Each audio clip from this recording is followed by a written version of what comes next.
Well, bam. Look at that.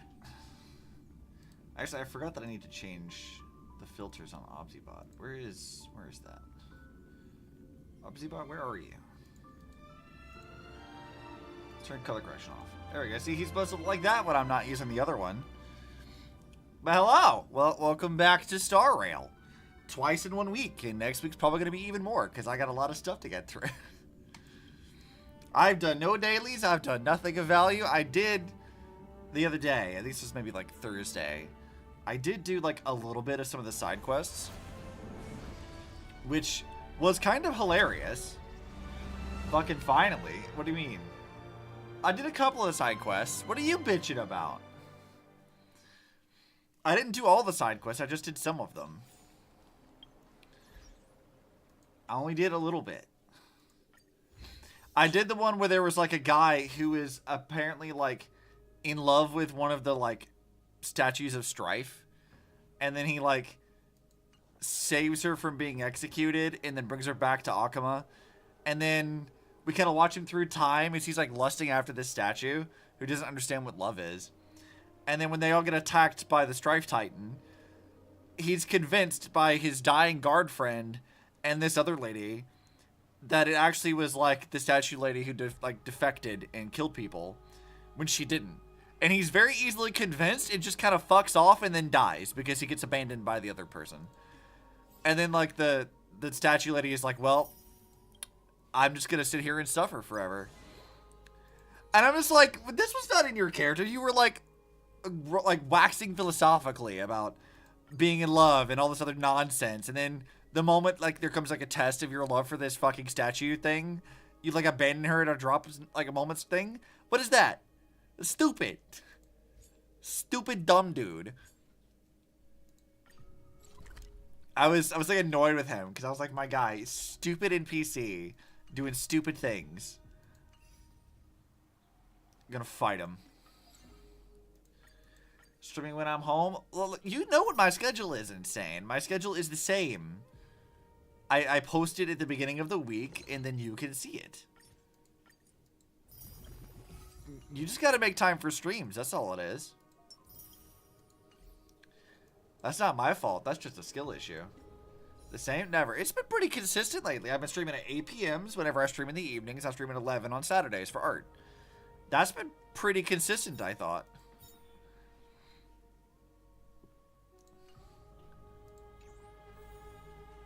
Alright, let's see. Where the fuck am I supposed to go? So we fought Flame Reaver motherfucker last time, and I was storied out of being able to beat his ass. So I'm gonna go try to find him again so I can kick his ass this time. Alright, yeah, we have to talk to Don Hung. I forgot about this, because he's been missing for a while, and I forgot he was even in the game. We went on a whole saga on our own. What's up, Don Hung?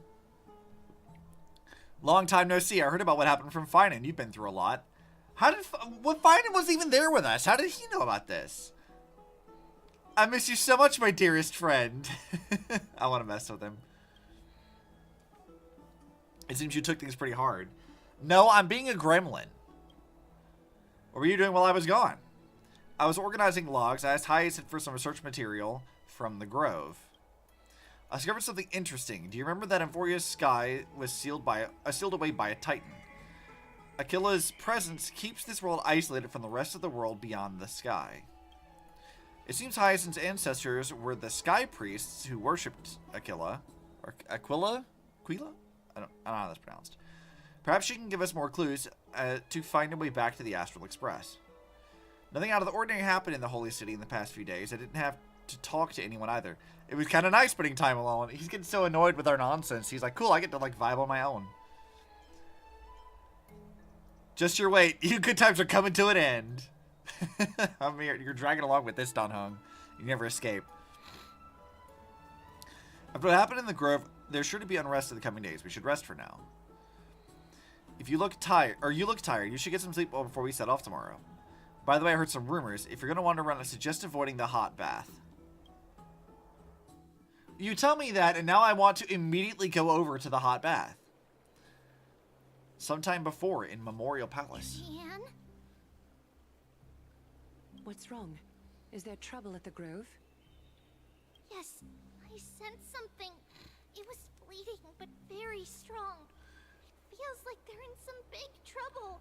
I mean, we did fight the Flame Reaver dude. Trian used the Century Gate again.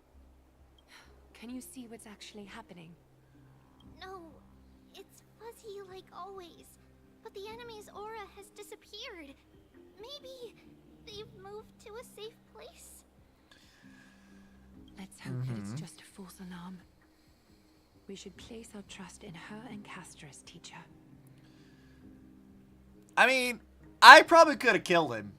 Just to be fair. I could have got him. They will keep Trian safe. Aggie, you're talking like we are little kids. Well, you act like a child sometimes and adults other times, so...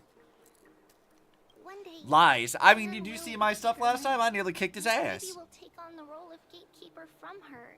We are all aware of that. I am just a little concerned about her state of mind. Trian was already unable to speak, even in short sentences when they left. You got your ass kicked? That's lies. I did pretty damn good. I got storied out of the quest, is what it was. Because had they not storied me out of it, I would have beat his ass. We want to say a proper goodbye at the very least. I will pray with you. Thanks. And Aggie, it looks like we will need you to come with us to the baths this time to unwind. Oh, is this why he told us not to go to the baths? Because Aglaya's there? That's not a good deterrent. It feels like neither of us have laughed for a long while. Stella's got one brain cell dedicated to pretty ladies, so All right. that's not going to change much. Here's really hot and heavy. Has it always been like this? Is I mean- someone injured?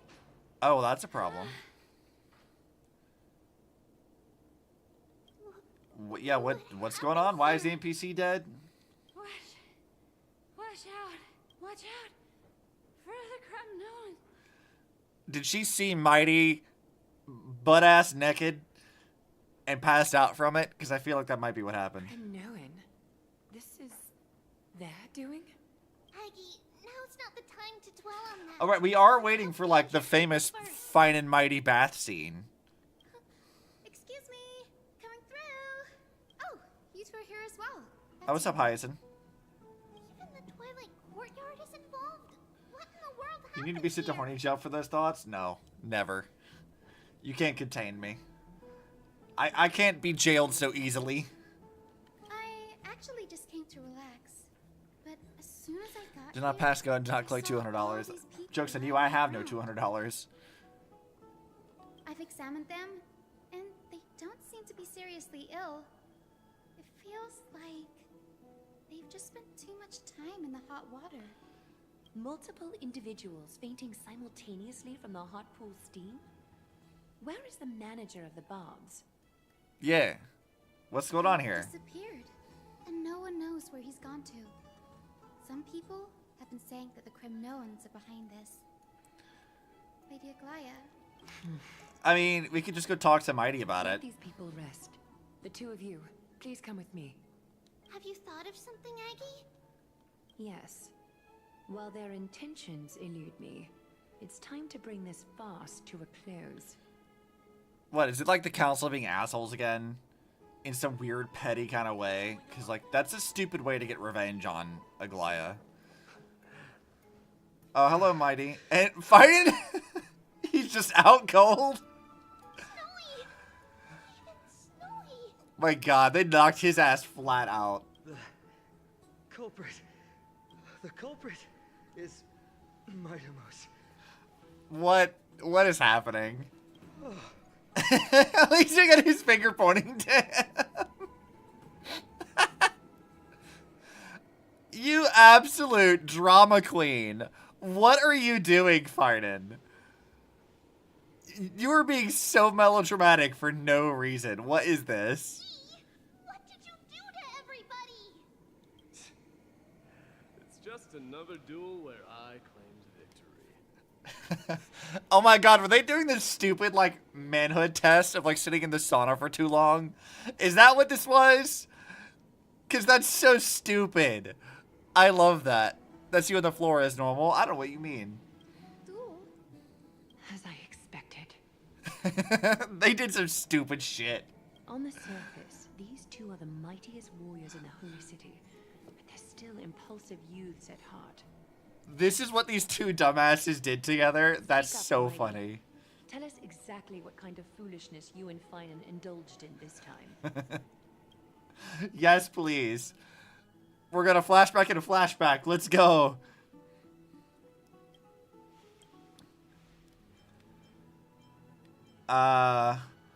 Let's take a hot bath to recharge, buddy. Gonna call him buddy. No, none of those sound right. Wanna grab a drink with me, pal? I'm gonna keep choosing all the ones that call him, like, the words you don't say to guys. Buddy, pal, champ. All those? I don't find all of them. I see you're still alive and kicking, Deliverer. Am I seeing things? Is the magnificent Deliverer finally deigning to step outside? Mighty, you don't know how to flirt very well.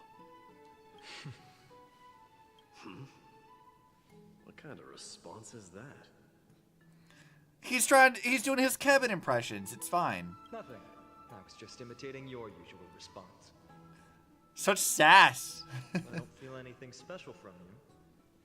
Have you passed the demigod trial? The ritual hasn't reopened yet. In case you forgot, it hasn't been that long since I pulled you out of the trial. He has, like, sad dog energy. I didn't forget. Then, you're welcome. In twilight's last gleam, Makima stands bold. Her walls sturdy, tales untold. Dreaming of her fruitful garden as pilgrims arrive from distant lands. Why are you getting so Smaller, wistful? So grand. Yet little do they know that they will step into flames, fuel to the fire, a burning brand. What are you playing at this time? Yeah, I'm with Mighty on this. What is up with you? I just felt like reciting a few lines of poetry. Surely the Crown Prince of Kremnos knows how to appreciate poetry, right? Kremnoans steer clear of such weak literature. Poetry's for the Library weak. doesn't lack collections of this kind. Lamau. These lines express the poet's yearning for their home, just as Akama is distant from many people's homes. I know how to interpret poetry, Haikis. What is that? Is that like a Titan slur? Like last time? Are we learning more fun swear words from Amphoreus? There's no point in pretending to be profound, my friend. Thank you for helping me out when I was in a tight spot, but it seems to me that you aren't prepared for the trial either. Don't compare your situation with God. mine. My people are still relying on me. I can't ascend to godhood on my own without first resolving their issues. I mean, you could make a case, Mighty, that ascending to godhood might help you resolve their issues. So, are you suggesting that you, the mighty Mightimos, and the heir to the throne of Kremnos, wish to defy tradition that has endured among your people for millennia? Still thinking about what I should do. Never mind. It's probably not my place to offer you counsel. I mean, yeah. An idea does strike me, though. Oh? Go ahead. Let's see what terrible ideas you can come up with this time. Yes, do tell. Maybe we both need to relieve some stress. Come, Mightimos. Let's recommence our previous competition.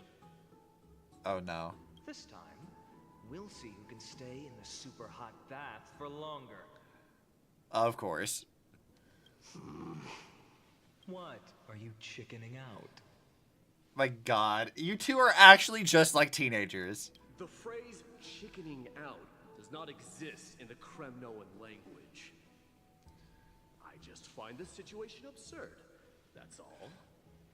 Nice save, Mighty. Historian, are you not aware that we Kremnoans use boiling water from sword forging for our baths? That's a fucking lie. Charlie subbed for 64 months. Hi, Charlie. Thanks for the sub. Looks like I'll have to teach you some royal etiquette today. My God, we're finally at the bath scene. And thus, an unprecedented sauna battle These two dipshits caused a bunch of other people to pass out because they wanted to have a petty sauna dick measuring contest. with unbridled resolve. The two warriors' determination. You guys really are just The very absolute dinguses. steam. Flames intertwine with scalding vapor, reaching toward the heavens, shrouding the sky and the sun. The spectacle is so magnificent that none dare gaze upon it directly. I love how the bath sprite is egging this shit on. Since we can't see what's happening in the competition, why don't I regale you with a tale of kings to pass the time? You dare deny me this scene? You dare deny me the yaoi? How dare you? Do you recall the legend of the Gorgo? I don't care about the Gorgo lion. By a certain veteran, the central figure, the main character, was not the sole sovereign of that land. An Oryx stood as its formidable rival. You didn't pay your taxes? Or not? What do you mean I didn't pay my taxes? What are you talking about? I always pay my taxes. Long before the dawn of Eric, Opti does not commit tax evasion. two beasts started their timeless battle on the plains of Tritos. The lion regarded the Oryx as its food, while the Oryx perceived the lion as a What is even scornful, happening? This scene was hyped up to me. Come on. that it swore to topple with its antlers. For tens of thousands of years, without respite, the two Come on, Stella, let me warriors skip it. continued their relentless pursuit and rivalry. It fixated on its rival's fleeing form in the chase. I'm sorry.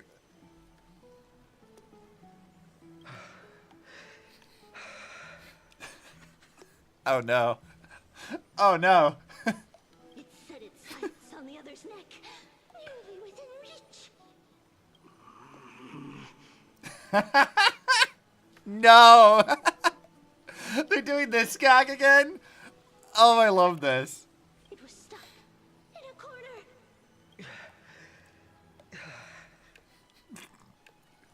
Now I know why this scene was hyped up. Had nowhere to escape.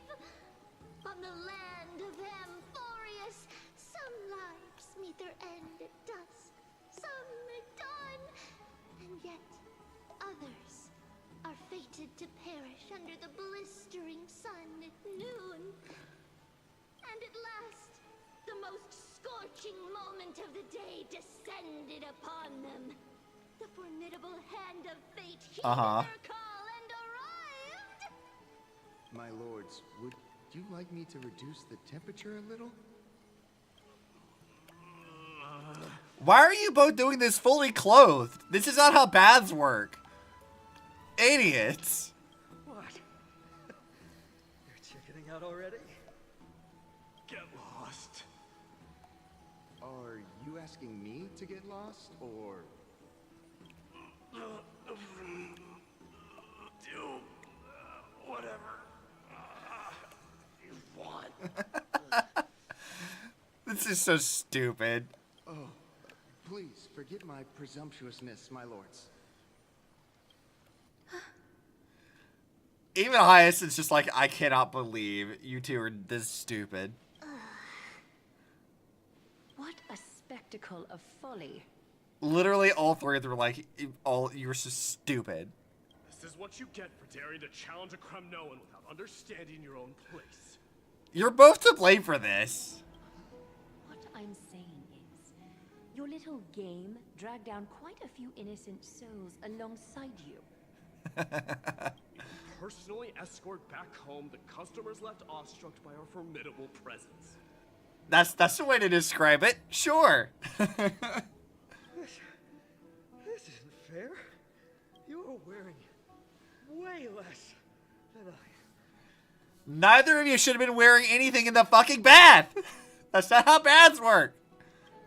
Is this the latest trend now?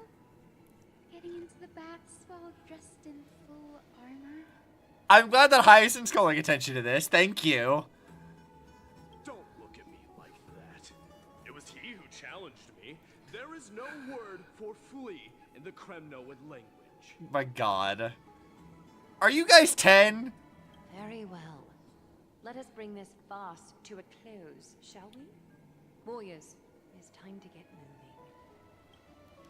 I love they just straight up killed Finan. He's just dead now.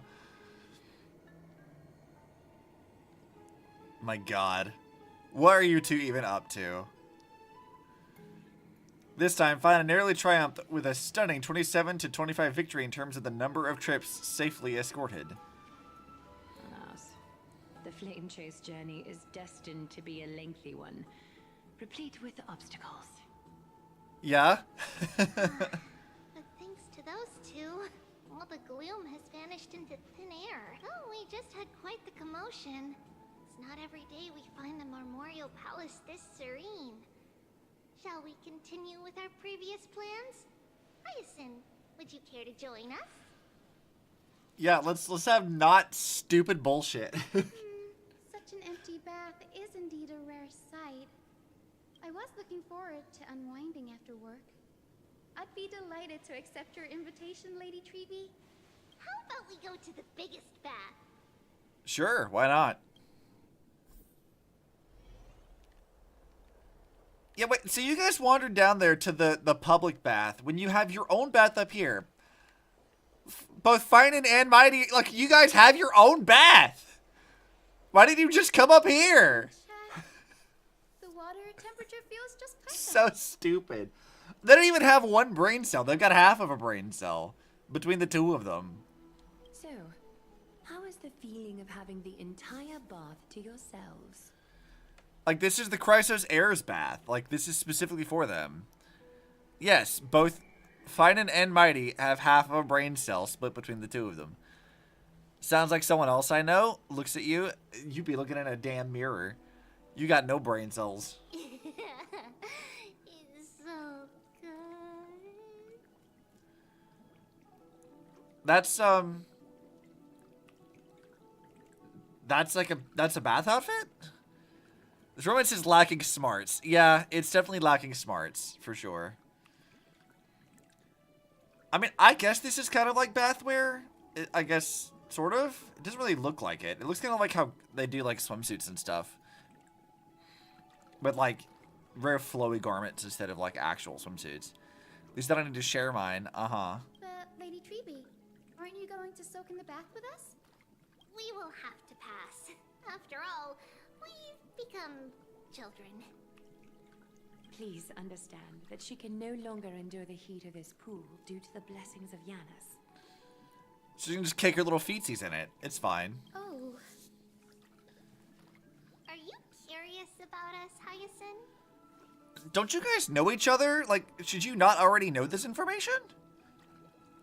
I am, but something tells me that it might be better to change the topic. Don't get all nervous. It's not something we can't discuss. The truth is, a long, long time ago, we were a mature adult just like Aggie. Okay. Then, because of reasons, we inherited Yanis's divinity and gained the power of passage. Uh-huh. That's, vague. And in return, the price we had to pay was the splitting of our soul. Each opening of the Century Gate intensifies the strain on Treeby and the others. They are gradually regressing towards infancy, both in body and mind. Huh. Okay. We don't know what awaits us at the end either, but anyway, that's why we've turned into children. In that case, when you opened that giant sentry gate above Akama during the battle against Nikador, Well, there's no way around it. We all know that the flame chase journey won't be a smooth ride. Yeah, that's unfortunate. She's got Mobius's powers of regressing to child. Because reasons. Well, you see, what I'm wondering, though, is, like, they say that, like, as they use their power, they regress backwards, but that doesn't necessarily mean they can't age up again, right? Because that's how it was with Mobius. It's like, she would die, and then she'd become younger, but then she could still grow back to how she was. It would just take time. She just can't die too many times in rapid succession. Maybe we can find a way to fix it. The primary research focus of Noosporists is the soul. We explore its depletion and methods to restore dispersed souls. As long as research continues, there might be a breakthrough that can help. I guess. We will do everything we can. Are you, like, speaking on behalf of the Grove as somebody unaffiliated with them? I didn't think she was affiliated with the Grove. Can you really, like, guarantee that they'll do that? So your first reaction is in fact denial. You're indeed an Access student. Damn. And Axe's not even here, and she's tossed him under the bus. I look forward to your good news, Hyacin. Now there's another reason to look forward to tomorrow. Lady Treeby, what's wrong? Something's off. It's that strong feeling again. Is it Trian? Yeah, what's happening with Trian? Because, like, she used the gate, but we got her back. She hasn't done anything since then. Wait, no. It's not Trian this time. It's Trinan. Trinan is in danger. Okay, I was saying, well, it wasn't your other one. So where's the third one of you? Yeah, where's the third one? I win this round of escorting the bathers home. My God, you two have, like, a high schooler's understanding of rivalry. How does one contender alone make a valid competition? Offering a compliment or two wouldn't be the end of you, you know. Haikas.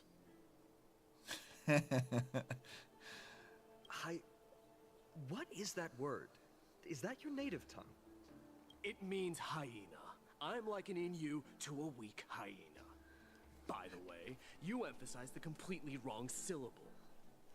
I mean, he said it not fully entirely anyway. Though we've been acquainted for some time, I have rarely heard you talk in the ancient tongue of Kremnos. It's because I'm not exactly a master at it either. I can listen and read just fine, but when it comes to writing... Wait, aren't you, like, the Crown Prince? Shouldn't you have been trained in this? You can write? You little shit. You little shit. You speak as if you don't have a brain. That was in jest. I understand. After all, you spent all your childhood wandering far from home. Did he? Worry about yourself first, Deliverer. You also never mention your hometown, apart from when you need to introduce yourself. Well, it's because there isn't much to say. Ides Elysiae is simply Elysiae. a tiny village I don't like that disappeared pronunciation. many years ago in the flames of war. The only times I get to see it are in my dreams and in... And in... I'm assuming your trial, watching it burn again. and in the trial from the Lance of Fury. I knew it. Yes, I saw it all. Ides Elysiae ablaze with everyone. My family, friends, and my kin, lying in a sea of flames. A blood-red half-sun in the sky, just like on that day. And before my eyes, that murderer Uh-huh. I'm assuming it's the Flame Reaver. killed Cyrene. I'm sorry, Cyrene? That's how you're pronouncing that. No, I flat fucking reject that. I reject that immediately. That is not how that name is pronounced. No. I fucking refuse. That is not it. And now I want to see how they... I want to change this shit to, like, another language so I can hear how they pronounce it. Something else. That's some bullshit. There is no way that's how that's pronounced. But I saw its form this time. A black cloak, an eerie mask, and a broken giant sword that carried an ominous aura. Mm-hmm. I fought it in the trial. But even though I've been fighting, improving, and resolutely getting stronger all this I fucking time, reject that. Cyrene? still couldn't defeat it. No. It's Cyrene. Because that makes so much more sense for the B pronunciation. What? I can't get over this. You were blinded by hatred and almost lost yourself in that trial. That's right. And that's why I am truly thankful to you, Mighty Moose. You finally picked up some manners. Better late than never. Then what about you, Mighty? What did you see in that trial? What do you fear? Mm-hmm. There is no word for fear in the Kremnoan language. I'm getting the feeling that your language has no words at all. But to answer your question, I saw Akuma in the trial, Yeah, everything was on fire. as well as my old comrades, Hephaestion, Perdiccas, Ionius, Ptolemy, and Possesta. Ever since I returned from the Sea of Souls, these five have been by my side. We faced life and death together during our days in exile. Because he was exiled, Those that's why 10 he didn't years learn were stuff. arduous, and filled with moments worth treasuring. Each night, we would gather by the campfire, savoring honey brews and singing our hearts out. The wind and the Oh, we're getting wilds of actual stuff here. Amphoreus smelled like rust. Hephaestion would always tease me about adding goat milk to the honey brew, claiming I ruined the blood-red color of the drink. He had a scrawny figure, but was a relentless force on the battlefield, dispatching foes without so much as a blink. Okay. Perdiccas was an expert in concocting medicines, delving into all those strange folk remedies. Ionius was a swift runner, and our most reliable messenger. Ptolemy was a real bookworm, always spouting off in chapters and verses. When we left Kremnos, he made off with a stack of ancient tomes from the Grand Library. Not like it mattered, as my family owns the library. And then there was Possesta. He was the silent type, but a truly masterful musician. This is the first time I've heard you mention these five. And their names. Well, I mean, they're probably dead, so it's a painful memory, I'm sure. They died on the battlefield before the Kremnoan detachment managed to join Akuma. Perdiccas was the first to go. He was shot in the stomach by a poisonous arrow from the people of Ladon in the second month of cultivation. In the end, his remedies mended all but himself. Unfortunate. Death by irony. Mightymouse, do not mourn. I have achieved honor by bestowing a noble death upon the enemy. Leonius died in the 5th winter. Idonia's snowstorm lasted 3 full months. On the night of the fiercest storm, our foes launched their assault. It seems like an ill-advised idea. Like, you shouldn't attack during the middle of a blizzard, I feel like. Idonia. Is that the city Castorus used to live in? Yes.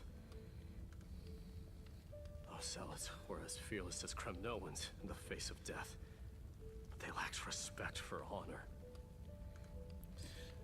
Okay, so Cass is from that. So how does like Mighty and Cass like not get along? I don't know if I've seen them interact much. They cornered us in the bottomless swamp. Leonius covered for our retreat. And they cut his legs off. He vanished into the mire of a foreign land. His body never to be recovered. Oh no, he fell into the swamp of sadness. This is perfect. Mighty Most, I can finally deliver the news of you ascending the throne to the Nether Realm. 20 dusks later, we finally breached the walls of Idonia and entertained the usurper's plea for peace. Okay. However, the rebels refused to surrender and set up an ambush within the city. Ptolemy and his cavalry met their end before they could even relish our triumph. Those obelisks that collapsed after being set on fire became their final resting place. Mighty Most, please tell my family. It was not cunning schemes that vanquished Ptolemy, but the immense weight of Amphoreus' entire history. That's a very dramatic way of saying you were crushed by a pillar. Then, it was Pacesta. You lured the enemies into the city of Aenionis with his melodies, buying us invaluable time. Our enemies, consumed by indignation when they discovered the trick, set the entire city and my soldiers on fire. His final words were recorded on a small clay tablet, fractured by the flames. Mighty Most, don the crown. And at last, my most trusted friend, Hephaestion. More than all the others that were Supposed to people you stand keep in by your my memories? side through it all. But a sudden relapse of his illness hit him on the eve of my duel against my father. He hid his condition from me. By the time I returned victorious, he had but a breath left in him. A Kremnoan dying on a sickbed. I would be a laughingstock to everyone. Hephaestion, my dear friend, spare your strength. I'll go get a physician. No need. Even if Perdiccas were here, he couldn't stop destiny from taking me away. No! That can take you away. I mean, except death. Death comes for us all, Mighty. You can't get away from that. Mighty Most, our king, do not shed tears for me. It's not befitting of your status. What? What does that even mean? Farewell, my dear friend. You must lead us back home. What a grave trial indeed. Now I understand why you see immortality as a defect, or even a curse. My father threw me into the sea of souls to break the wheel of karma. But little did he realize it would grant me an immortal body and summon a fated revenge on his head. Following his demise, I considered leading my people back to our homeland. Kremnos had already turned it into a wasteland. Only darkness and insanity thrived there.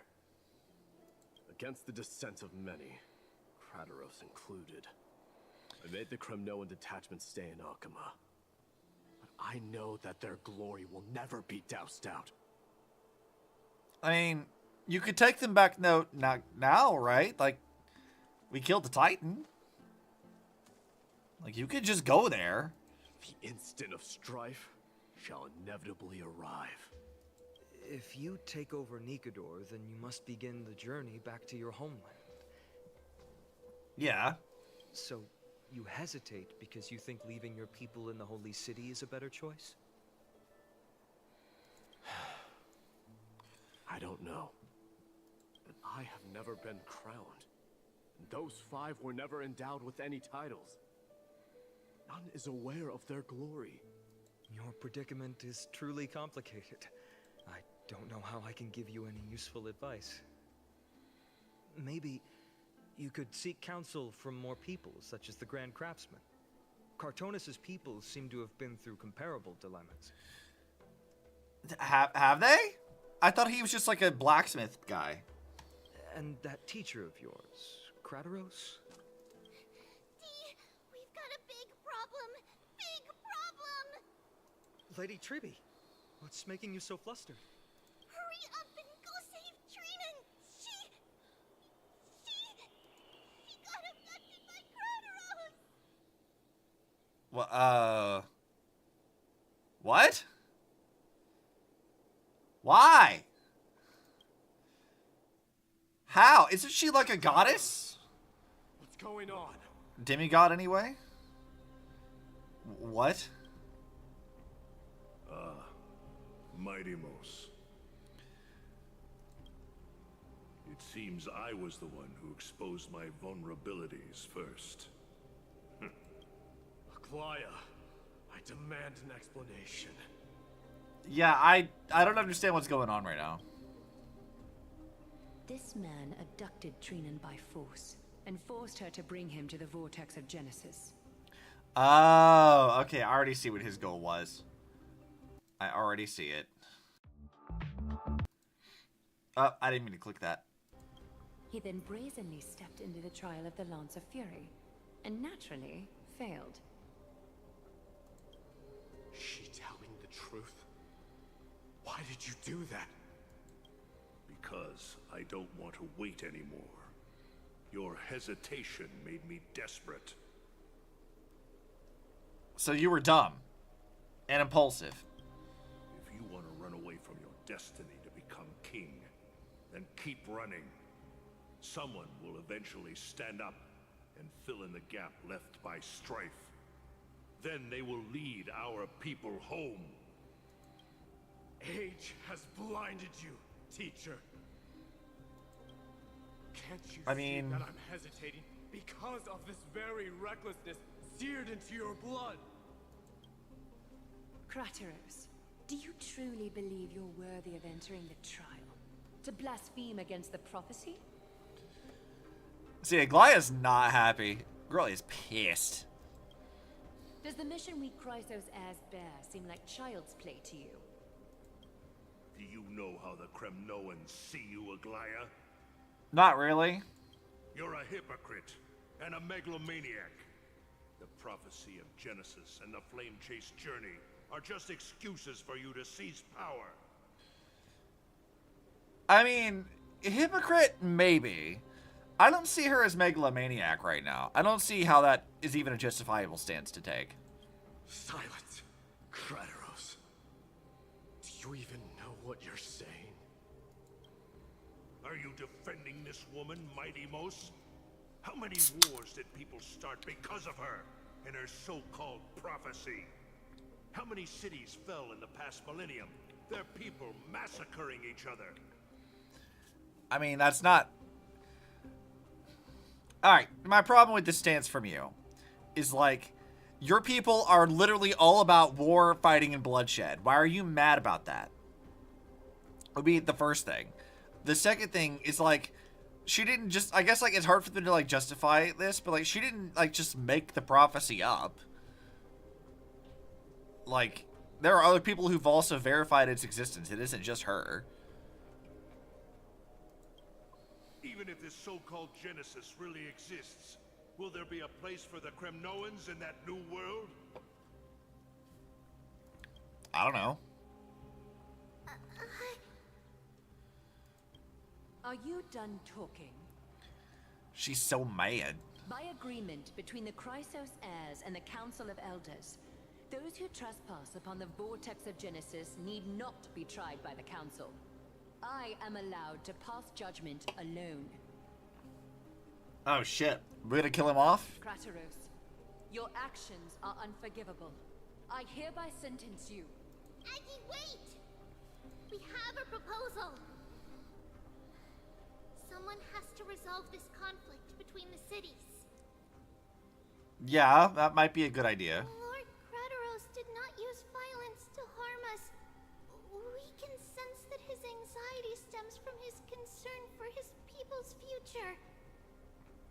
Please, Aglaya, hear us out first. You're defending your kidnapper? Odd choice, but we'll listen to you. I'm listening.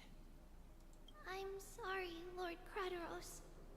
We were so preoccupied with deciphering the fragments of prophecy that we neglected those of you not favored by its message. Your accusations were harsh, but justified. I mean, I guess. We wish to earn your trust and those of the Kremnoans. I think the best way to do that is to take you to witness the source of the prophecy for yourself. How are you going to show me something that has no form? You've heard about that Outlander, right? She has somehow made a connection with Orynyx and can completely replicate scenes Oh, from so the we can be the past. chosen one for this. Let's go. We will ask for her aid.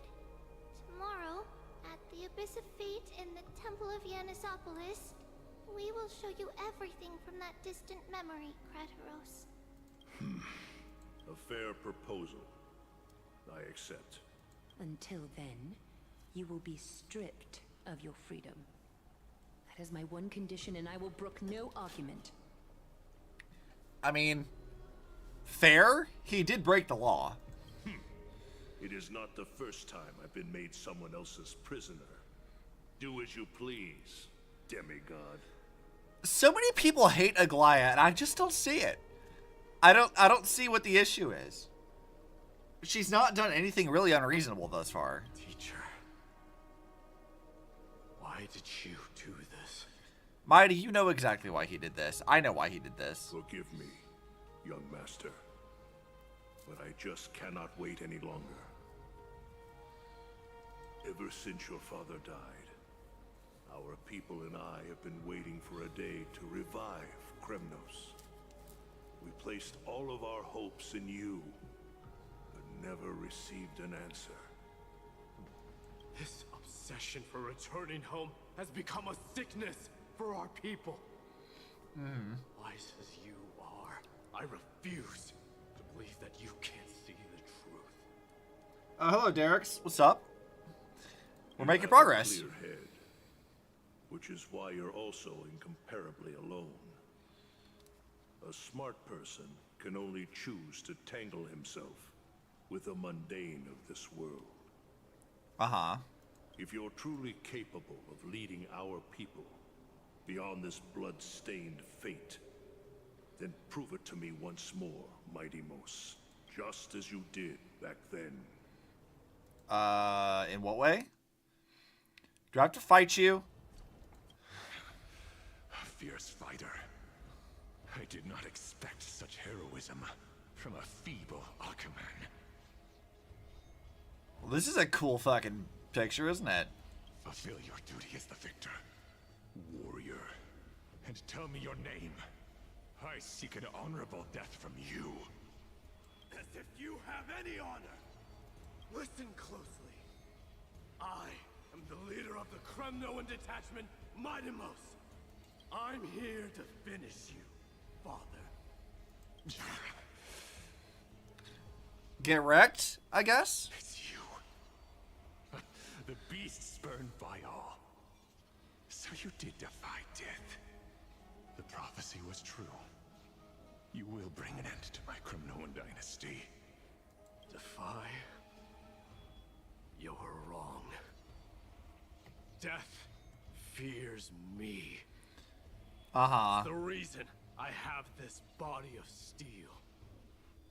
So you say, and yet you're probably gonna die just like everyone else. As for you, you already stand at death's door, Father. You were the one who threw me into the Sea of Souls. The one who tried in vain to enslave a Titan. And the one Titan. who desecrated. I don't like that he doesn't enunciate the T on that. Titan. Titan. That's not a D. Lurkin? No, you. Haikus!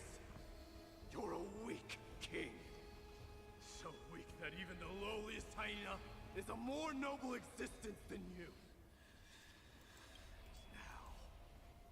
Huh. Reckoning is upon you. Then swing your blade. Take my crown. Coronate yourself with an old king's blood and inherit it all. Become the new rightful king of Kremnos. I like Europon's delivery for that. That's pretty good. No. I don't want the crown.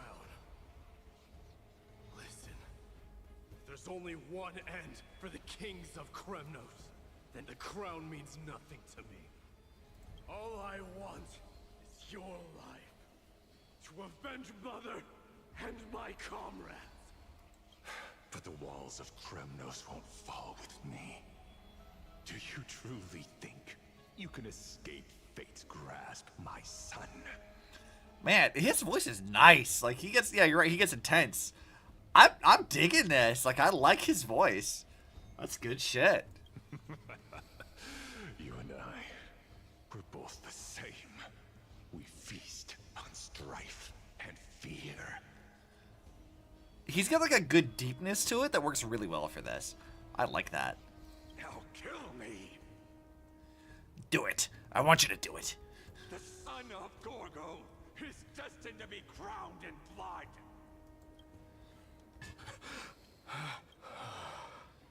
There you go, Mighty. You had your flashback. Wait, how are we here? What? Kratos. Were we not, like, in the Vortex of Genesis just now? He said the Grand Craftsman Cartonus might have some suggestions. Might as well go see him.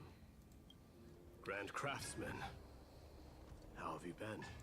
King of Kremnos it is. That you would come, I knew. He speaks like Yoda. I noticed this a few streams ago. He speaks like Yoda. You knew I was coming? But, you know, swole. And with a helmet for some reason. Your matters, I've heard. The path forward you seek. Many questions you have. But before that, take this. Mm-hmm. What's this? A signet ring. For the king of Kremnos. Belonged to your mother. Recast and restore it. I did. You knew Mighty's mom? What? Mother threw it into the Sea of Souls. A long time to fish out it took. Very fortunate we were. Okay. But why? I can hardly imagine how much patience and courage it must have taken to find such a small signet ring in the Sea of Souls. I owe you one. Gratitude there is no need for. Repayment for saving me, this is. Questions you bring with you. Ask now. Alright. Fate I've always denied. It's finally caught up to me. By all rights, I should accept Strife's authority. It would make everyone happy. The Chrysos heirs, the Council of Elders, the Kremnoans. Even the bards who will write it all into song. Yet hesitate still you do. Hesitate, why do you, young king? I feel like if I were the voice actor for Cartonus, I'd be very annoyed with this, like, way of speaking. Because of my people. Be they men, women, the elderly, or children. Hearts of all Kremnoans yearn for home. They've all been waiting for this day. For the day their king returns. Children of Strife would then be able to go home and embrace the old traditions. Never mind that most of them have only ever been heard in these so-called traditions and song. They would then gather around their king and throw themselves into battle. This is not a good thing, you believe. I mean, there might be other ways that you could have, like, honoring those traditions without it killing anyone. Like, you could just have, like, a sort of Olympic sport type thing. The No They may not be happy with that, though. Cycle of bloodshed for the past 1,000 years. They seek vengeance, start wars, become prosperous, and decline. How much innocent blood flowed into the River of Souls in all those years? How many needless sacrifices could we have avoided? I accept that fate, become the totem of strife, that lead my people into repeating the same mistakes. Then of course I would be terrified. I'd be terrified of becoming king. I feel like a good compromise would really just be war games. Like, surely you guys can have war games of some kind without killing everyone.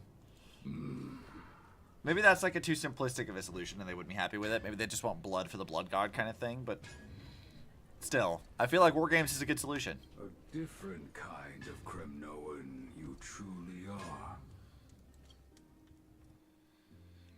Oh, back over to Treeby. Jesus, okay. Moments later, in Treeby's room. Mama! Mama! I had a dream last night. Oh. Now what did you dream about, my darling Treebios? Okay. She's pretty. I like... Also, Tribby looks like a doll. She doesn't look like an actual person. She really looks like a plushie. Like, she does not look like a person. I had a dream that I turned into many me's. Then we made the moon into a ship and made the stars into our sails. Then we floated on the ocean and let the wind blow us in any direction it wanted. Well, that sounds like a lovely dream. Yeah! The ocean and the sky were really, really dark. But there were so many of me that I wasn't scared at all because we'd all sing together. Trying to decipher if there's like any real like symbolism to this that we may or may not know yet. The ocean wind blew us onto an island where the wind tasted like flowers. There were bleeding sheep and chirping birds inviting us to be their guests. There were so many animals on the island, but none of them ever fought. Giannis's holy maidens can receive guidance from the god of passages. Perhaps what you saw in your dream is a divine land somewhere in Amphoreus. You think so? What's wrong, Treebios? You look unhappy. Because on that same island, I saw a dark mountain on the other side of the ocean. And it was very, very tall.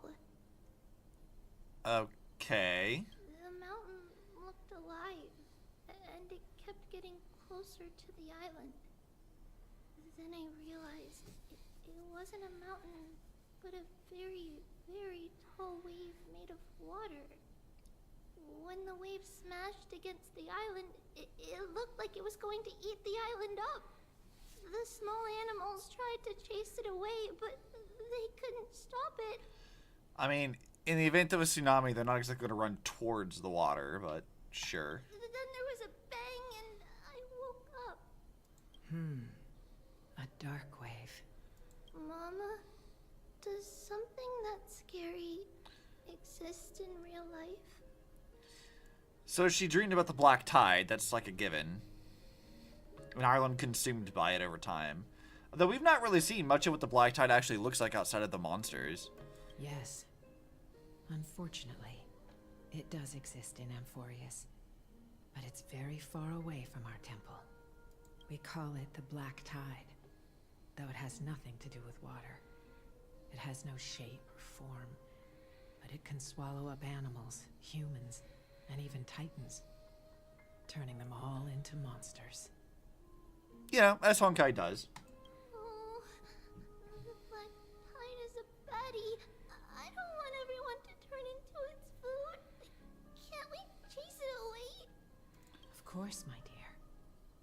You only need to behave well and listen to what the adults tell you. Study all the knowledge and etiquette you need, then grow up and become a proper holy maiden. Lying to a child. The divine Yanis will then give you guidance and help you light the way for the people. Whoa, I'm gonna eat a lot and study a lot and become a holy maiden. But Mama, you said the black tide can swallow up titans too. What do we do? This is if even oddly Yanis like isn't- happy music for like a somber discussion. If that happens, then the Holy Maiden will have to be the one to guide people on the right path. After all, we are the human avatars of the God of Passages, yeah? Yeah. Yeah! But one person alone is not enough. Good read. Once you're older, you'll make a lot of friends. You must do your best to unite them, because that's also our duty as priests. Friends? Are they also like me and Mama with pretty red hair? Yeah! We need more pretty redheads. I said without a hint of bias. They might not, but they'll certainly be just as smart and kind as you. Mama? Am I dreaming? Don't be silly, dear. Of course you're not dreaming. I've always been by your side. Uh-huh. What? Now be a good girl and call your friends over too. Call your doll? What? Let's play hide and seek. Oh, look at that little, like, okay? thing. Oh, that's Trudy super is cute. the smartest girl. I'm sure they will Little know that plushies. everyone is hiding. Those are actually adorable. The voice sounds so far away. I don't remember. Who am I looking for? Your friends, who will chase the black tide away alongside you, of course. Is this from my childhood? I don't remember. Uh-huh. Well, let's see. What's this? I used to sit here and look home. What happened to your alleged mom? Is she actually your mom? Just you in a past life? Like, I don't know what her deal is. Am I dreaming? What? Why did I investigate this? And that's what you have to say to it. What even is this thing? It looks kind of like a gumball machine, don't you think? You got that little twisty thing down there at the bottom, and then like slots that maybe drop gumballs into it. I don't know what that's supposed to be. Use the spindle to connect everyone. There will be an amazing captain on that big ship. She's cheerful, optimistic, bold, and cautious. She'll be able to get everyone together. Wow, that's amazing! Can I be the captain? Of course Cap. you can. But you'll find someone else who's better for the job, my dear. I think that person lives in a beautiful temple that sits atop a hillside, covered in golden fig trees. So, Aglaya. There's a noble girl there who's very smart, but also very delicate. Just like Mama? Perhaps. But before we find the captain, the ship also needs someone who can navigate it. Who could that be? I know! She's Treevee! I named this doll after myself? I don't remember it all. Huh. Is this Maybe they're not dream talking about like Aglaya and the other Crisis or heirs? something that happened in the past? Yeah, what the fuck is going on? I don't know what's happening. Alright, well. What is this? Packed full. All the words are blurred out. Bad chest! You can't lock me away!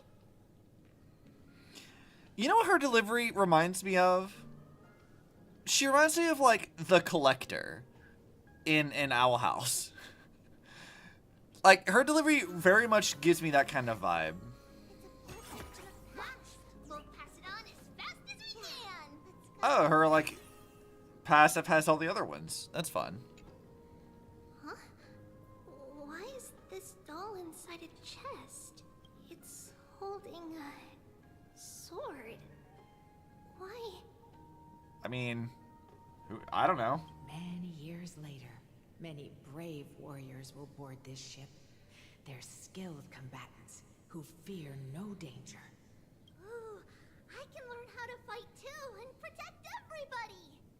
Silly girl. Sure. You're Yanisopoulos' holy maiden. It's not your duty to fight. There will be many others to protect you. Alright. Then where will they come from? Anywhere and everywhere, girly. I believe one warrior hails from a lovely village where bulrushes flourish, while another comes from a magnificent royal city.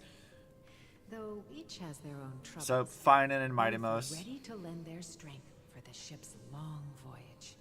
In that case, let Trian fight by their side. This way, they'll always stay on course. So they are talking about the other Chrysos heirs. How could I have known the name Trian back then? Was it just a coincidence? Or...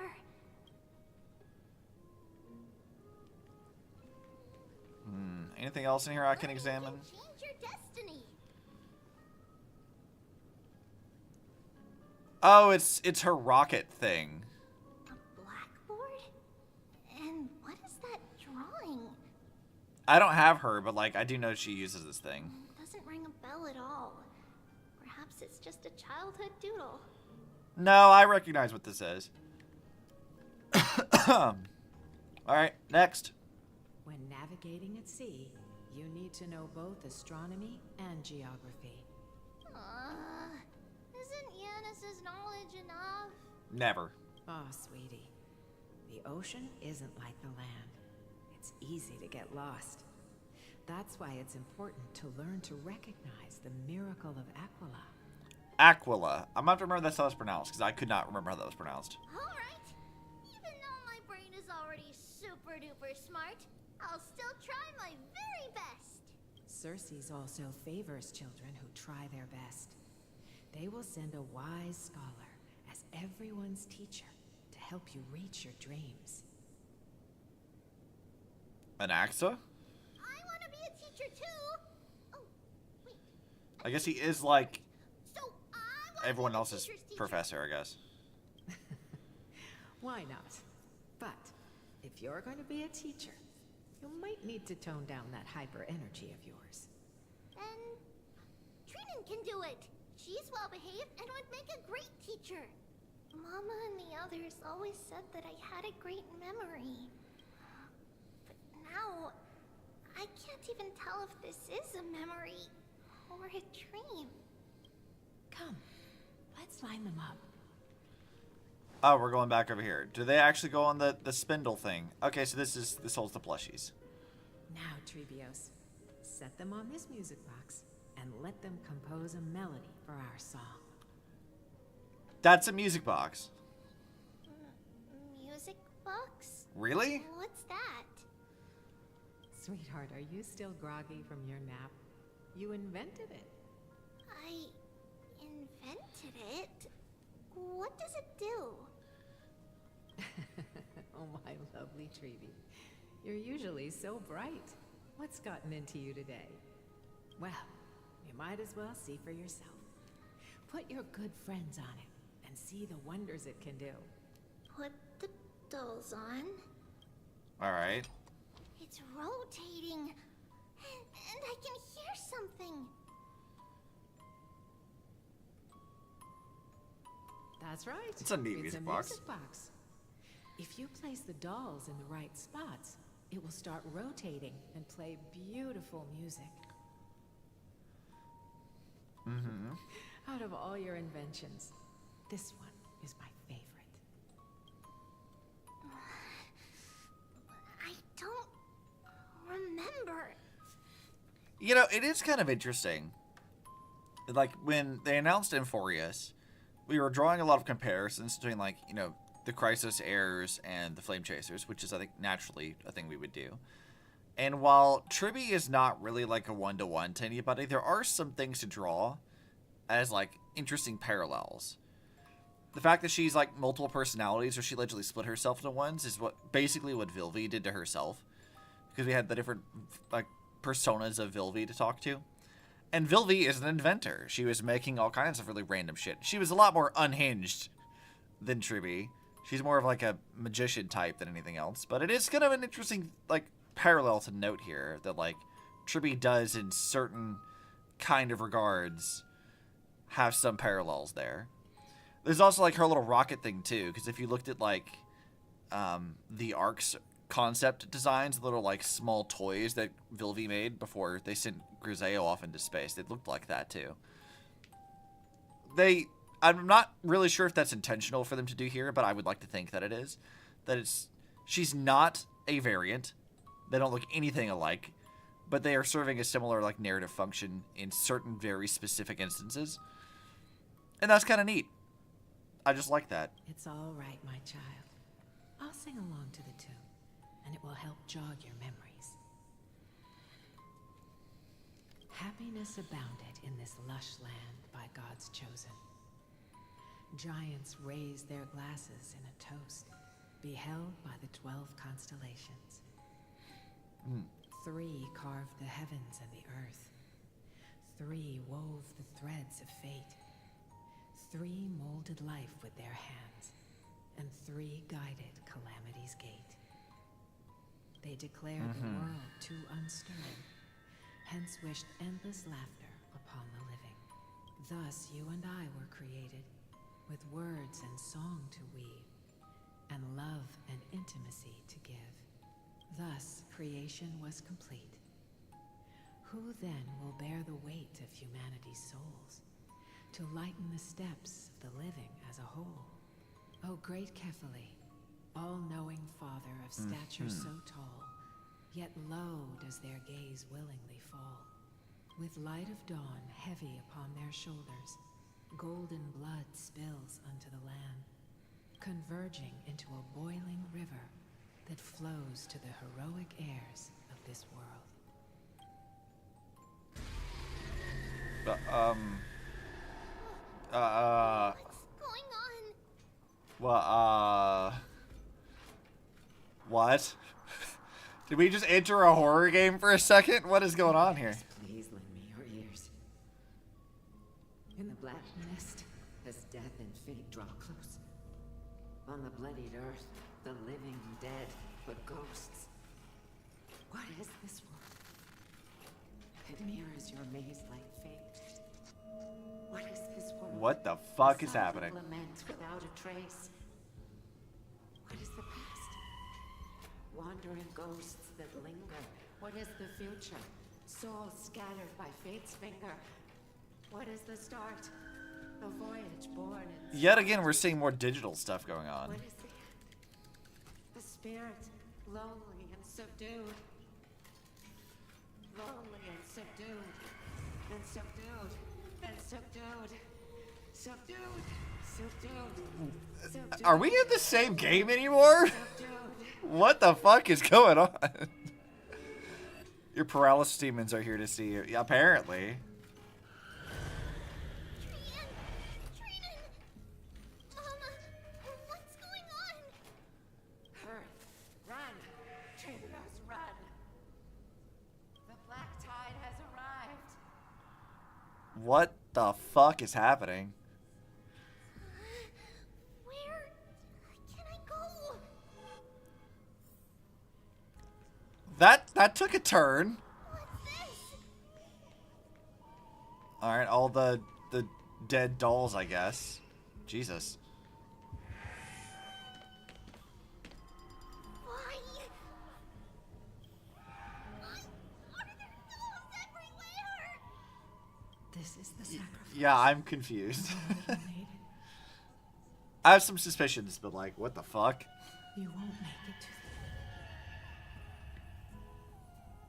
Only one person can. I know. It's fine if we can't reach the end. Our minds are made up. Go. Bid your farewells, Trivius. Time is running out. Mama, Huh. going to leave me? My sweet girl. I will That feels a tad ominous with all this imagery happening. Remember this, Trevios.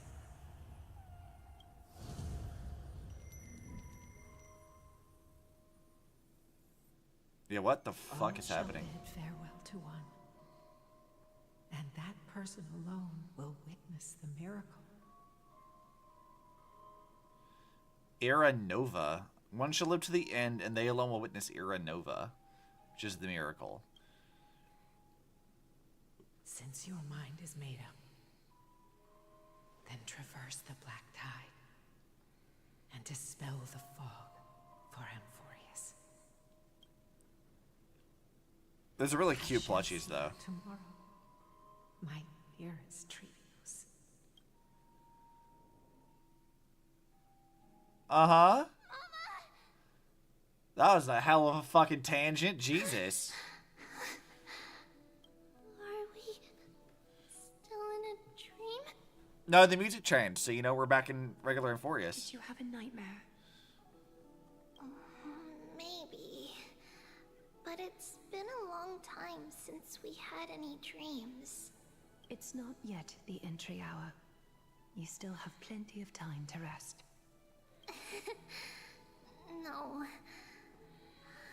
Our heart is still racing. It must be that reckless Kremnoan soldier who startled Trinan. And you as well. I mean, If you want, I can not pierce through his really. chest with the golden thread right now. Aglaia, this is the second time you have quote-unquote jokingly threatened to kill a person for Triby. Aggie, cut it out with the scary talk. I'm just kidding. If I were serious, I wouldn't have waited until now. Girl, what?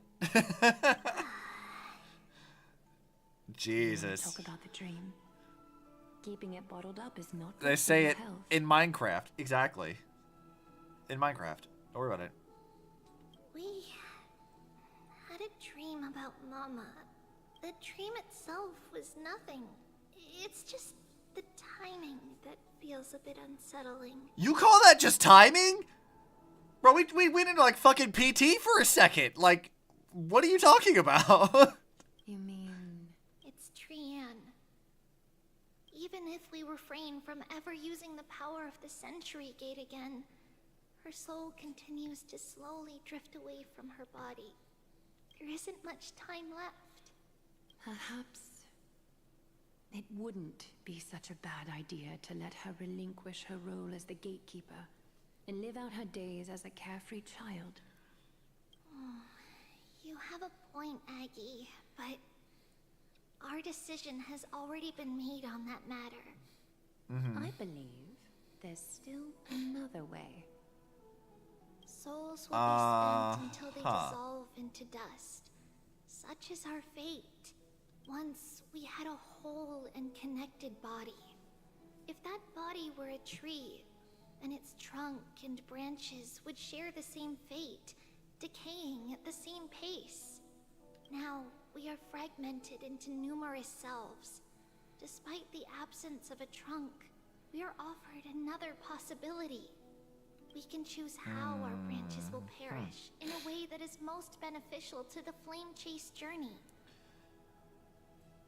Compared with I some mean, I farewell guess. to one person, watching many fade away before me is even more sorrowful.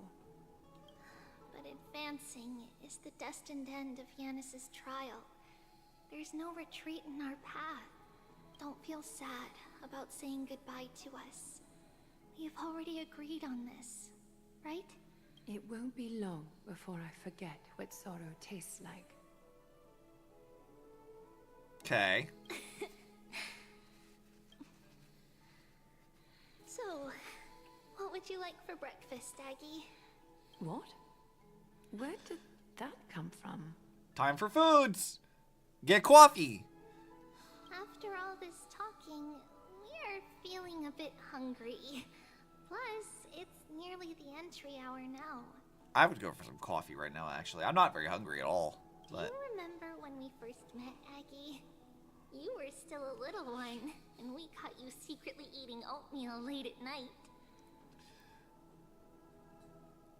I am having a very difficult time imagining Aglaia as a child sneaking food in the middle of the night.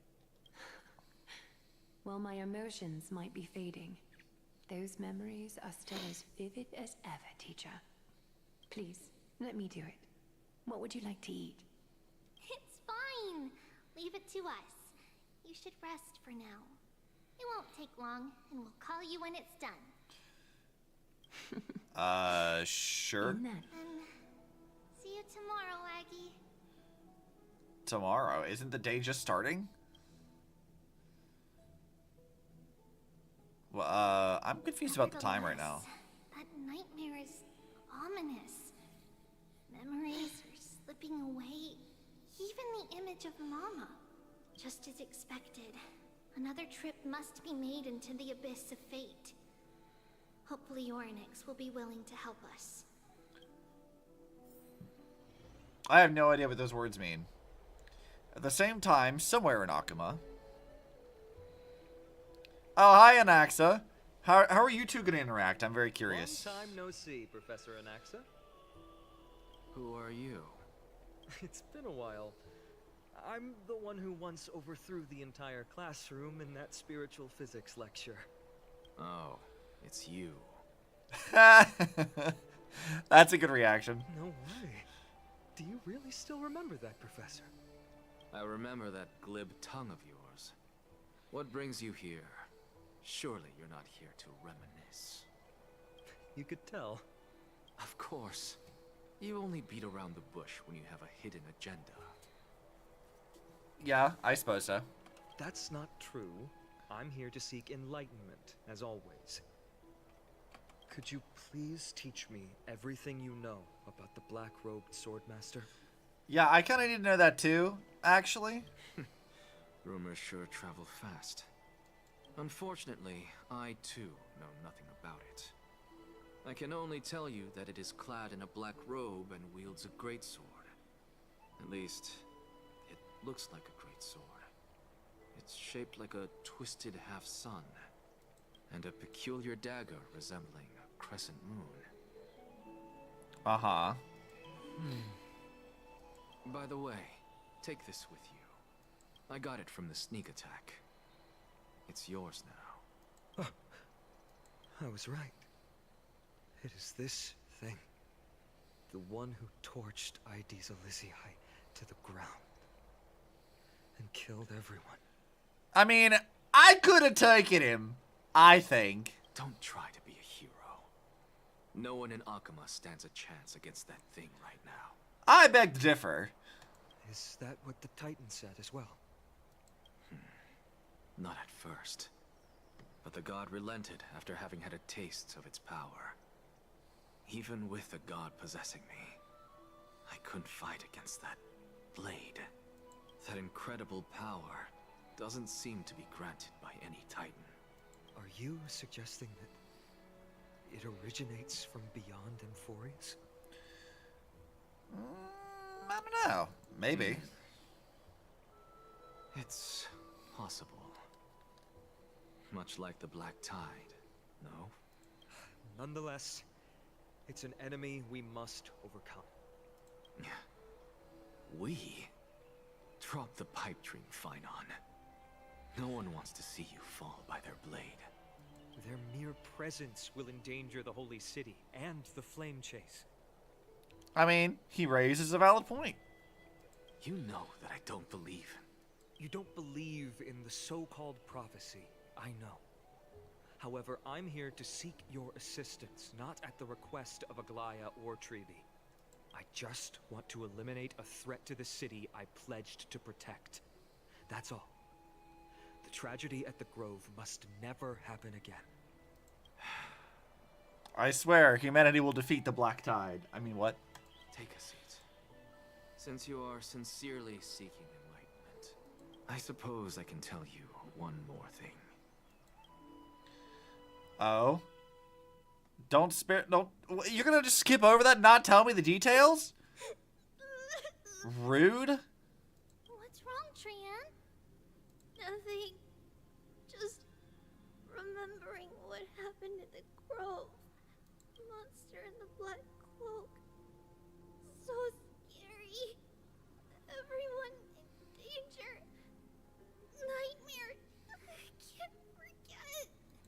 be scared. There are no bad guys here. Didn't you save everyone with the Sentry Gate, Trian?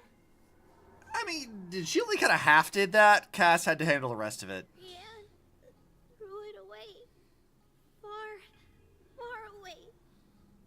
It's never coming back. Well, that's not gonna be true at all. That's gonna last all about We got back 20 safe minutes. from the grove because of you, Trian. You're the reason the flame chase journey can continue.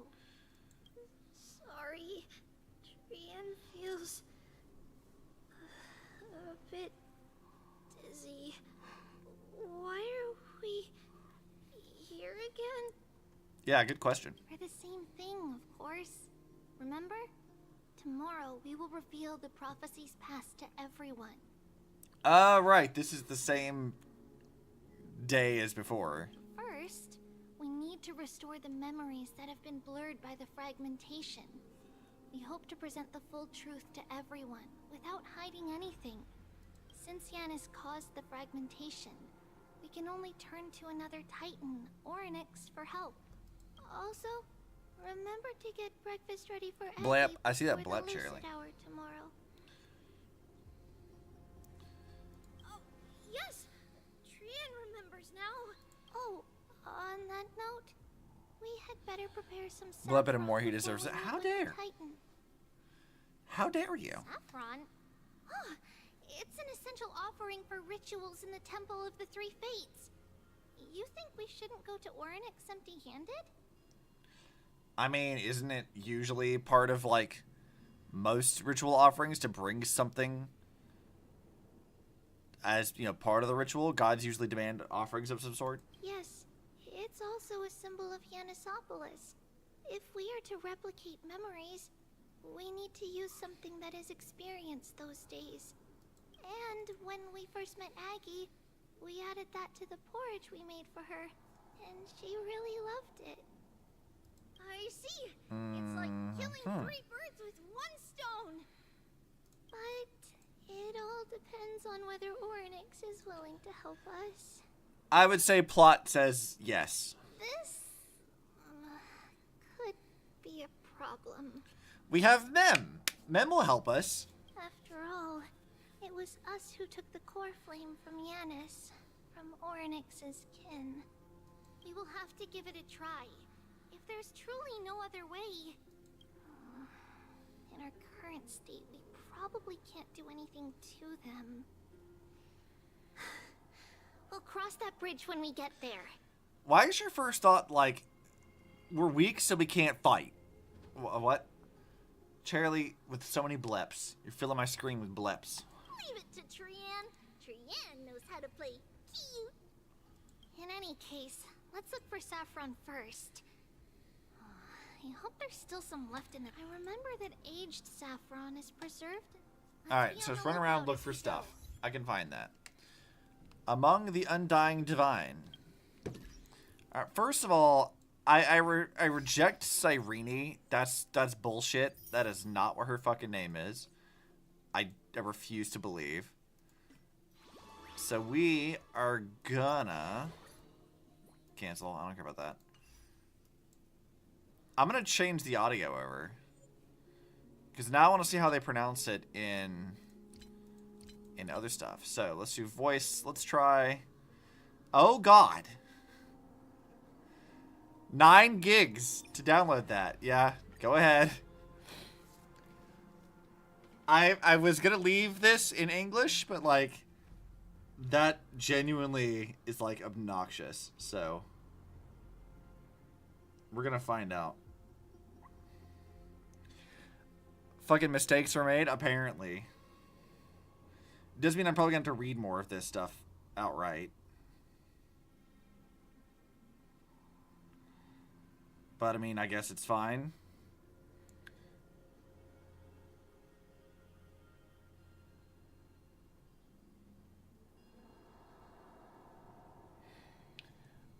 It's still looking pretty good. My internet's a lot better now than it used to be. I kind of wish I could go back and listen to how they pronounce it once I change the audio over, but we'll just have to wait until Finan says it again. And I'm not going to have another opportunity. So we're going to need to do this. And who knows? Maybe I'll recognize some voices. Especially if they're in Impact 3rd. I have a knack for picking up on where they are. I've been playing so much of that over the years. It's kind of hard not to hear them.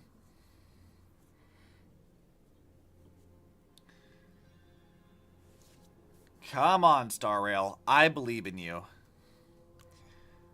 Give me the Japanese voices. I have this same... I talked about this earlier today, but like...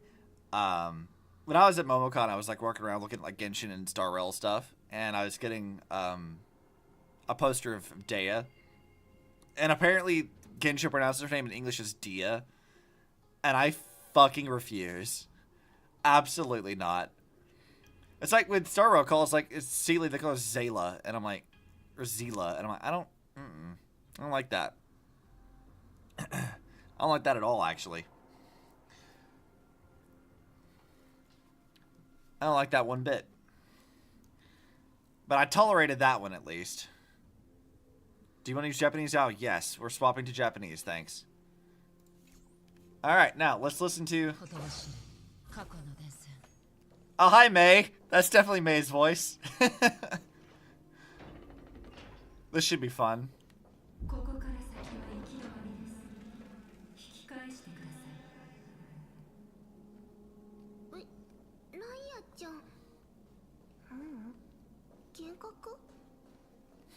Interesting voice deliveries here. Oh, what does Topaz sound like?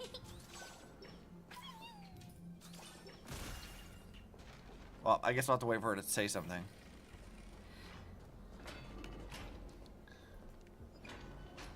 Wait, I was here already. Wasn't I? I already did this?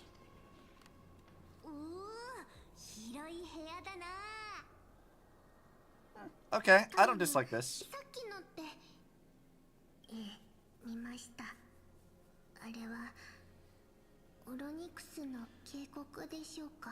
Was that a warning from Oryx? You probably.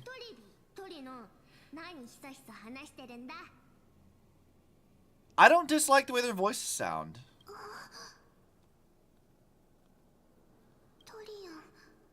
Trian can't even hear her own telecommunication. Well, that sucks. Never mind, Trian suddenly feels that this place is quite familiar.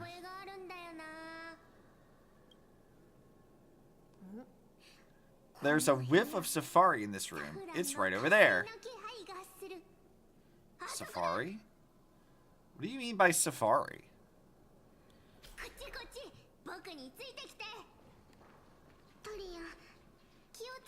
Trian, slow down.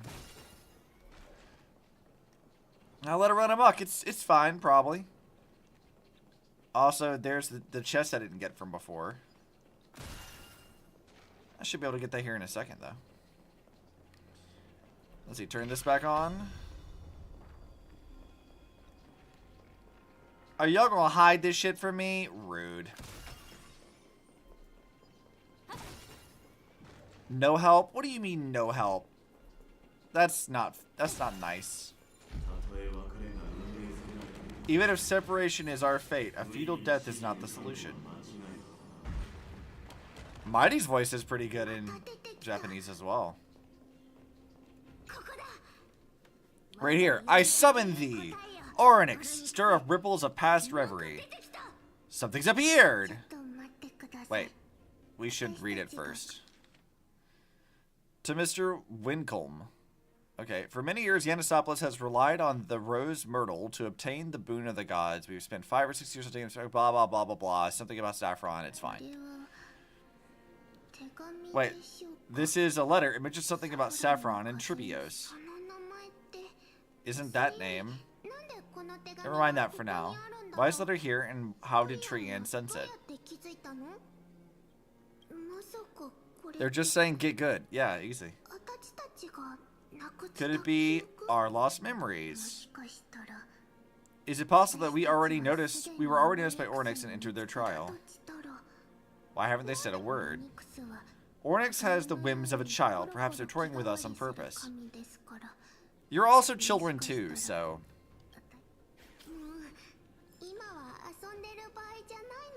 This is time to be playing games. I don't know. Gambas are fun. Place a celestial orb on the tray. Blah, blah, blah, blah, blah. Okay, we'll figure it out.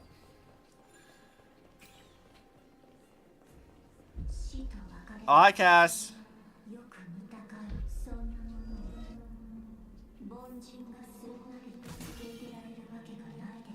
Oh, she's teleporting around. Why is Trivi's section just becoming a horror game? Are these visions also fragments of the past? I don't know. See, this is the miracle thing, right? And that doesn't destroy that. How do I get back up to the top floor, though?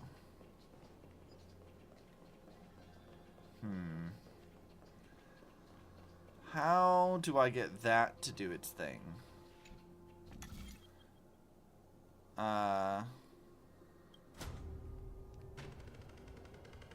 Okay, so I can get it to point over there.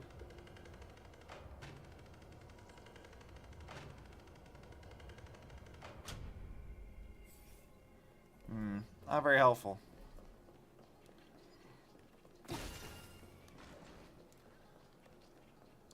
You know what? I bet they won't let me do this because it's like a thing for Tribi.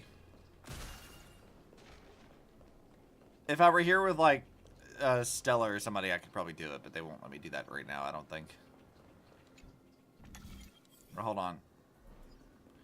Wrong button, sorry. I gotta go down to the other one.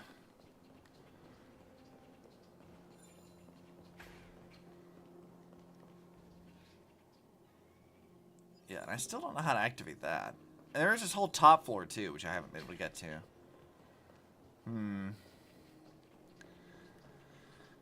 I guess we'll come back and figure that out later. For a miracle. Yep, thank you. Alright, what is this? Jibby, Trinan, look what I found. Is this the safari? What do you mean safari? Let's take a look. But there's nothing here. It was right in this dolium. There's really nothing here. This can't be. I swear I saw it. I swear, Trian saw the truth. It was right there. Where did it go?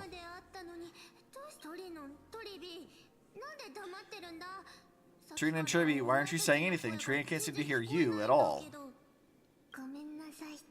We are just lost in our thoughts. Don't worry, Trian.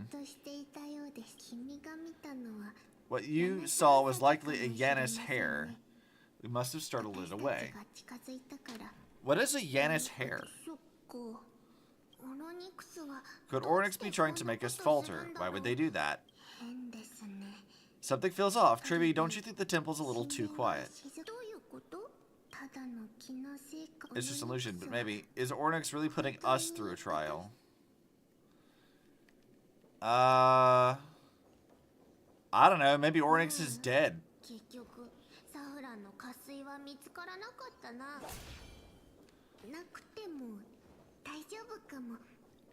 Let's try to convince Ornyx. At least they didn't toss us out straight away. Yeah, that's a good question. A good point. Not a question.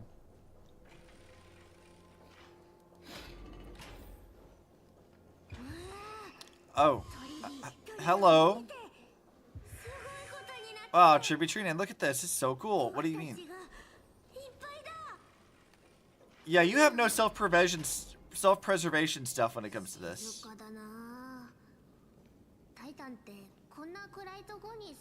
It's really quiet. Do all Titans live in dark places like this? No, but those are Honkai zombies. So. Oh, hello, Bug. I didn't even see you. That's goofy. I love that. I wasn't even looking for the bug. I was just looking at the dead bodies.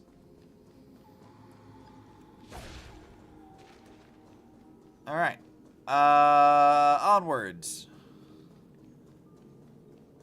Yeah, it is very different than the last time we were here. What's going on? Ornyx disappeared? I mean, there were Honkai zombies there, so would be a problem. つまり国威の剣士は暗黒の塩と関係があるだけでなく火種を奪って回っているということか。 God, it's weird hearing him talk like this. Are you saying that the Black Robe Swordsman is not just tied to the Black Tide, but is also hunting for core flames everywhere? That's the most plausible possibility. First, it has a vessel that can hold core flames. Second, I'm one of its targets. Let's start with the first premise. Its peculiar ceremonial blade can interact with the core flame, as evidenced by the pull I felt when it stabbed into my chest. I hypothesized that the blade can sense, absorb, and even retain core flames. The second premise is even more explicit. When it was engaged in fierce battle with many of us and was heavily distracted, it remained consistently focused on me, or rather, on the Titan Circes inside me. So it's plundering core flames. Now, why am I getting pinged? That's probably Molly's probably streaming, isn't she? Nope, that's not Molly pinging me. Alright, cool. I don't know about that. Look at him, he even sounds like a proper Kevin in tone now. But if your argument holds up, won't they be headed to Akuma soon? The Vortex of Genesis is full of Titan core flames. Also, I should probably pull back up my thing over here. Not necessarily. Let's call that person the Flame Reaver for now. If my presumption holds, that person has 3 targets. The first target is me, the second target is Orynyx, who hasn't yet fallen, and the third is Akuma, and the Vortex of Genesis, where the core flames are housed. But I suspect Akuma won't be their first target. Kefali's core flame is guarded by the Council of Elders' arcane power, and Phagos's water curtain could be able to block out any external perceptions. What about Thanatos and... I cannot pronounce that name properly. Aquila. Their core flames are yet to be restored. The whereabouts of Thanatos remains a mystery to us all. As for Aquila... Can you fly? No, I can't. Why are you asking that? Can that Swordsmaster fly? Good point. But what if they do grow wings? If they had wings, I wouldn't have made it out of the grove alive. That's a relief. Ever since the Flame Reaver has... Anyways, since the Flame Reaver has 2 targets, we need to move fast. With the distance between Akuma, the grove, and these potential targets, I believe we should bolster our defenses in... That's what Dan Hong sounds like?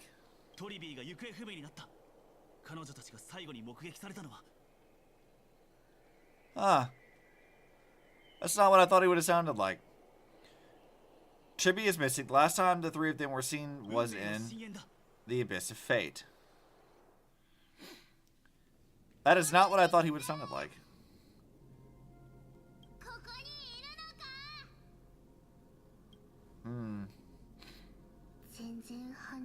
No response. Did they foresee that we were coming and hide in the fog? Or... Your powers of observation are not very good, girl. Because, we passed Honkai corpses earlier.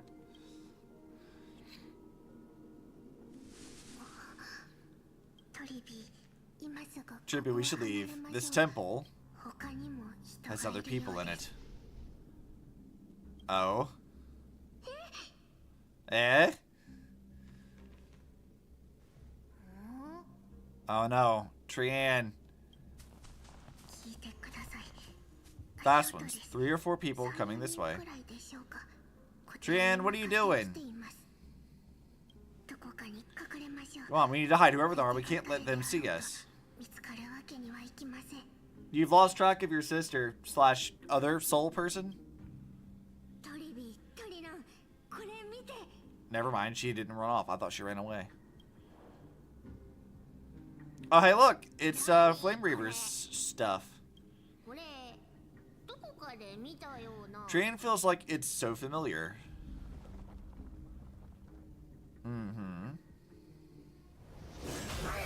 Oh, what's up? Oh, well, that's a problem.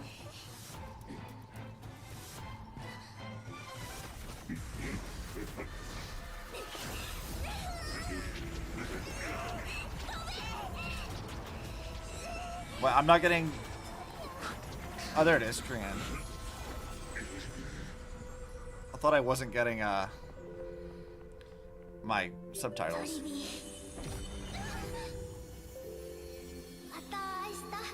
See you tomorrow. No, you're dead. The death flags have been everywhere for this, so...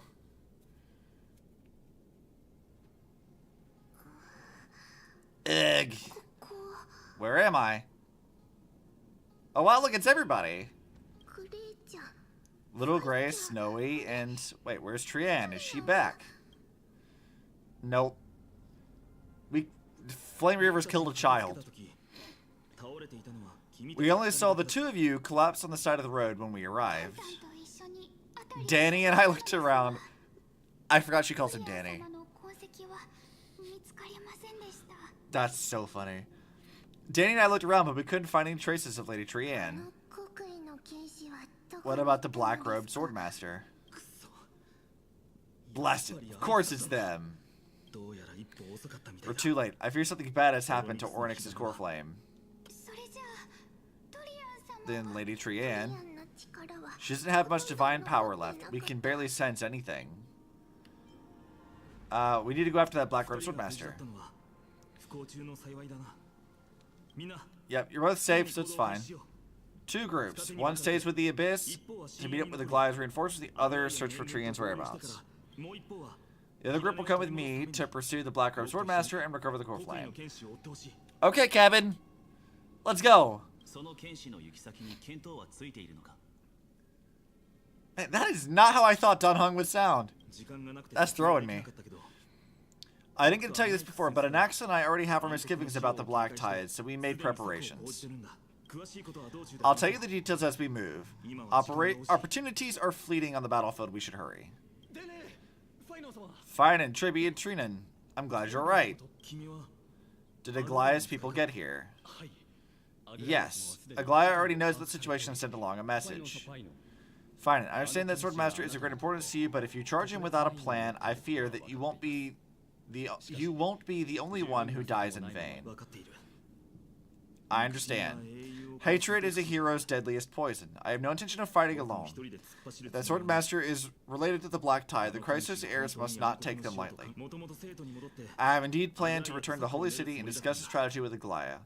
We'll need all the help we can get for this encirclement. Why don't we split up as previously discussed? Hyacinth and I will stay to regroup with the reinforcements. You go back to the Holy City with everyone and tell Aglaya about your plan. Trinan will stay in the Abyss too. That way both sides can communicate with each other if anything happens. Yeah, we have little chibi walkie-talkies. Thanks. Let's go. Alright, now I'm back to my own POV. We're back, Aglaya. You should have come to me first, Finan. I don't... Let's listen to Aglaya's voice a minute here.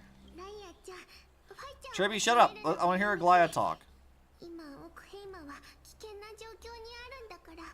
There's no need to scold, Snowy. Akuma is currently in grave danger.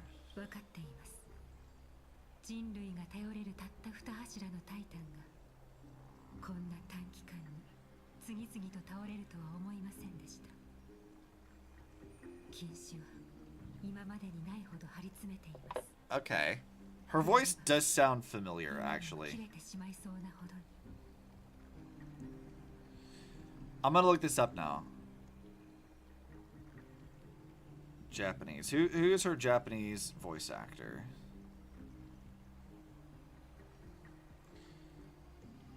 Indo Aya, according to this. Let's see. I feel like I've heard her voice in something else. Voice actor. Not news. I want to go to all. Yes. What else have you done? Filmography. Anime. Let's see if I recognize any of this stuff. I definitely feel like I recognize her voice, though. She's in Lucky Star, apparently.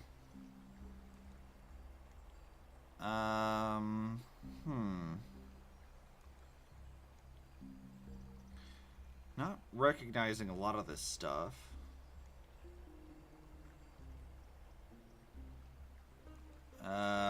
She's in JoJo. And Neptunia.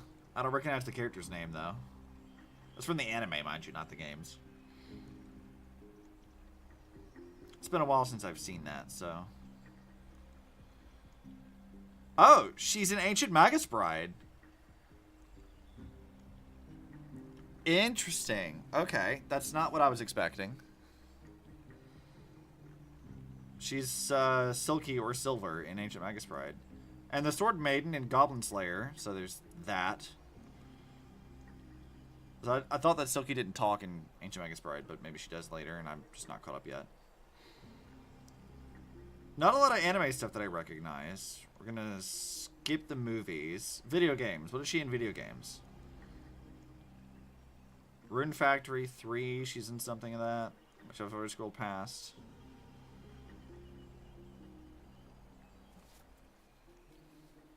What else are you in? Because I feel like you sound really familiar.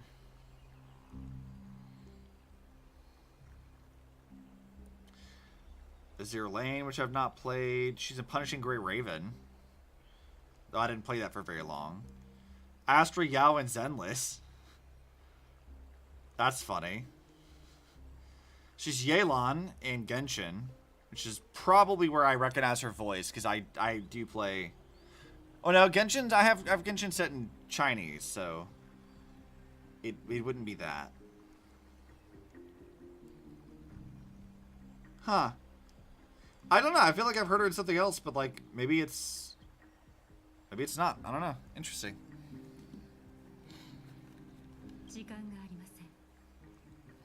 Fine, and tell me your plan. Time's of the essence. Find and recounts an access discovery. Alright, Kevin. What's going on? This thing is not just hunting titans, but taking core flames too. Yes, just like the Flame Chase journey is doing. Professor Naxa thinks the Flame Reaver's arrival is likely a sign that the Black Tide has spread further. Regardless of whether you're right, this being is still far more aggressive than we expected. You know, the important thing to note about this too is if it hunts Titan-related things, core flames and the Titans themselves, that does raise the question of why did it feel the need to kill Cyrene? Why is Alicia gotta die? Why is it gotta kill Ellie?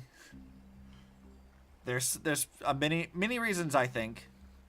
You like Mighty's voice in Korean more? I'll listen to it later off stream. I like Aglaia though. I feel like Aglaia not sounding British makes a lot more sense. Like it's such a...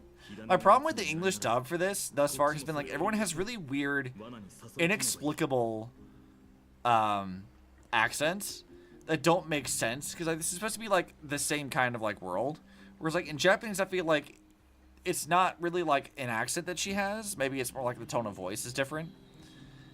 Now, I don't speak Japanese, so I can't say for sure if, like, the dialect of Japanese that she's using evokes a similar kind of thing to, like, how British it sounds to English speakers, but, like, I don't know. I feel like there's a little more consistency in the not English dub, at least so far. Anaxis already left the Holy City with Cersei's core flame while we were on our way to the Abyss, so he can make preparations for the battlefield. Man, it's great hearing Kevin's voice sound like Kevin. He sounds correct. Sounds like he's supposed to.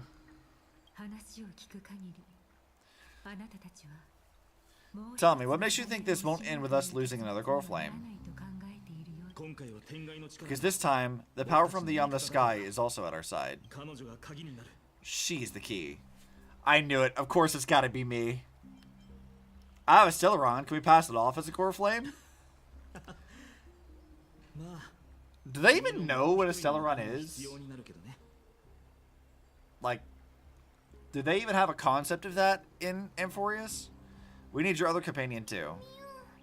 Oh yeah, hi Mem.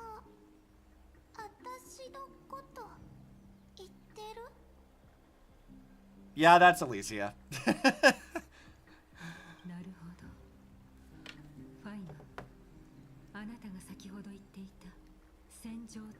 I haven't verified that that's the same voice actress, but yeah, it sounds right.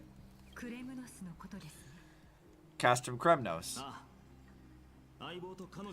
Yep. I'm sure everyone remembers the astonishing miracle that she performed during her companion, or she and her companion performed during the battle with Nikidor, and how they awakened Castrum Kremnos' past. That will be the key to our victory. We'll use Ornyx's power to once again open a passage to the past and lure our enemy inside. Then we seal the Flame Reaver in the maze of time. Impressive. Ornyx has fallen, and Yanis' divine power already belongs to Akuma. Once we take back the core flame, the Swordmaster will have no means of escape. It's very clever, using the element of surprise instead of brute strength. Can you do it, little one?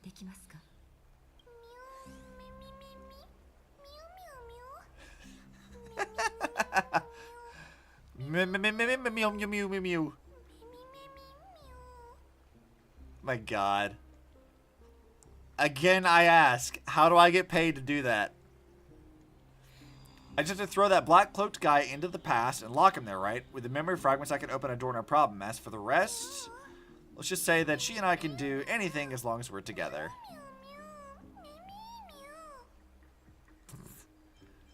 Really? Then I'm gonna make a wish.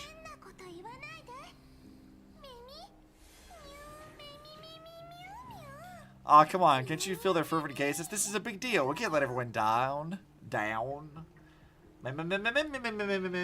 Yes, Derek's. It doesn't matter what dub we're using, it's still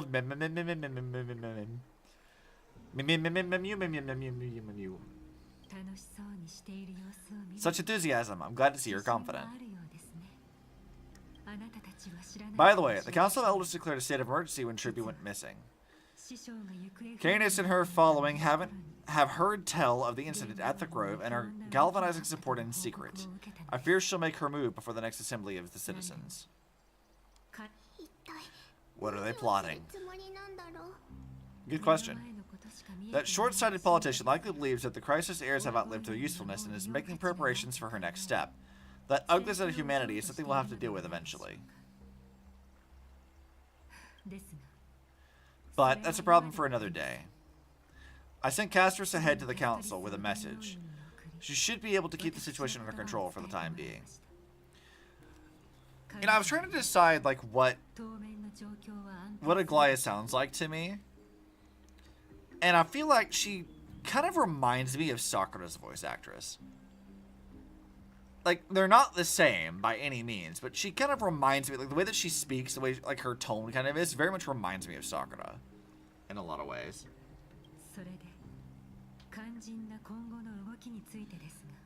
There's, like, a tone to her voice that feels very similar. Fine, so I hope that we can come to understanding on this. We must take down the Flame Reaver in one go and retrieve the core flame, and in doing so, grant ourselves an advantage against the Council of Elders.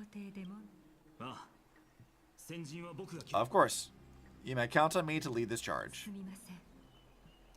I apologize for tasking you to spearhead this plan once again, but Akuma is currently beset by enemies from within and without.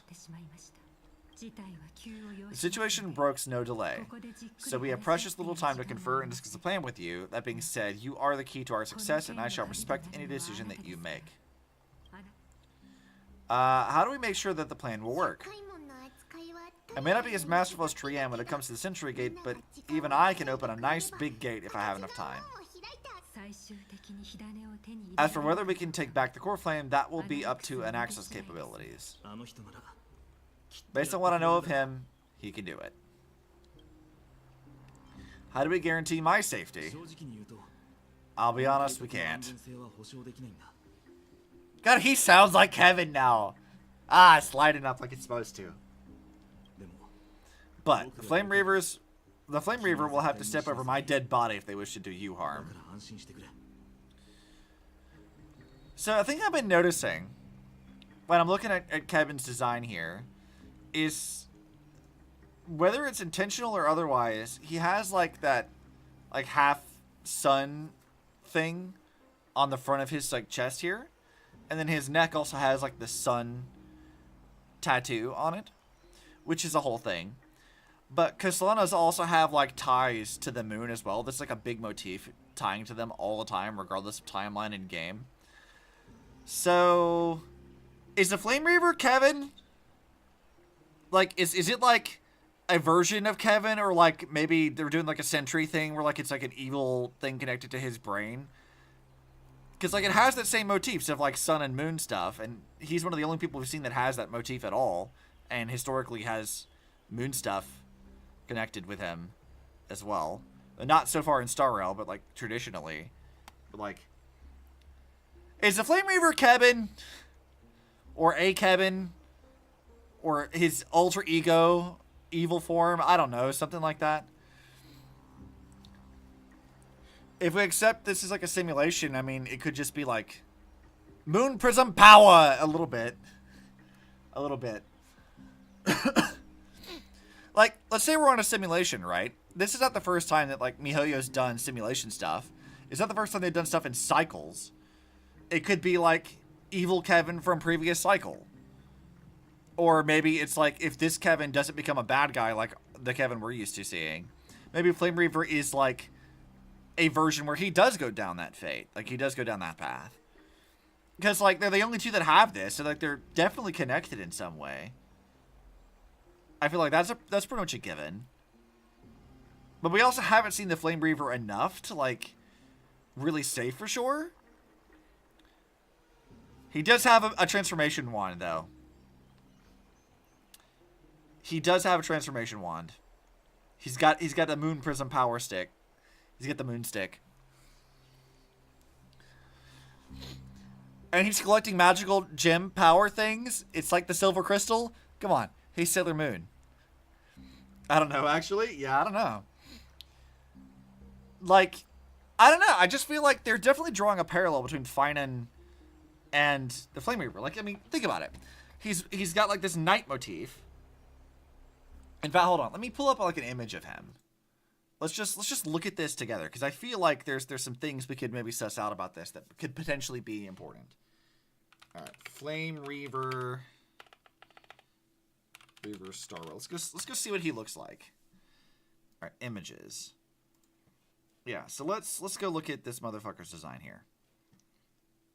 I don't want to look at spoilery things. I just want to look at his, like, design. See full size image, please.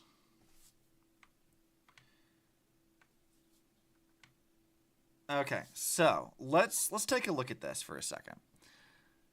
So you can see how, like, when we look at his design here, and we, like, stick him up here next to Kevin, there's a few things that I feel like are important to note about it.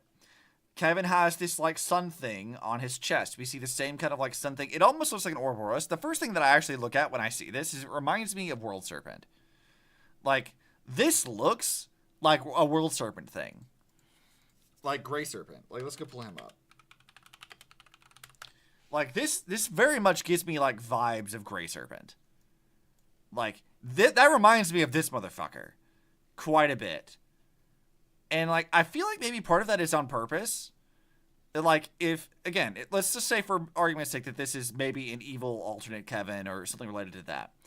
This being, like, the World Serpent kind of logo thing. This being, like, a sun and moon motif. We've got sun stuff over here. With Kevin and Castellanos always are tied to moon. I feel like there's definitely some parallels to draw there. We've also got, like, the fact that Kevin traditionally uses greatswords. He has, like, that's a big thing for him.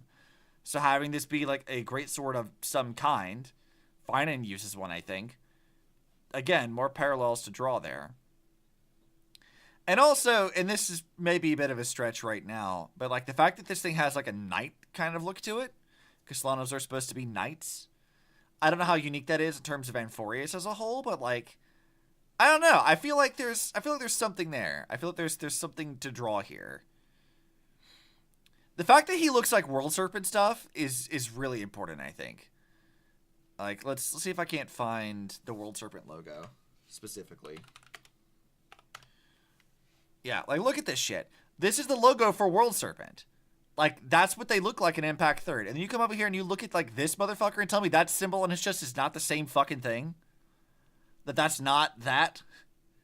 So even if he isn't a Kevin variant, he's definitely tied to something similar. Like, the organization that Kevin's mostly known to be connected to, like this, there has to be something here.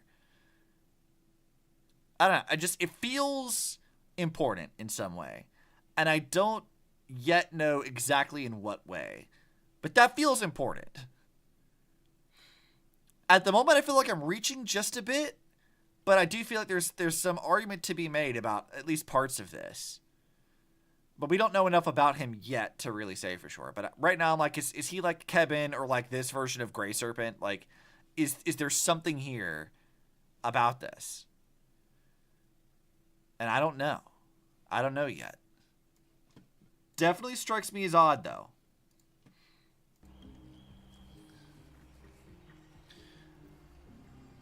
Whatever Mim plan is, I follow. Hooray! I was so worried that she'd be mad at me. Mem, you're like a marketable plushie. I think you'll be okay. We are grateful to you for your aid and for the rest of you as well. Let's begin the hunt.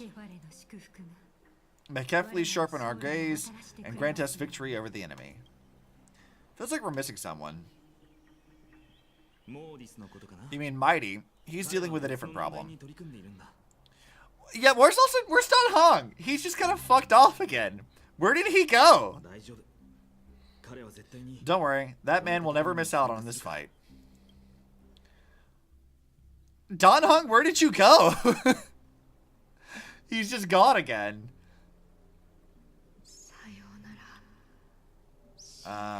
Hephaestion, farewell, my dear friend. You must lead us back home. Oh, I like his dad's voice in Japanese as well. You and I, we're both the same. We feast on strife and fear.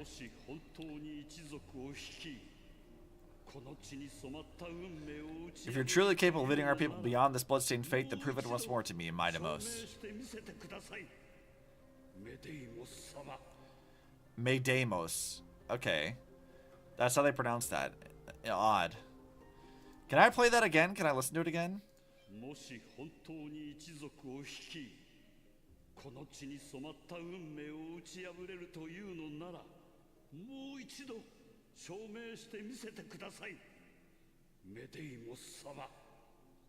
Maidamos. Okay.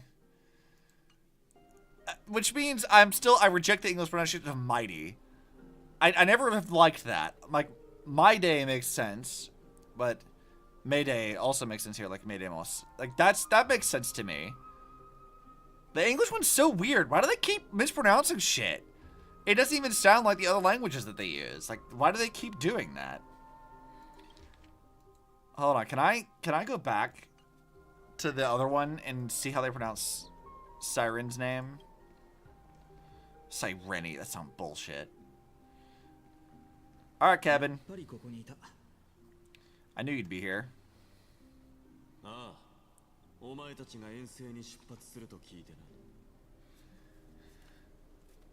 You know what? I'm curious about another thing since we're looking at voice actors. Is Maide and Culpus voiced by the same person?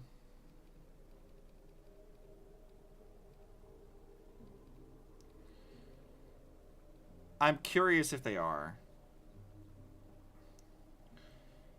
Who is this? Yeah, alright, copy. Let's paste that. He's only 33. Interesting. He's not much older than me. Alright, let's scroll down to see what he's done.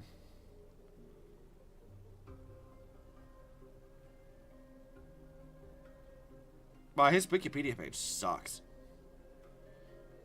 Oh, he was in God Eater. That's so funny. He's the male voice or one of the male voices in God Eater. Or God Eater 3 specifically. That's really funny. What else has he been in? Let's see.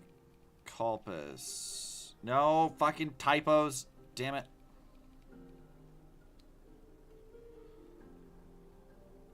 Okay, no, they're not the same. I didn't think they were.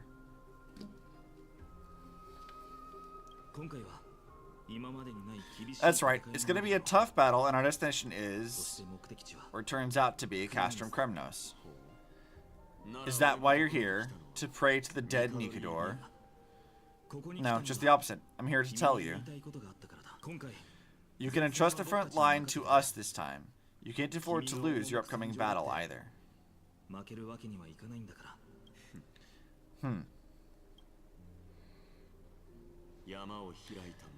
Have you heard the story of Geocles, the Mountain Breaker? Sounds like you've spoken with Cartonus. That's the name of the legendary mountain dweller, right? Let's have a chat before we go our separate ways. Cartonus told me that back in ancient times, the mountain dwellers lived in seclusion.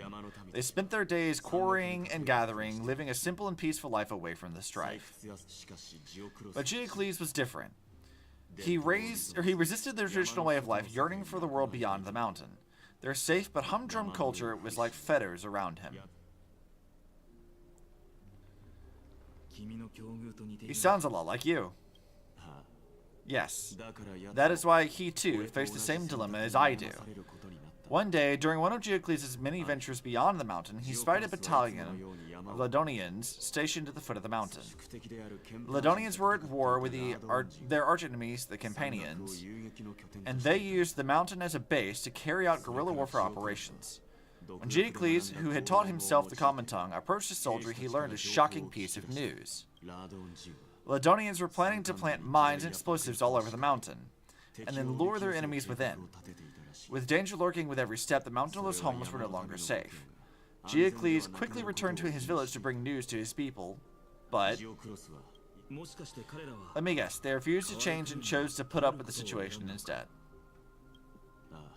That's right. The mountain dwellers were fearful of even the smallest change to their lifestyle, let alone leaving their home. Despite the imminent war, the elders would rather negotiate for peace instead of leaving the mountains. This made Geocles both angry and sad. But he didn't give up. If you were in his shoes, what would you have done? Lead my people on a resistance, perhaps? I'm not sure. I can think of a solution that would make everyone happy. A solution that would make everyone happy, huh? That's how naive we are. Well, let me tell you what Geocles did. He took the mountain dwellers' store of gemstones and traded them with the Ladonians for a mass amount of gunpowder. But he didn't do this to fight the Campanians. Under the cover of night, he set ablaze the forest surrounding the settlement, forcing his people to flee the mountain.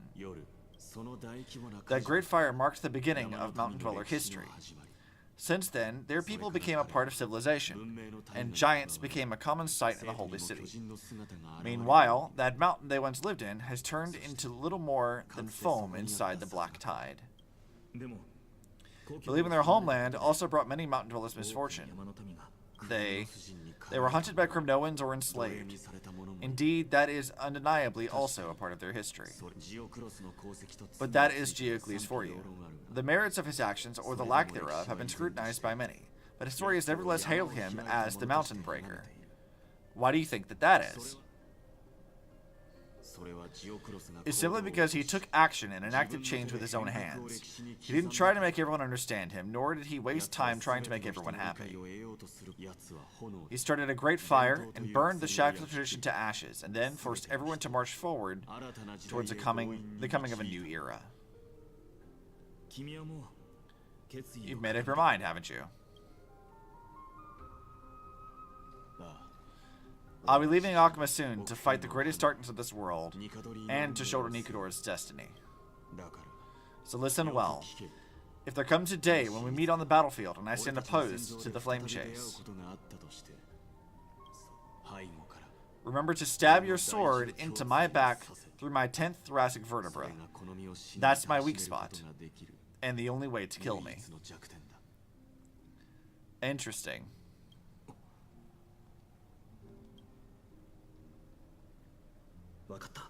You have my word. So Achilles. Yeah, apparently. He's absolutely Achilles. Go now. Your battlefield calls. Send the flame-thieving hyena to their death. Called it. Yeah, you did call it. But if you find yourselves with no other recourse, then pray to that blade in the sky, and loudly call out the name of the new god.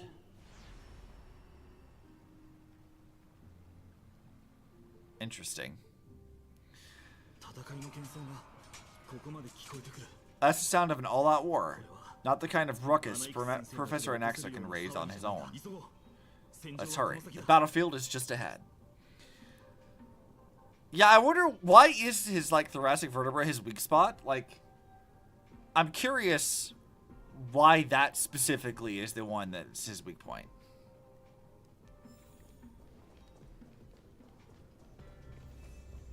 Wow, that seems like a problem. No way, a Crimnoan? But we'll see the Honkai zombies again. Let's go look at these guys. That's a strife thing. Oh, you're still alive. Well, not anymore. He was just squatting, minding his business.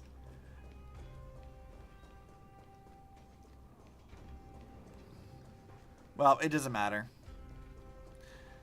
Why was he just over there? He was like slob squatting over there. I don't think she managed to send the Crimnoans to assist. Brave warrior, what's the situation on the front line? And Achaman, why are you here? What did Naglaya tell you? We've been instructed to assist you in trapping the Flame Reaver. Naglaya, that vile usurper, I spit on her name. Our king will be back soon. He'll be able to deal with you and that black-robed. A horse curse. God, I can't read.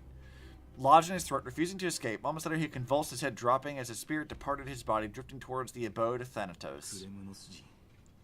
The Crimnoans really are just like their king. Rest in peace. May your glory last forever.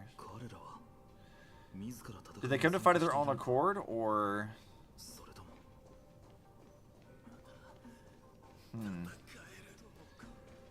Yeah, what the fuck is going on over here? Look at this guy. Look, he's just minding his business.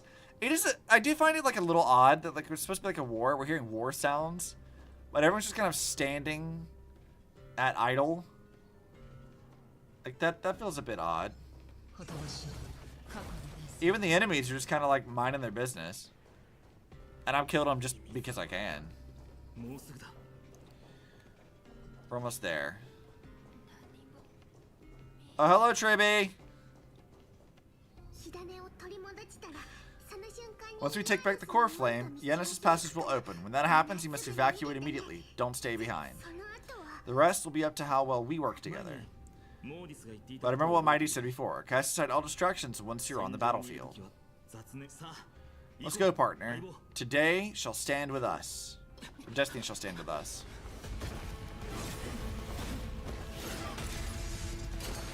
Alright, let's look at this boy. Go, Mem.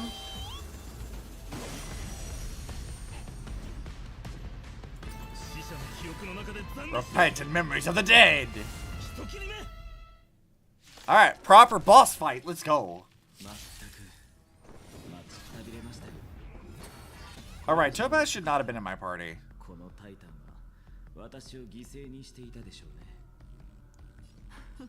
Look at all these little fun poses, though. Frail child of humanity, 'tis more effort keeping you hale and whole against that blade than it is in seeking the truth of this world. Also, listen to music.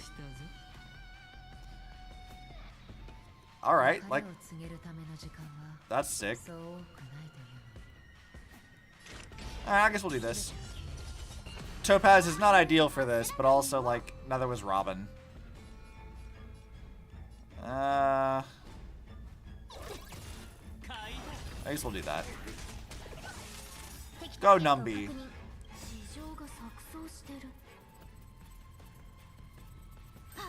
Topaz's face looks very squishable. She's like a little puffer fish.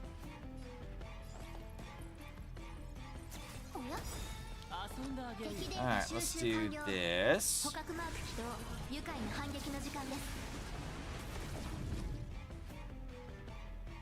I do want to cast some defense stuff. Oh yeah, more moon stuff.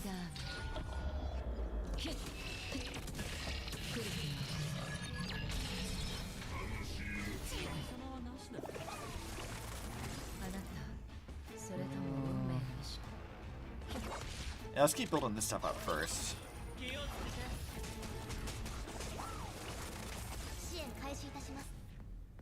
Alright, now we can do this. Go, Pela! Do your thing! No,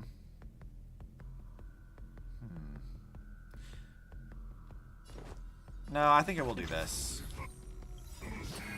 One who lost their shadow. What was that achievement for?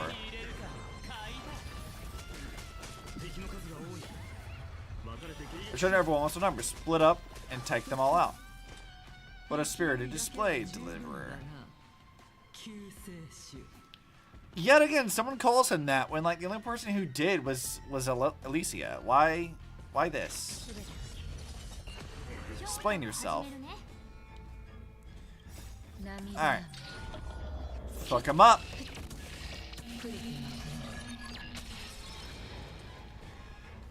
Let's do that again.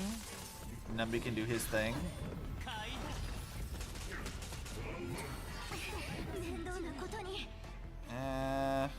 Yeah, I guess we'll do this again.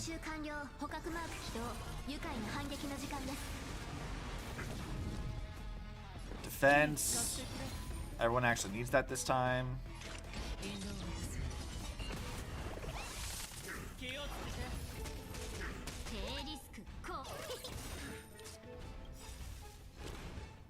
Wow, all that work to break his shield and it didn't really amount to much.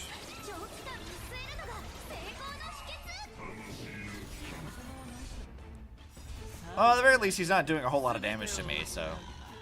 Aventurine can cover it!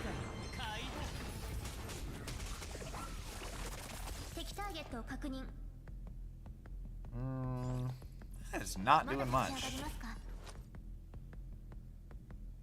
We'll keep doing this for now.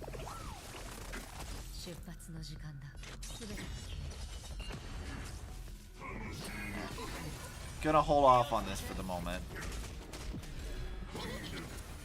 Okay, damn! Topaz is dead. Got it. Fucking hell. That was unnecessary.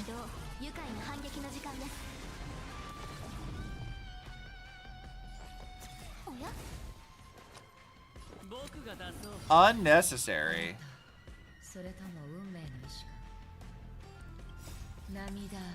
Well, she wasn't contributing to the team anyway, so...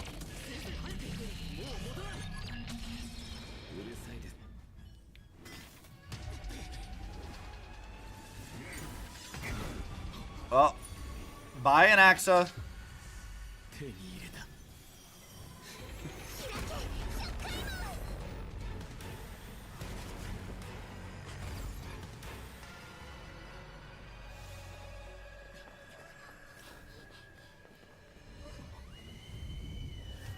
Damn, Broken just cut his way through time. How embarrassing, Deliverer.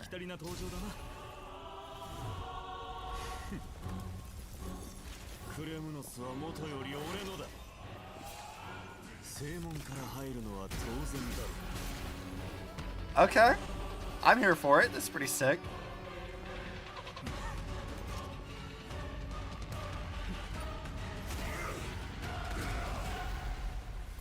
So much for trapping him in, like, time. Hey, look, they resurrected Topaz. Then burn my destiny and ashes to strife. I like his throne. That's pretty cool.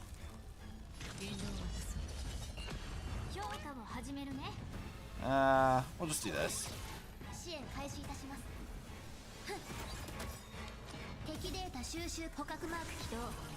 All right. What? I'll let Aventurine do this first. Let's do that, and then we'll do this immediately afterwards. But Fnatic's red team as always. Yeah, because I forgot to remove Topaz out of the team and put in Bronya. It would have been Robin otherwise. That's what would have happened. Hey, I just killed all these dudes and they're back again? That's bullshit. Vanity leads to self-destruction.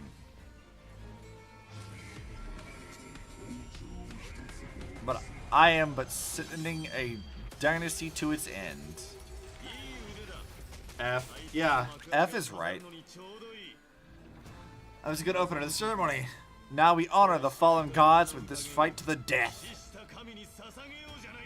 Kill all the shadows here for an achievement. This is apart from the other one. Oh. I mean, I guess I killed them all, but I didn't get one again this time, so. It was worth ultimate. Yeah, that's unfortunate.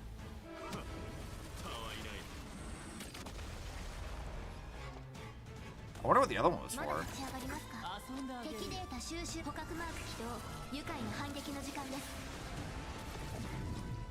Let's do another defense one.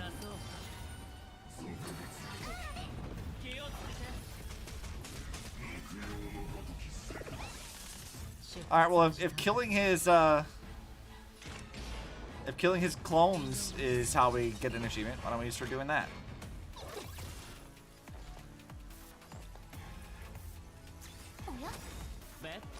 Alright, let's just target. I'm gonna target you specifically.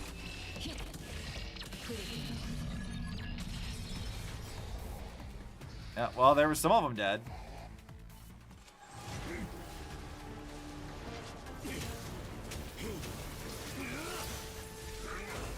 Bam!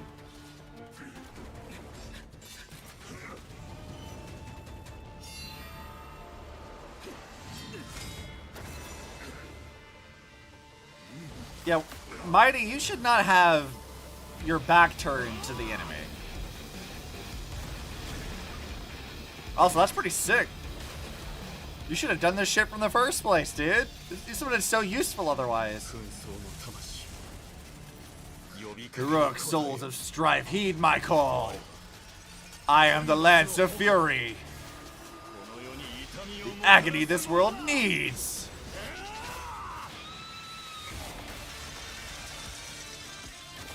Badass. Let's go.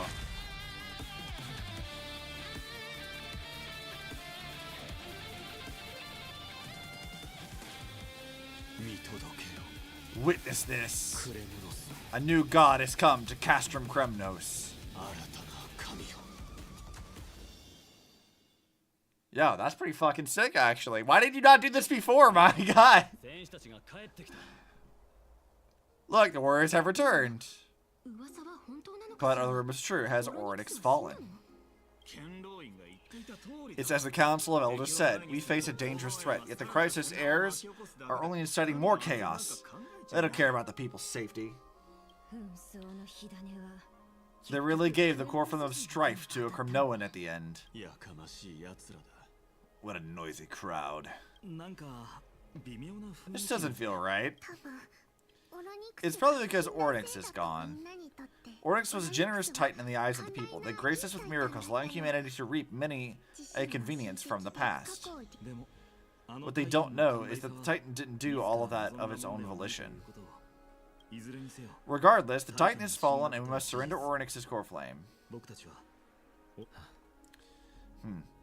A meeting with that woman again so soon? I just can't catch a break.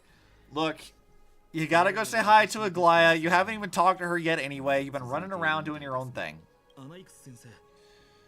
Professor Naxa, why don't you find some place to rest first? Matters that require Aglaya's attention are piling up. You two meeting again will, forgive my honesty, only distract her. Just try to stay on your best behavior, if you know what I mean. That's not up to me, I'm afraid. I've been trapped in her prison the moment I set foot in this holy city. The price of having a titan living in my head, I suppose. Don't worry, I don't want trouble either. What kind of trouble does he get up to, I want to know. He and Aglaia don't get along, huh? They have differences in ideology. Alright, I suppose that's putting it lightly. Don't worry, you'll figure out the intricacies of those relationships sooner or later. I'm sure you don't need my help in handling Ornyx's core flame, so I'll be off. I have some personal matters to attend to.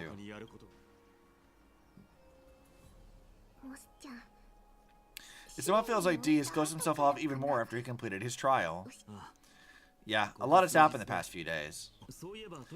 You've been lost in thought for a while now too, Triby. Did Trinan bring news?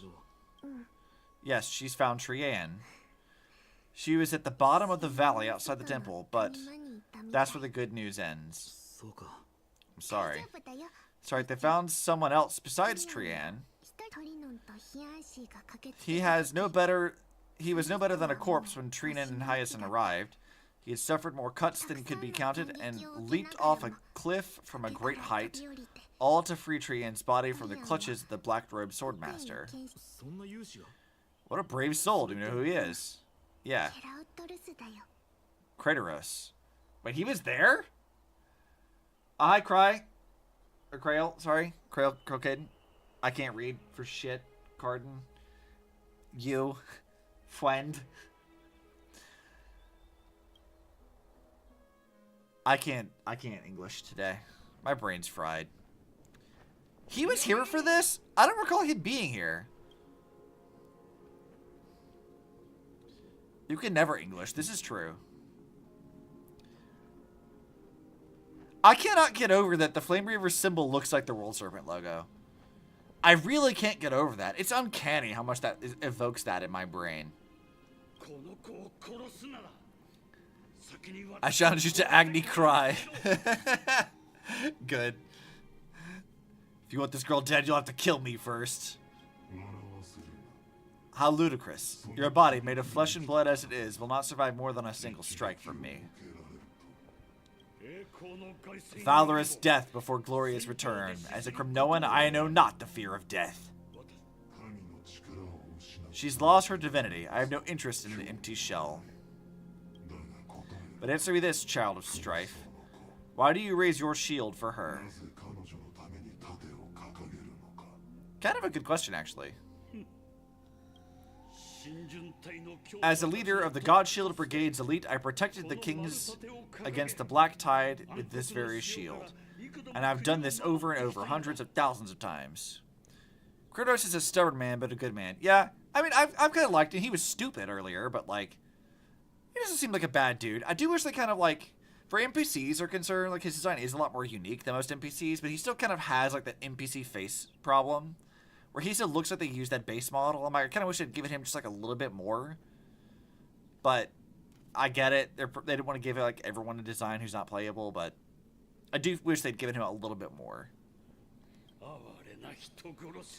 Pathetic killer like you could never understand the weight it bears. Pity.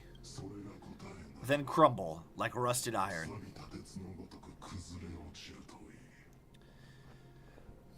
Yeah, he really is giving me, like, World Serpent vibes. This is very Grey Serpent-y. I don't hate it, though. Wish they pull the trigger and give certain NPCs full custom models, even if they're not playable. Yeah, I kind of wish so, too. They have a few of them, like, Cersei's had a pretty fun design. I liked her. But, like, I do wish they would give us a little bit more.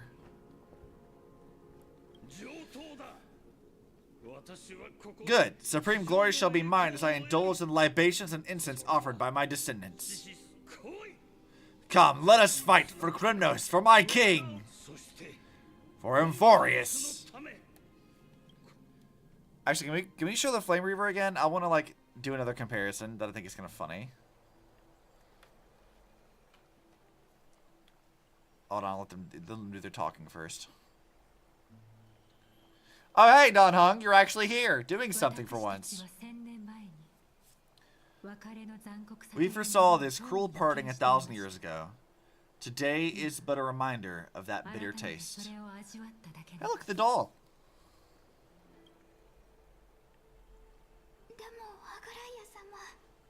But Lady Aglaia, I don't understand. It wasn't life that Lady Trian lost. Why does she look like she really turned into a doll? I don't understand. Alright, so I want to look up this, because this is what I feel like is really funny.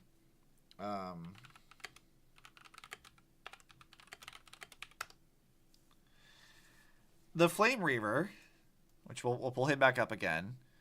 He also reminds me of these fucking things from Dark Souls 3. These guys, the Ring Knights. This whole thing in his front, it like really reminds me of that. And to be honest with you, I feel like that might be on purpose. Because like MiHoYo loves Dark Souls. They make references to it all the fucking time. Like, there's, like, achievements and stuff in Impact 3 that are references to, like, Bloodborne and Dark Souls. We've had, like, things and events that were very evocative of that on purpose. They always make gags about Dark Souls and other stuff from FromSoft. I feel like the Flame Reaver looks like this. I feel like he very much has, like, a similar vibe. They even had, the fucking helmet and shit. Like, it just, I don't know. I feel like these are similar to me. Like, he just looks like this. Why does he look like this? It might be on purpose. I couldn't say for sure, but I do feel like that would make sense. Especially if you consider it like this, because now this is going to be really kind of a reach. But, like From Software is like, pretty influential in a lot of ways. And MiHoYo loves them. Let's think about, like, what the Ring Knights actually are. These are, like, branded knights. Side by side. Let me see if I can't, like, get this side by side. I'll drag this. I don't know. Let's put you over here. Let's go look at this. This motherfucker. Like, you see how, like, similar? You got, like, the long, flowy, torn, tattered cape. You've got, like, the ringed thing in the center here. You've got this hooded head with, like, this has, like, a thing underneath it, which you can't see in this picture. But, like, yeah. These are similar. Goldie reminds me of, like, a ring pussy, especially when she talks. She does. But, like, okay. The Ring Knights specifically, if I remember the lore of Dark Souls 3 correctly, they're humans that were, like, branded. And, like, the brand was, like, eking through their armor. There's the whole thing with, like, Gwen branding them as the whole thing, whatever else. But, like, the thing that being tied to humanity in Dark Souls is that, like, humanity has, like, the Hollowing Curse, among other things. They kind of become zombies for a while, and it's this, like, never-ending, like, perpetual threat in the Dark Souls universe. So, like, everyone hollows eventually. You lose your humanity, and you become a thing. You become a zombie of some kind. You lose what made you what you were. You lash against other people. The Black Tide and Honkai by extension behaves very similarly, right? Like, you lose your humanity, you become a monster of some sort. That's the whole thing. And the Flame Reaver, at least for right now in the story, is shown to us as being like he's a Black Tide monster. But he's a knight. And I feel like them having this knight, a creature of the Black Tide, evoking the same imagery as the knights who did the same thing in Dark Souls 3 for humanity in some sense. That's just kind of an interesting thing. I don't know. I like that, like, parallel there. It might have been on purpose. It might not have been. With MiHoYo, it's kind of up in the air, but I do feel like that might have been, like, at least partially inspired by that. Because they've done that kind of stuff before. That would not be the first time. It's just kind of a neat little parallel that I noticed. I noticed this when he showed up last stream, and I was like, you know what? That feels familiar. That feels like something I've seen before. Because it kind of is. On top of, like, other things that would tie him into, like, Grey Serpent and stuff in Impact 3 more directly. But, like, I don't know. I just feel like there's something to note there. Whether or not it means anything or it's just like a fun little, like, coincidence could be really either way for me, but I don't know. I don't hate it. I did some digging on the lore from the Simulated Universe that I need to look into if you wanted to hear what I found. Yeah. Let me get to where I'm actually doing gameplay stuff, and maybe you can post it in chat and I'll read it as I have time. Don't be sad, Hyacinth. Trienne used up her borrowed time from Yanis, that's all. Her spirit is now riding the west wind, flying ahead to the world free of sorrow. If a world like that truly exists, does that mean everyone from the Grove is there too? Her hair looks like it's made of ice cream. It looks like a cotton candy or ice cream hair. Like it looks like that. Oh, consumed. If it exists, Hyacinth, do you not remember? The prophecy that guides the crisis heirs is the voice of Kefali before it fell silent. It loves all of its creation sincerely and would never bear to lead us astray with lies. You got a problem with my fat fuck cotton candy unicorn? I didn't say I had a problem with it. I just said it looks like ice cream. I could munch that. Just nom. They're eating it mine? Uh-huh.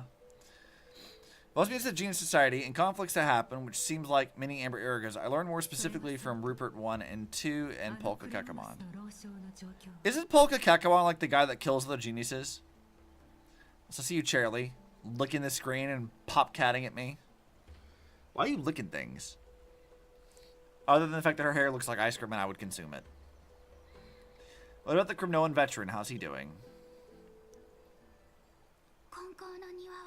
Claiming you more? Uh-huh. Lies. The Twilight Court has done all we can. Even so, we've only managed to keep him from breathing his last. I used the Sky Priest's technique to help him walk again, but if light ever disappears from Akuma for good... No, let's hope that never happens. You know, okay. We were just talking about Dark Souls. And... I want to make another, like, comparison to this. Because it is kind of funny. Again, this is very much like a reach and not really like intentional, I don't think, but I do think it's kind of interesting. In Anor Londo, it's like the shining city, right? Like everything is light. There's always like this light of the gods. Unless you go to Gwendolyn and you attack her, and you realize that it's just an illusion, and the whole place has been in darkness the whole time. This idea that like Akuma's light's like the one thing that like kind of keeps it around, and it's eventually flagged now to disappear at some point in time. I don't know, my brain's just like, yeah, that's kind of like Anor Londo a bit. Except here it's maybe not an illusion, but like, I don't know, when you think about like how NPCs talk about it, they kind of describe it as if like living in Akuma is like sort of like a fantasy, because you're like kind of ignoring the black tide that's ever encroaching. Like, obviously the politicians and people are concerned about it. It does happen, but, like, this peaceful thing is described in many ways as kind of like an illusion. So, probably not intentional on the writer's part for this, but, like, my brain does make that connection. Probably because we were just talking about Dark Souls stuff. And I think it's kind of funny.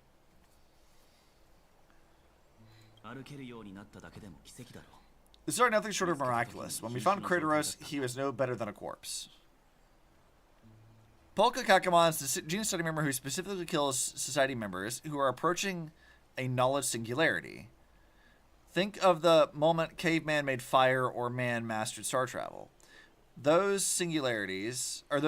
Polka supposedly did research into finality and observed the end and beginning of the next leap, and is so afraid of what she saw that she kills anyone remotely close to setting it off. Interesting. I still am curious, like, what the Eon of Finality is supposed to be.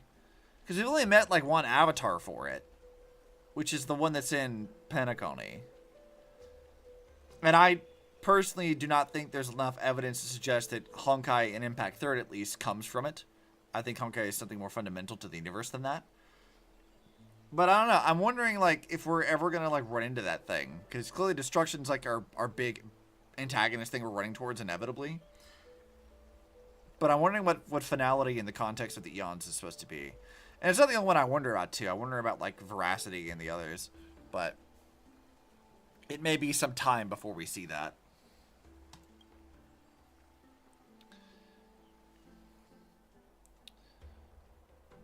Oh, we're looking at the baths.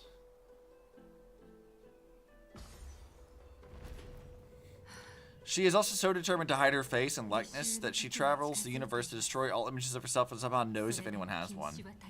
Interesting. The parting hour is upon us, yet the golden thread runs slack. The heroes have returned with their spoils. Sup? Everyone, please take this opportunity to rest and prepare for what awaits us. Yeah, we got it. I ain't worried about it. You returned unscathed and brought tidings of triumph. Truly a moment worthy of celebration. Yeah, I'll come talk to you in a second. I gotta check what all these achievements were. Allow Flame Reaver of the Deepest Dark to cast Underworld's Grief consecutively 2 times in Phase 1 without triggering a synergy with Long Shattered Vessel. Defeat Kokolia without defeating Bronya. Save the princess. That's hilarious. I love that. I'll have to do that at some point. Not anytime soon, though. There's an entry that Herta talks about where she sent an invitation to Polka to join the Sim Universe project, and Polka responded by infiltrating the space station and carving messages into Herta's walls, warning her never to contact her again. That's hilarious and kind of petty. Polka said, shut the fuck up. So don't at me to like the next extreme. I kind of love that. Just a bit. Let's see. Who's up right now? Fat fucking Hyacinth. And then Herta, who I already have. I don't think Fat Fuck ever works for... I don't think this team would work for my stuff. I don't know. Insane, you know better than I do. Would Hyacinth be good for any of my teams?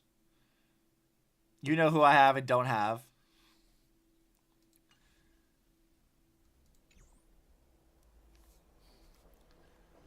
I think I want to say for Cypher, though. I don't remember who the fuck you have and don't. Lies. It's incredible. You haven't made a spreadsheet for me. Why would I make you a spreadsheet? It's good to think that we returned Nikodor's core flame not so long ago. It wouldn't be an exaggeration to say that you and your friend's arrival have melted the glaciers of history. We've melted a real glacier before. You could say this is the true face of history. It slumbered for 1,000 years only to awaken for this one moment. Alas, now is not the time for a study of history. I don't see an axe around. Was this under your instructions, Finan? Yeah, it seems much more efficient than letting you two go at it endlessly. Sitting in the bath with your shoes. Yeah, they're pulling an Ayaka. Having wet socks. That's what they're here for. And this is now the second time this stream that Finan's gone into a bath fully fucking clothed. My guy, you are not supposed to wear clothes into the bath. That is not what the bath is for. Why? Why are you all like this? A rash decision. After all, he still bears a core flame with him.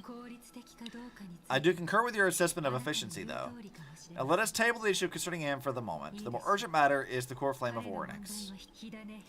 The Chrysos heirs have initially crafted a plan regarding the order to return the core flames. For titans like Oryx and Circes, who harbor no intentions of harming humanity, our strategy entailed assuming their divinity only at the very end. You saw the Mighty and Finance scene then? I did see the Mighty and Finance scene. And it's goofy as fuck. I love, what I like about that scene, because Impact 3rd did this too, is like, you kind of know what they're going to do, but then they don't show it. They have a whole black screen. You just hear them like making anime boy grunts and moans. And it's like, how am I supposed to take this? Other than like the very obvious joke you're making here. Because Impact 3rd did the same fucking thing. Kiana and Mei reunite after like not having talked for a while, and like they're gonna do a thing together. Bronya like winks at them, and it goes black screen, and all you hear is like suggestive lines of dialogue, and I'm like, why do Mihoyo keep doing this shit? Why are y'all about this? It's funny. I'm not complaining about it, but it's just like, why do you guys keep resorting to this? Keep doing it, please. But like, this is hilarious. I love this. But even in Sorrow, they've done this before too, because they had like in Penacony, there was like the telephone where you could listen to people's dreams, and you could like listen in, and there was one for like Celia and Bronya, where like it again has very suggestive lines of dialogue, but you can't see anything. And I'm like, what? What is this? This is hilarious. I love this. Keep it up. But yeah, the fact that this is now the second time today that Finan has wandered into the baths fully fucking clothed, shoes and all. Like, my guy, what in the absolute fuck are you up to? Speaking of Rupert, he was a machine AI who was thrown into a junk heap and grew a hatred for organic life so strong that even only having a control of a single finger, it somehow built a laser cannon and started killing indiscriminately. Oh, right! The anti-organic equation dude. I remember that. He's recognized by Noose as a genius and went on to spread a virus to organic life that made them believe they were all machine life forms and all organic life also needed to be eradicated. Yeah, I do remember that being a thing. Like, they mentioned that a while back. Why does my brain want to say when we talked to Reka? Or Rekka, whatever his fucking name was. That dude, the Memo Keeper. I feel like it came up during that, but I don't remember. It's been a while since I did that. This unforeseen turn of events has thrown everything into disarray. A little bit. If we don't return the core flames to the vortex of Genesis, we leave the Titan's divine positions vacant. We can't even begin to imagine the disaster that would follow. But the most pressing issue at hand is that we haven't found the Crisis Era capable of bearing Oryx's divinity. Finan, Castris, Mighty, and Hyacinth, Tribby, and I devoted a millennium scouring the world only to find these few people. Only a chosen few possess the capacity to assume divinity, elite among the Crisis heirs. We would never hastily extend our invitation without first verifying their potential to bear such power. Yet we cannot compel anyone into divinity, as it would be no different from sentencing them to the gallows. Is it Cypher? Can I meet Catgirl? Fuck! Well, how about letting Trailblazer give it a try? No cat grills for you. I want cat grill! So you're okay with sentencing me to the gallows? I'm serious, you're special to Amphoreus. And we all know that. Now, about Oryx. Isn't the one who projected me into this world and granted me this body, that baby titan, even more capricious than a child? Cat grillin', yeah.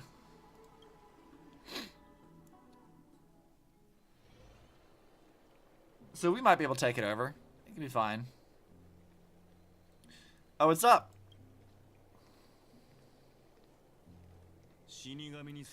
I see the Reaper has forsaken you too, teacher. It simply put my life in the hands of the Twilight Courtyard. The priest girl's medical talents are truly exceptional. She might be far from the ordinary girl we envisioned. This isn't about me, Midamos. I saw it. You finally decided to embrace your own fate. The power of strife is stirring a tempest within me as we speak. My bones have turned into steel, and my blood is seething in a blaze. Past rulers of Kremnos could only aspire to this might, yet I have merged with it. The Rupert Empire grew to consume over half the known universe, and it wasn't until a young girl who loved playing with dolls cracked the solitary wave theory, Rupert's weakness, that his empire was toppled. However, his full consciousness exists in the anti-life equation, and he will propagate again if that equation is ever discovered in one of his remaining scepters. Okay. See, that's like stuff in the simulated universe, like all the history of the arc or the eons and stuff that I have just like not read. I've done none of that. Every like simulated universe event we've had, I've kind of just started it and then didn't do anything with it really. Unlike the Elysian Realm, where I got kind of sucked into it for a while, I did not feel the same about simulated universe. I made history, and henceforth divinity and kingship shall coexist as one. Indeed, you've realized the aspirations of every former king of Kremnos. And now, you can at last bring our people home and reforge the glory of Kremnos. No. Unfortunately, I harbor no such desire. Well, what do you mean by that? Over 2 millennia past, devotees of Nikodor's might banded together beneath their feet and erected a city of their own. Ever since then, Crimnoans have served as the blades wielded by the god of war, following the Titan's path in its conquest. Yet, gazing upon our history through the lens of my newfound divinity, I now see it with unprecedented clarity. This history is sheer absurdity and inferiority. People surged onto the battlefield like ants, plundering and slaying for their own greed, only to be trampled upon like ants. The city and the beliefs that Crimnoans hold so dearly alongside that supposed tradition are mere anthills that can be crushed with a single touch in the eyes of a Titan. Oh my! Are you trying to strip Crimnoans of the pride we've amassed over thousands of years with mere words? That pride holds little significance, Kratos. Now that I've assumed the divinity of strife, my next step will be to renounce the title of king.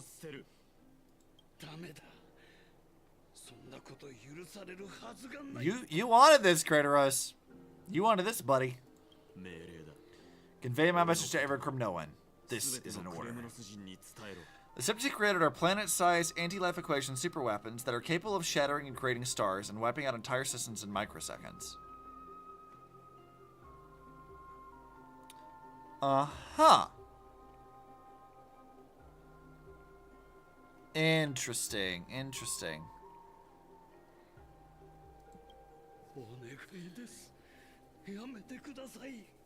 Don't do this, Midamos. I beg of you.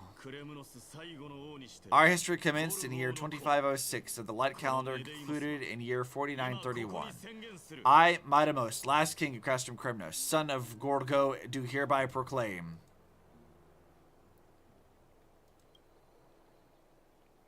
Say it.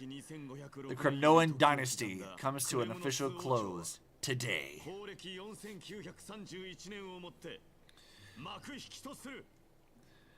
Apparently this is all actual real stuff that is a real threat in the universe, not mumbo jumbo made up in the simulated universe. So it's heavy. Well, I mean, none of the simulated universe stuff is necessarily made up. Like, there's that whole thing we had with Skrillum a while back where it was like telling you all of the lore about the eons and stuff. That was real history being talked to you. The only shit that's not really canon is like when you interact with the eons themselves. Because it's not actually them, it's just simulating that whole thing. That's kind of the whole point of that. Like, all those interactions are not real, but as far as the histories that were given, those are actual things, because they're fed into the simulated universe as the data to help run it, among other things. You have killed us. You have killed us all. No, I am granting you a new beginning. What is this? My mother's signet ring. It served as a symbol of kingship, and I now imbue it with a fresh significance. Take it, and rally those who have lost their identities. Convey the words of Midamos, now ascended to divinity. You no longer need to chase fleeting honors or face death on the battlefield as if it were your sole destination.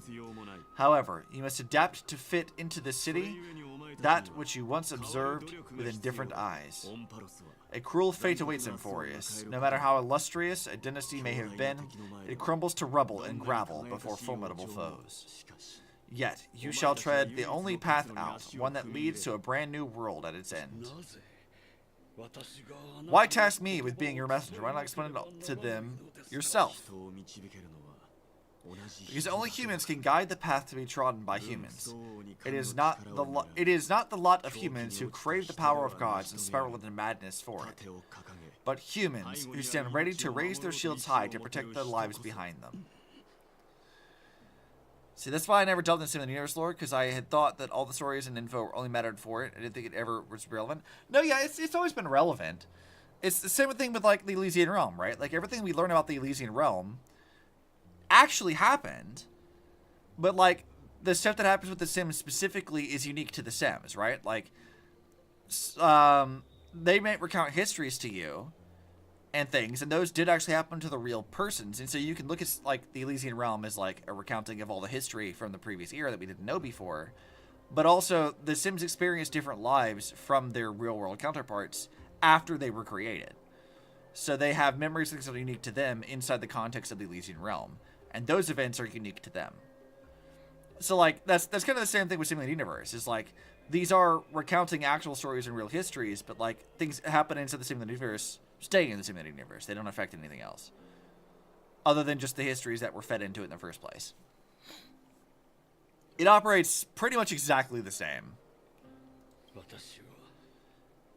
I failed to save that child. That is irrelevant. As demigods, they have long been prepared for it. In Simulated, the setup is canon, the resulting happenings aren't. Yeah, exactly. That's a lot more succinct than what I had to say. What truly matters is that you showed up there and shielded her. The one who persuaded Aglaya to set me free that night. Was it you, Minamos? Yeah. She's not one to easily make a concession. What did you offer her? I staked my mother's name to guarantee the integrity of your soul to her. And I promised her that I would dedicate all I have to the Flame Chase journey. And what next, Minamos? Where will you be headed now? To the place where I belong, to fulfill my promise. The madness that has plagued Nikidor and the darkness that has consumed Amphoreus. It's now my turn to fight against it. Look at that, he found his own answer. Good job, Mighty. Perform prayer ritual. I genuinely hate that. So when I take my facial on Yukong drawings and like, now kids, they're canon by fanfic, it's like, yeah. I feel that. Speaking of fanfic stuff, because this actually is canon, kinda. I need to do fan art of Helga and Coralie. I need them to kiss. I need that. I need that right now. I need it to happen. This last update in Impact 3rd, and I watched how much absolute Yuri was on display during that. I need him to kiss. I need it. I need it to happen. The game isn't going to give me that, so I might have to just make it myself. The only kiss we've ever got that was like actually one of those was like Celia and Bronya in the manga. Before Celia like disappeared in the Save Quanta for like years.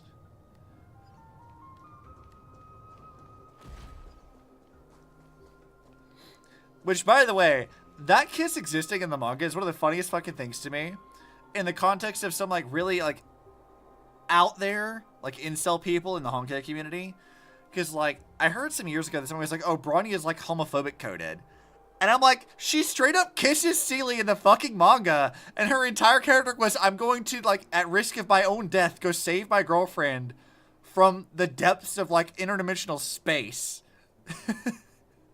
And I'm like, yeah, dude, she is like the most lesbian of all of them. What are you talking about? She's the only one that has a canon kiss with him. What do you mean? So fucking funny. But you know, it's just friends, right? It's just besties. That's perfectly normal for friends to do, right? Definitely. Let's think it's her. Yeah, I mean, it is true, but like, there's so much, like, they're married. They're like 100% married.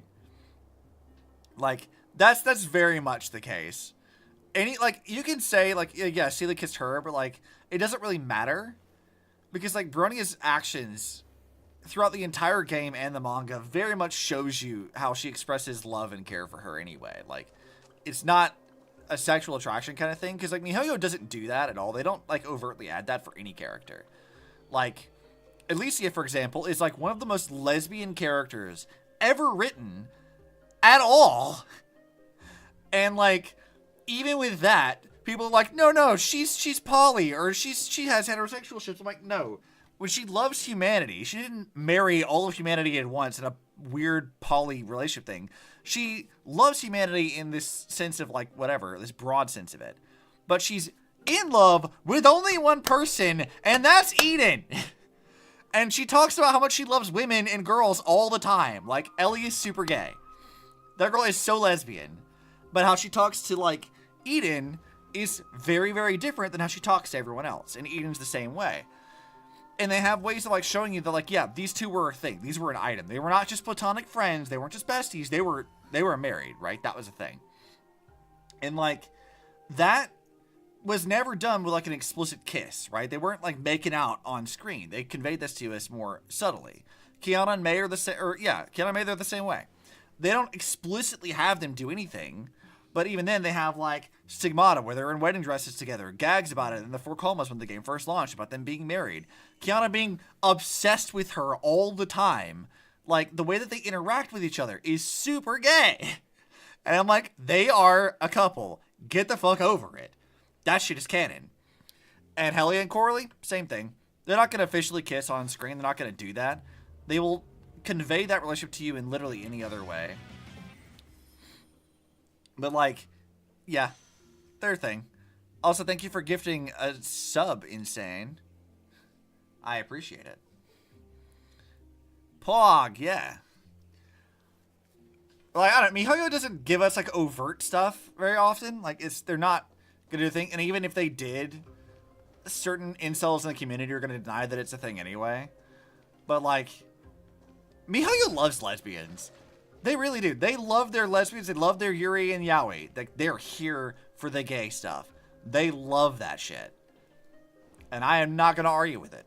Because it's great. Good writing is good writing. It doesn't matter what gender it is.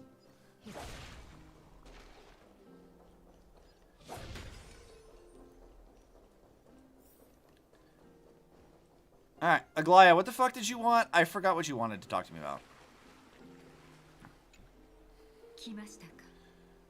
Alright, you're here in Maidemos. Maidemos, sorry. Seems that you're prepared. Yeah. You aided Alchema through yet another trying ordeal, and my gratitude knows no bounds. Isn't that exactly what you wanted? I would absolutely make several couples fully canon if it wasn't such a risk. A bit, but like, MiHoYo has always loved lesbians. Like, this is not a new thing. They're not doing it to cater to specific fans. MiHoYo just has done this forever. For as long as I have been playing their games, well, like almost a decade now, this is what they have been about. And they've been making, like, Gunsko Z was even more overt with this stuff, right? Like, they've been doing this shit for as long as the company existed. It's never been, like, a secret. It's always been part of it. And to deny that in their writing is, like, kind of wild. Because they love this shit. They've been doing it for so long.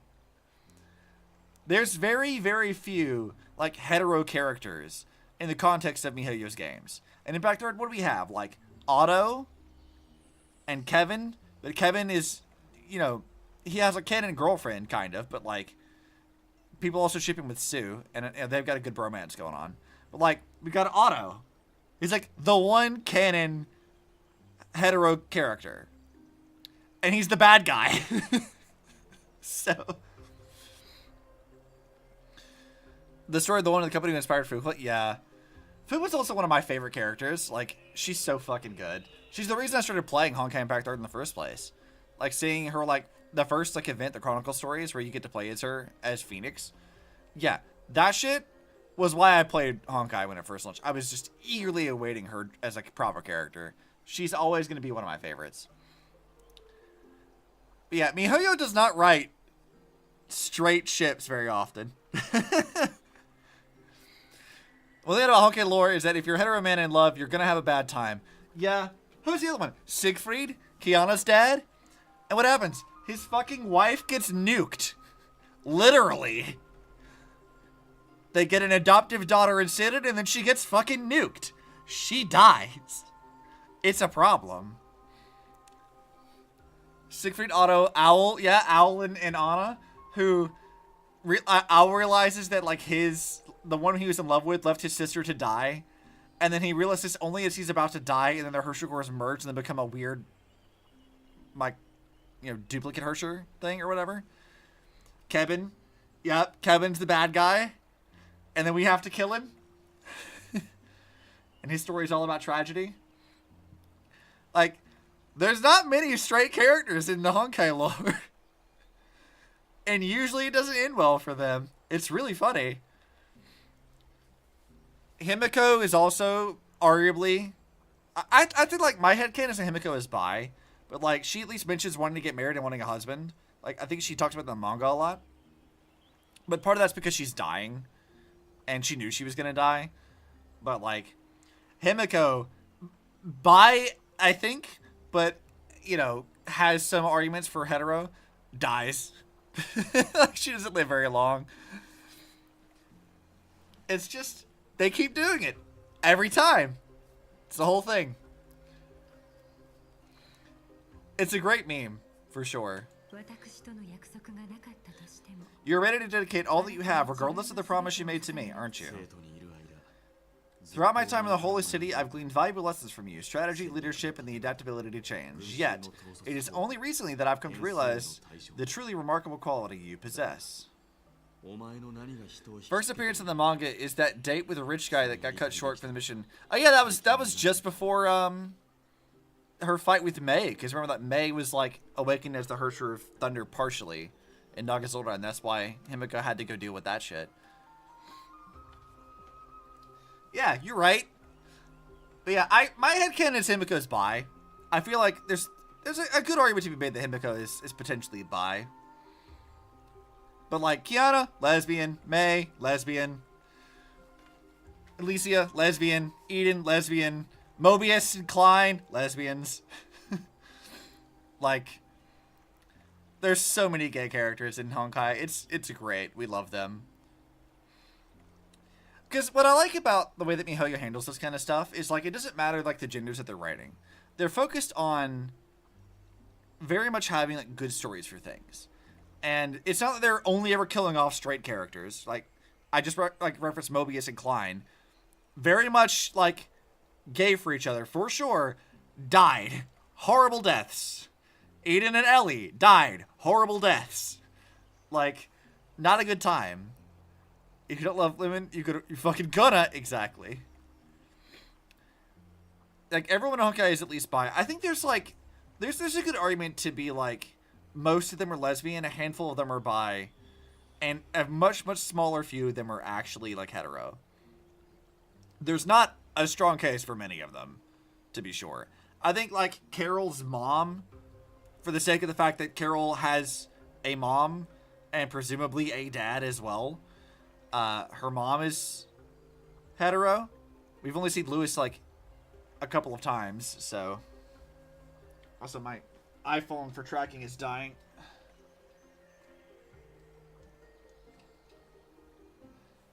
There we go. But yeah, like, there's not, like, too many hetero characters, confirmed hetero, in Honkai stuff. At least not in Impact Third. So people bitching and bellyaching about it in, like, Star Rail, I'm like, dude, this is, like, par for the course for them. They've been doing this shit for years. I'm here for it. I just want it to be well written. That's all I want. And they do a great job with that. They'll write, like, compelling, good romance stories, or they'll write, like, tragedies. It doesn't matter what they're doing. Like, miHoYo tends to do pretty good with a lot of this stuff. So, I mean, I have my complaints about some of the writing stuff here or there, but it's almost never to do with, like, the relationship stuff. It's more so, like, they tend to be a little bit too wordy with exposition sometimes. Like, sometimes their pacing's a bit off. But it's never about that, oh, I'm so upset that we had an entire chapter dedicated to Layla lamenting about her dead girlfriend going off into space and disappearing. And her having codependency issues about Senna. Like, I'm not complaining about any of that. I know some people do. I have no problem with it. I like seeing it. I think it's great, and I think it's important. But also, they could not be a little wordy with some stuff sometimes. That would be great. I'd prefer them to be a little bit more show don't tell with some stuff. And let them kiss! Damn it! At least one! Give me more than just the manga! I want it. Like, it is, honestly, I am astonished they did not have Kiana and Mei kiss. Like, I am just completely astonished they didn't put that on screen. Because, like, of all the ones that should have had, like, an on-screen thing, that definitely needed to be one of them, I think. They should have done that. Love our gay queens. We do. We do love our gay queens here. Can I make Kiss Community would explode? Yeah, they would. I'd be so excited, honestly. I think it'd be great. The best we got was, like, the suggested dialogue during the Moon arc, which was also really funny, but, like, come on. Mei needs her wife. Let her kiss her wife. It's a magnetic allure in your presence. It draws people together around you willingly to seek your guidance. How fucking thirsty Kiana is in the manga. Not just in the manga. Remember that we have things like Kiana counting down the minutes and seconds to when she gets to see Mei again. And her, like, not so subtle confessions throughout the entirety of part 1. Like, I'll be your knight. You give me the strength of 100 warriors. Like, stuff like that. Those are not straight things you say to someone. That is entirely like, you're my wife and you give me power, lady. Let's go. The official art of Kiana pinning Mei to the bed with a condom in her teeth. She's like, girl, what the fuck? Yeah, she's thirsty as fuck. There's also, if you might recall, there was like the Hoyo Fair thing a while back where they had an animation they put in where they literally like Kiana and Mei like drop to like the floor and then it like censors them. And this is like an official video like within the last few years, and I'm like, y'all let the fans make whatever the fuck they want. And y'all put that shit up there, and I love that you did this. It's so funny. We also had like when we finally finished part 1, they had the art with a lot of the cast, and of course Kiana and Mei are in wedding outfits together, and they're like hanging off of each other, and I'm like, there ain't nothing straight about the two of them. Not at all. We love to see it.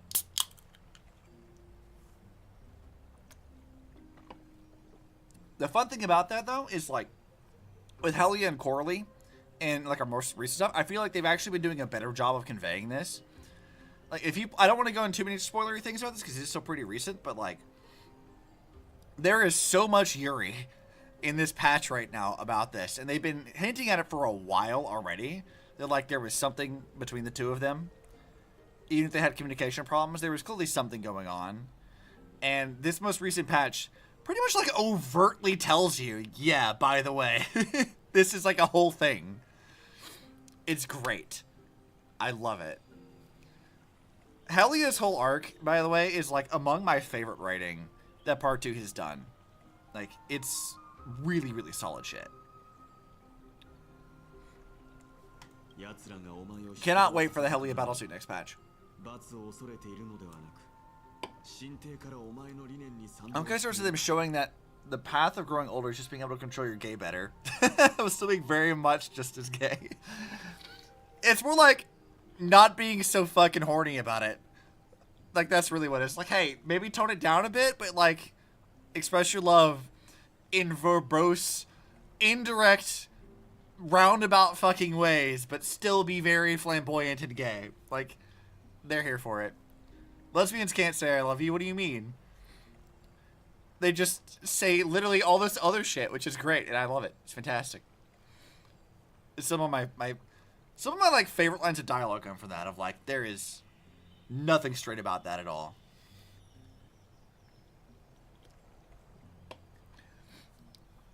Headcanons at Rice Cake, Kiana and Mei's love child convinced me otherwise. I mean, I think the community has just adopted that. I think that's what it is. We've all just decided that Rice Cake is their kid.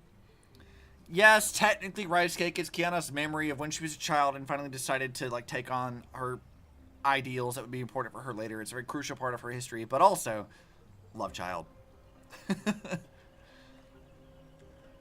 Love child. Also, this is a bit of a leak, but like, have you seen the leaks from like the next patch we're getting where they're having like the Kiana update? It's like an event in a dream where she gets to talk to Cecilia and a bunch of the stuff, and Colin comes back in 2025. Like, wild shit. But like, apparently in this event, Durandal, Rita, and Stan are like effectively Team Rocket. And I'm like, you're telling me the two lesbians and their cat are going to be Team Rocket? Like, some of the most flamboyant, definitely not straight characters in all of Pokemon, and they're all doing this? Let's go! I'm here for it.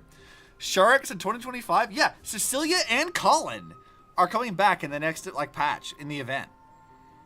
It's wild! I'm like, we're seeing Colin in 2025? We're seeing Cecilia in 2025? What the fuck? No way! We haven't seen them in ages. I kind of felt like Mihoyo forgot about them for a little while, especially Colin. I felt so bad about Colin. We haven't seen her in so fucking long. And the most we got about Cecilia was when they added Mistalin into the game.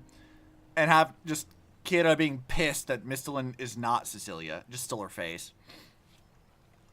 Though technically that wasn't her fault, but like, yeah, whatever. It's precisely what every rule of Castrum Crimnos has been missing. I am truly honored to hear that. And now, Medemos, you have risen as the most powerful demigod in the world. How do you intend to wield this newfound power? I shall see Nikidor's aborted mission through to completion, and become the strongest bulwark for Amphoreus to defend against the Black Tide. I will secure enough time for the Flame Chase journey until you manage to lead everyone to reach the miracle of Genesis. Medemos, a new chapter awaits Amphoreus, yet the one who guides the people to the destination need not be you and I. I feel like Otto sacrificed his existence for Colin, and Hoyo was like, haha, lol, get wrecked, and just moved on. A bit. Like, everything about, like, because this is, like, the thing with that, right? It's like, Colin has only really been important in that, like, she's sort of like the catalyst for a lot of what happens in Part 1. Up to the point where Royal Serpent is introduced. Because at that point, she doesn't really matter as much. So her not really becoming relevant after Otto is gone kind of makes sense. But also, like, we should have had something more with her during that arc with Otto. Like, I feel like during Thus Spoke Apocalypse, there should have been more with Colin in that, other than just having her be referenced and then Otto dying to, like, keep her alive in another timeline. I don't know. I feel like there should have been more with that. And then, of course, we got Mistalin, and so we get her explaining a bunch of stuff, but she's not Cecilia. So there's that. And Colin's just not relevant anymore, so we don't get anything from her. Until, like, the Captainverse stuff. And then Colin comes back, and they, like, reference that. But we never had a rerun of, like, the original Captainverse stuff, so, like, that was just kind of confusing for people who didn't play that back then. It's like, where's Colin? Bring back Colin for stuff. Give her a new battle suit, damn it. Cool, she's alive now. Can't wait to see what happens. Well, she's not alive in like the main timeline. She's like, it's an alternate parallel timeline. So like, she's alive somewhere else, but like not here, and only in the Captainverse stuff, kinda.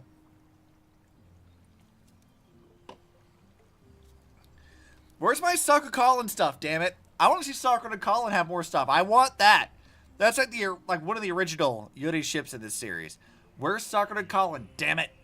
Genshin, like, gave us a sort of Colin variant, sort of. And then just, like, had her have nothing to do with the Sakura variant. And it pisses me the fuck off.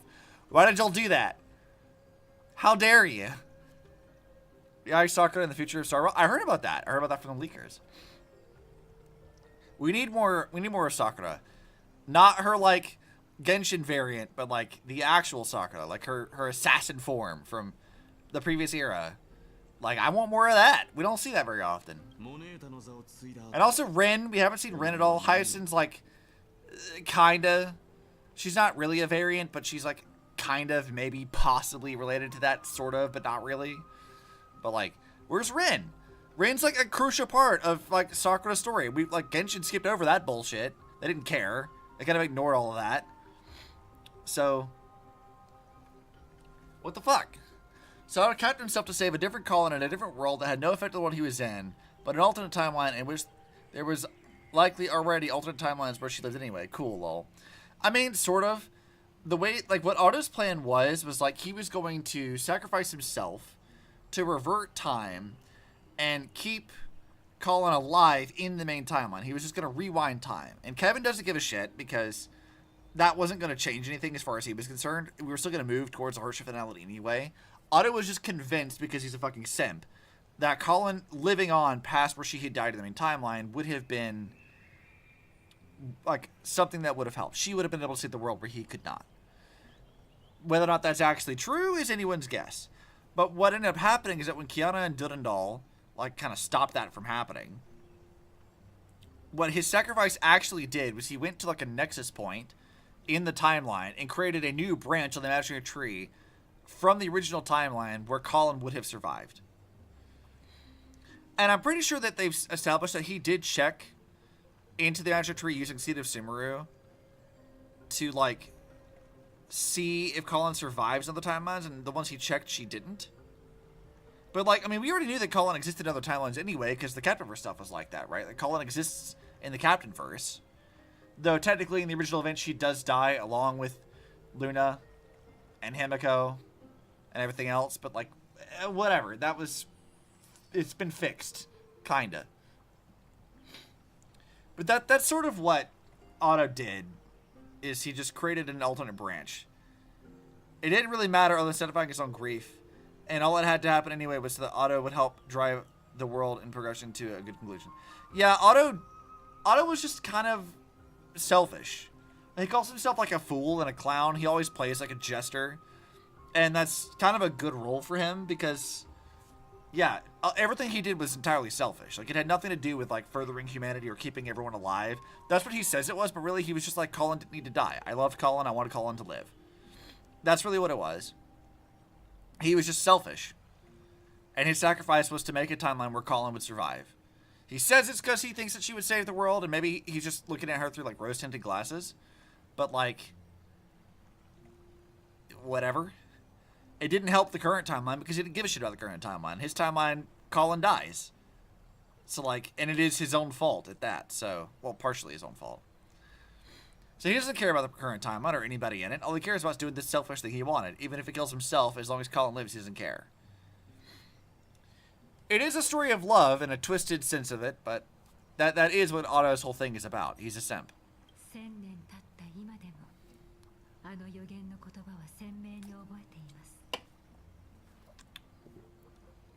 Despite the passage of 1,000 years, every word of that prophecy remains as vivid as ever. You shall have your final bath in warm and radiant gold. Just as cryptic as all other prophecies. The reason I like Otto is because he knows he's evil, he acknowledged it, he asked for it, started studying, and would still do it all over again many times. Gotta respect the level of commitment. Yeah, Otto is a great villain. Because he is like, he's comic relief, he's committed to his plan, he doesn't give a shit about what people think about him. He's like, nah, dude, I'm locked the fuck in. And then he sticks to that shit. Doesn't matter what else is going on.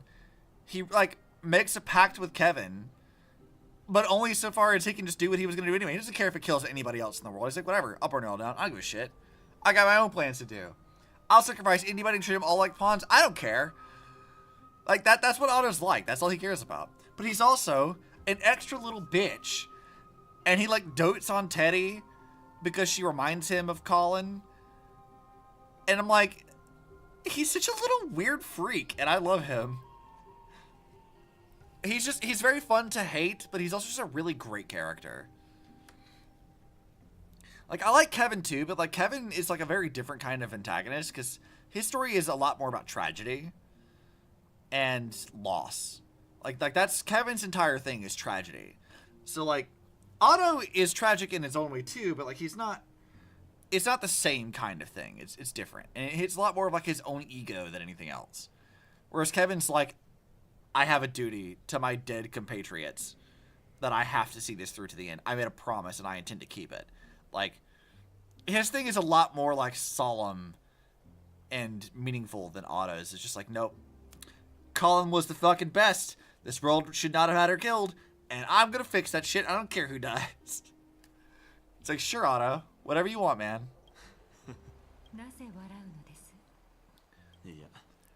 I was just thinking, if an ordinary person encountered these words, they'd probably stay away from the baths the rest of their life. But I cannot forgo the delightful experience a bath offers. You know what? Baths are great. I feel this. So I assume you also glimpsed yours, my Deimos.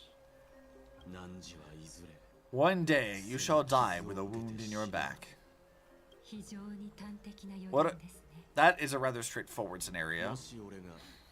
If I were to be terrified by drivel with no basis, I would not have attracted your gaze and joined the Flame Chase journey in first place. You speak the truth.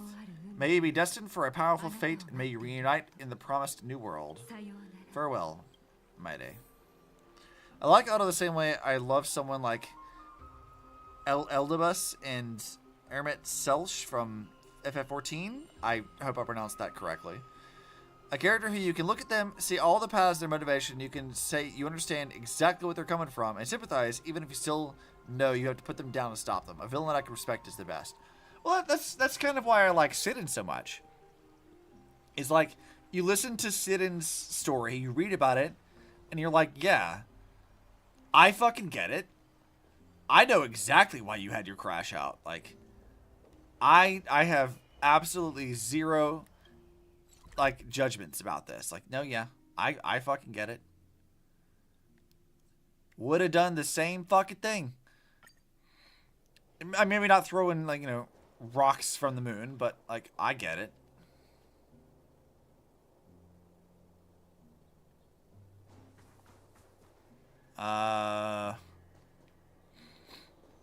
What the fuck is this? Is Lady Trivius not here?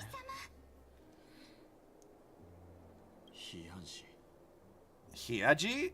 That's how he pronounces her name? So you're the physician Critter spoke of. It's no wonder that he was pulled back from the brink of death. You have my gratitude.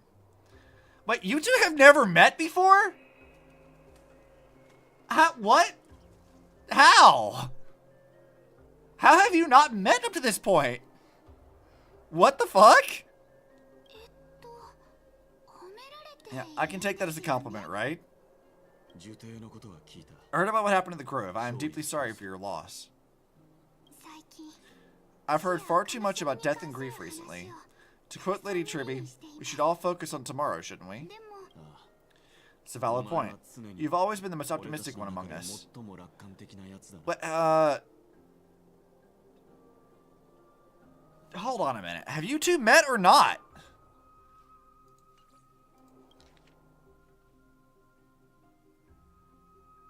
Okay, so he's okay, this is what he meant. So they have met. I'm gonna say, like, there's no fucking way they haven't met by this point. That'd be weird. Okay, I might have just misunderstood this first line here. They've definitely met. Because I was gonna say, if this is your first time meeting her, that would be really weird. That'd be really, really strange. I think not. I would say it feels quite incredible seeing a demigod standing right before me. You should prepare yourself as well. Humanities are taking hold of strife, and one day, they will also reach the sky. Do you really think I can do it? Even my ancestor, that hero of legends, couldn't conquer the core flame of Aquila. Given your good rapport with the demigods, you should know that the path to assuming divinity is never limited to swords and spears. You've always been so perceptive, Lord Maide. Rest assured, if fate has truly selected me, I will be ready. Right, you're looking for Lady Tribby and Trinan, no? You're not around at the moment. Is there a message you'd like me to pass on to them? No need. I've already bid my farewell to Aglaya. Meeting with the Oracle is simply a matter of courtesy. You've bid farewell? I'm heading back to Castle Kremnos to fight against the Black Tide. In all likelihood, I will never again return to Akama. Oh. On second thought, there is something I'd like you to help me convey to them. I'm all ears, Lord Mighty. I'd like to convey every single word. Tell them that there is no longer a need to send scouts behind enemy lines. With a single message, the Lance of Fury will target anyone who dares oppose Akama. Nice. Those two characters were survivors of a bygone civilization that died millennia ago, sacrificed themselves to birth a god. They are passionate villains, and their goal was to end the current world, to slay that god, and bring back all the ancient life stolen, their loved ones and kin. But it would mean the end of the world as humanity knows it, so you must stop them. Yeah, I mean, that's basically kind of what Kevin's all about. Like, that's not really all that different from Kevin. Actually, you know, speaking of Kevin, because, like, I thought about this the other day. During, like, the final fight with him, they have, like, the event that we had with Ai-chan, where it's, like, you know, fixing all the glitches in Honkai Impact 3rd. And she's like, oh, convey to me your genuine thoughts and reviews about the game. And, like, every captain is confirmed canon through that fight because of that event. Like, a lot of people really hated that. I did not mind that at all. I thought people, like, were kind of overreacting and overblowing it a bit. Because I was like, oh yeah, like this seems fine. Like, I'm okay with this. It's not like, you know, the best way of dealing with that, but like as far as like how much like retconning and like renegotiating stuff they had to do to make the ending of part 1 really work and make sense. Adding that as like a little thing to like tie in all the players as well, and sort of adding us in as sort of like a greater cosmological thing. I don't know, that was kind of neat. They didn't have to do that. I wonder about that. I don't know if you had learned anything about it at the Play More Part 2. What you need to know? I'll tell you what I know if I know the answer to it. I have recordings of my entire playthrough of Part 2 up to this point. Like, I could pull up the damn footage if it came to it. I have, like, so much of my space is eaten up by, like, recordings and stuff from every patch of Impact 3rd that comes out. Okay, where the fuck am I supposed to go?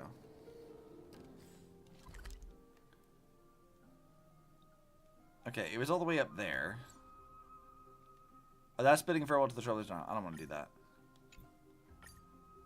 Yeah, teleport me over here.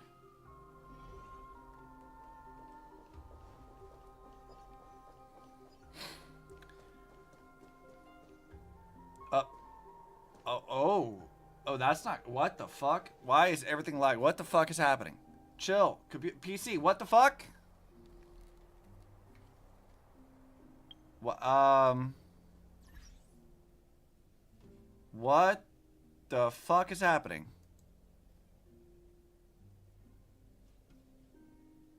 Time to... Yeah, what the fuck is happening?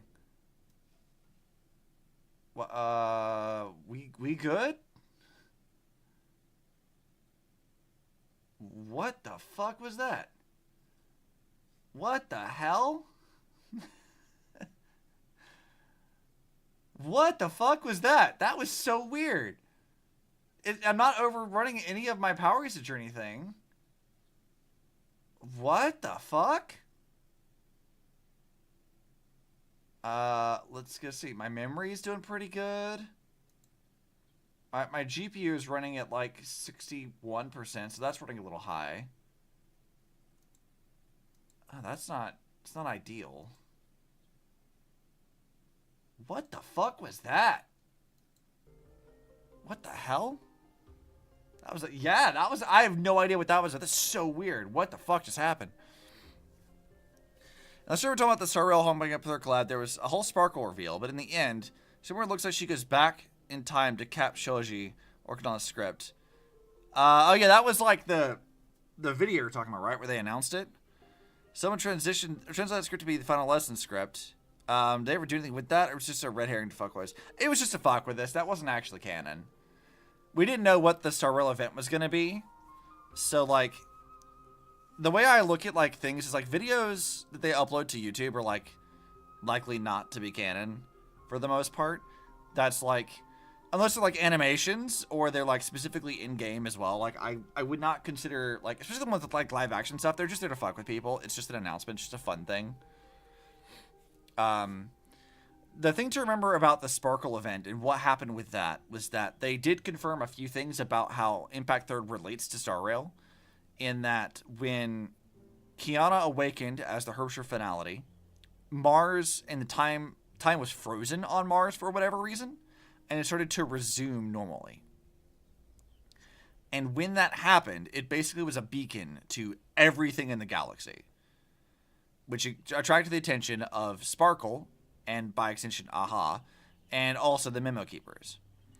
So, Sparkle shows up, and she and Vita kind of start fucking with I-Chain, because remember, I-Chain exists as like this weird, like, not human, not Stigmata being, but something kind of above that administrator. She's a weird one anyway. She's like one of the only characters who knows like Impact 3rd is in this entire thing is in sort of like a simulated game of some kind. Like she's like the only one who knows that really. And so like Sparkle is there to try to like fuck with the Mars system. She just wants to cause chaos because she can. And Vita eventually like unravels that whole thing that Sparkle's trying to do. Sampo is actually physically taken from Belobog and brought into Earth and Mars and that whole system. Like he's been there, so he's been off planet before the events of Star Rail happen. And then when Sparkle's plan is unraveled, you fight her for a little bit, and she's like, "Okay, I'm done fucking around. See ya." And then she just kind of leaves. Like she was just there to try to like fuck up the Mars system, and then she leaves whenever she's foiled. She's just kind of there to cause chaos and then be done with it. But why she wants to do that to the Mars system, it wasn't really explained. Like, she's like, why is the Mars system so important to AHA? Like, why do they care about fucking with it? Like, why was it hidden from them? Like, I don't know. There's a lot of weird questions about that.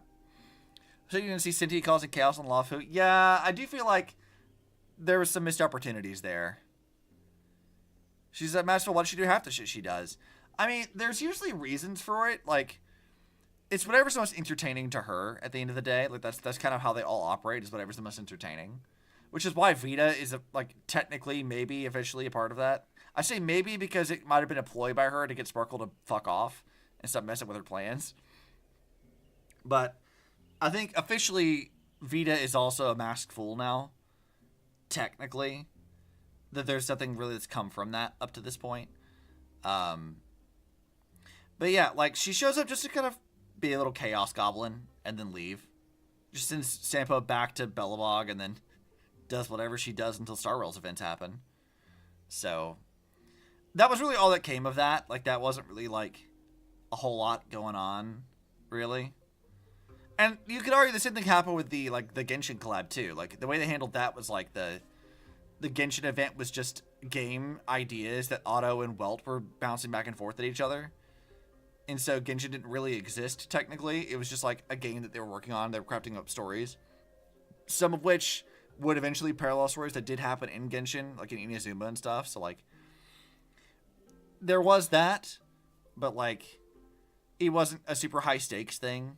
It wasn't super relevant. All the Star Rail collab really did was just say, like, by the way, Star Rail does exist in the same universe. And the events that are happening in Part 2 are relevant to tying those things together to some extent.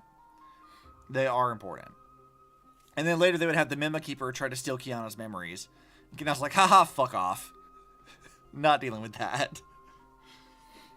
So, like, we do have that. Do hear those potential plans to have Pinnacle only have a much worse ending during the Radiant Felspar quest, depending on the results of the ARG button event, potentially having plans to actually not have Firefly make it out safely. I mean, I kind of wish they would kill off more playable characters. Personally, I like that there are stakes sometimes. I know this is like kind of Genshin's problem, is Genshin just like refuses to kill playable characters. And I'm like, nah, kill them off. Do it. I want stakes.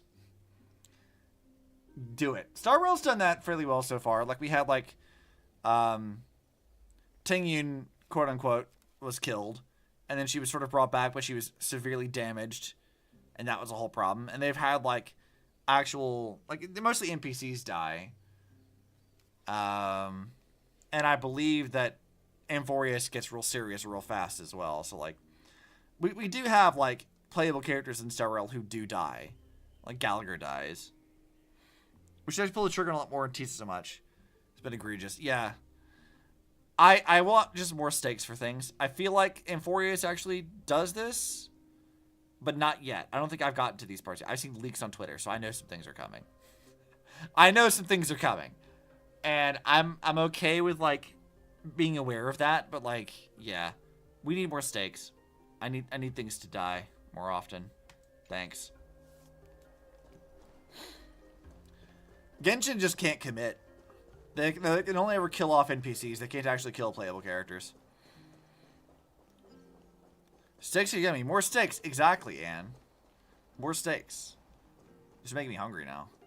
Hello, Cass. It's been a bit. That's your voice?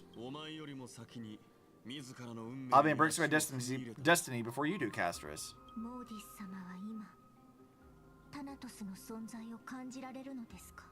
Huh. Huh. Okay. Can you feel Thanatos right now? I don't feel them at all, regrettably. You've been painstakingly seeking that Titan for so long, but have you ever considered reaching out to me for help? You mean... Death refused to ferry me. If you were to send me back to the Netherrealm, I may uncover clues along the way back. I would never do that, Lord Maide. Life or death is not a game. You're right. That may very well be the reason why my people have struggled for millennia. They underestimated the significance of death. So, you are returning home alone, Lord Maide. Returning home, you say? Maybe. At this moment, Custom Criminus is not just my birthplace, but also my fated destination. Work harder, Castris. Go and do what you have to do, so that the trials we have endured may have meaning. I will, Lord Maide. May we reunite on the other side, where the warm west wind blows. That's not how I thought Castris was sounding that.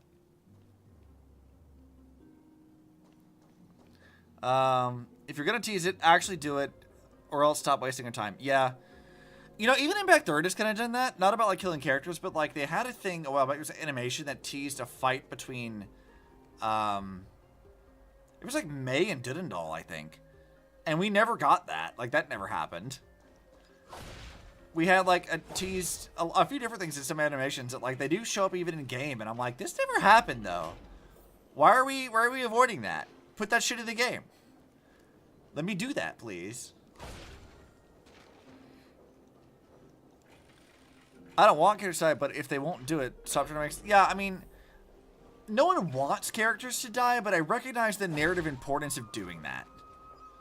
Right? Like, if you want your story to be serious, killing NPCs isn't nearly as impactful as your actual, like, written characters who are showing up, right? Like, you should have more going on.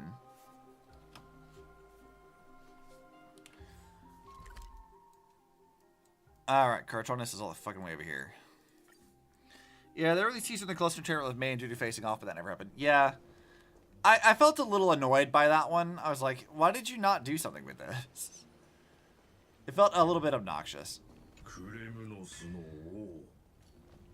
Oh, his voice is kind of nice. The King of Kremnos, without the signet ring, looking more like a king now. I am no longer the king, Grand Craftsman. Matters not the title. Surpassed all former kings your achievements have. I will honor your trust and liberate the world from the clutches of fear. Nevertheless, I must request that you continue to watch over Fina and Cartonis. I have a feeling that his fate will weigh heavier than all of ours combined. Keep Fina in mind. I will return to your home, brave king. Together with everyone, I shall remain here. That thunder from Castrum Krymnos, we wait to hear. Now gives a shit about random NPCs, if they have a name and story. Yeah, you know, this is another thing. This is, like, my problem with, like, this is my problem with both Star Rail and with Genshin's writing that Impact 3rd does not have. Impact 3rd focuses on a small cast of characters that you get to know, and you watch them grow over the course of their journey. You see them be stupid, you see them be obnoxious, you see them learn from those mistakes. You have certain characters that are written and a very integral part of your story dying, and that becomes important to how you deal with things. This makes the story feel real and weighted. You feel like you're actually watching the story unfold. Genshin especially is bad about this, where, like, characters who should have been in, like, important things are not there. You see a plot happen in one region, and it's just not relevant again. It only happens in that region, you move along, and that's that. NPCs only ever die, but no playable characters do. It feels like everything is its own self-contained thing, and you're not really watching a full overarching saga unfold. Star Rail is better about this, but it still has this sort of, like, each region is its own thing, and that's kind of it. It doesn't feel like we're really watching an overarching story so much. Like, we're in these arcs on this planet, and then when the planet's done, we move on to the next planet. And then we have that story until that arc is done, and we move on to the next planet. And that's fine and all, but, like, I want to feel like we're watching an overarching thing that's important and relevant. And Star Rail does do a better job about this than Genshin does, but, like, I still feel like it bothers me. Because, like, I want to get to know I have smaller cast of characters to see their growth and journeys. Not just like, hey, May showed up, but she's not our May. She's going to rip a black hole and some shit, and then she's going to fuck off. And we'll learn a little bit about her backstory and about her planet died and how she fought her own Kevin, and that was that. But, like, why would we do that with May? She's got all of this other kind of shit we could learn. Put her in the main cast. Like, come on. I love Acheron, but, like, I wanted more from this. bring him back. And I mean, they are planning to bring Acheron back for Amphoreus apparently, so like we will be getting her showing back up again. And they have done, Star Wars done a very good job of like bringing back older characters in older locations, so it's not all so disconnected and disjointed. Which is why I do give it credit for this. I do think that Star Wars does a good job with that, comparatively. But Genshin's is just like, it pisses me off so much. Because I'm like, I want this to feel like it matters, but like, I don't know. Why did we go to like the Wangsheng funeral parlor and we met Zhang Li before Hu Tao? Why did we not see Hu Tao that entire time? She's the fucking director of it, right? Why did she not show up for any of that shit until way the fuck later? Like, stuff like that happens in Genshin all the fucking time. And it's so weird and annoying. And I hate that. And then characters will show up, they'll have their fun little, like, event, and then they'll go away forever, and we won't see them again. I don't know. I just find that to be really obnoxious. And, like, it's a big problem with how Genshin is written. Impact Thread is really because you're way more invested in the characters. Genshin suffers from horrendous roster bloat. Server is slightly better, but it's also longer. Yeah. Genshin's roster bloat is absolutely a problem. I really want us to return to Belobog and expand the planet more. There's a ton of potential there buried under the ice. I can't wait to see it. I mean, we did do like the Pokemon thing, like when they added in Topaz, which was fun. I liked that. I liked seeing how Belobog changed after we had left and we came back to it. And I like seeing them, like they did this with stuff like they've already seeded that like the Lawful will come back at some point, right? We had our whole Space Werewolves thing. Like, they have gone back to these planets a few times, and I appreciate that. I like them doing that kind of stuff. I just want them to do more of that. And I want us to focus on our core cast and learn a little bit more about them. Like, I want to see a story being told about our main cast. I want to see them grow and change. I like seeing these other characters, too. I'm not mad about seeing Amphoreus being, like, a different take on the Flame Chase stuff from the Elysian Realm. I'm not opposed to any of that. But, like, I don't know. If I had to choose, like, on preferences, Impact Thirds would take precedence for me, I think. I like the way it's presented. Lucas present Lawfu during the War Games was fun too. Oh yeah, he was in that, wasn't he? I want to see Molly self-destruct when she can finally voice Celia again. Molly is so fun. Like, I'm in Molly's Discord. I pop in her streams every so often. Molly is so fucking fun. I want her back in Star Rail, please. Bring her back. Because she's so fucking funny. She's like, as far as, like, I don't really usually keep up with, like, voice actor, like, shenanigans and stuff, but Molly was, like, she was coming up my TikTok feed, and I'm like, okay, she is fucking hilarious. This girl's fun. I like her. Love the Wheeze Fish. Yeah, her goofy-ass fish VTuber thing is so funny. Like, she's great. I gotta watch more of her streams now. She's such a goofball. I need more of her. Come on, MiHoYo. Hire her for some more stuff, because she's great.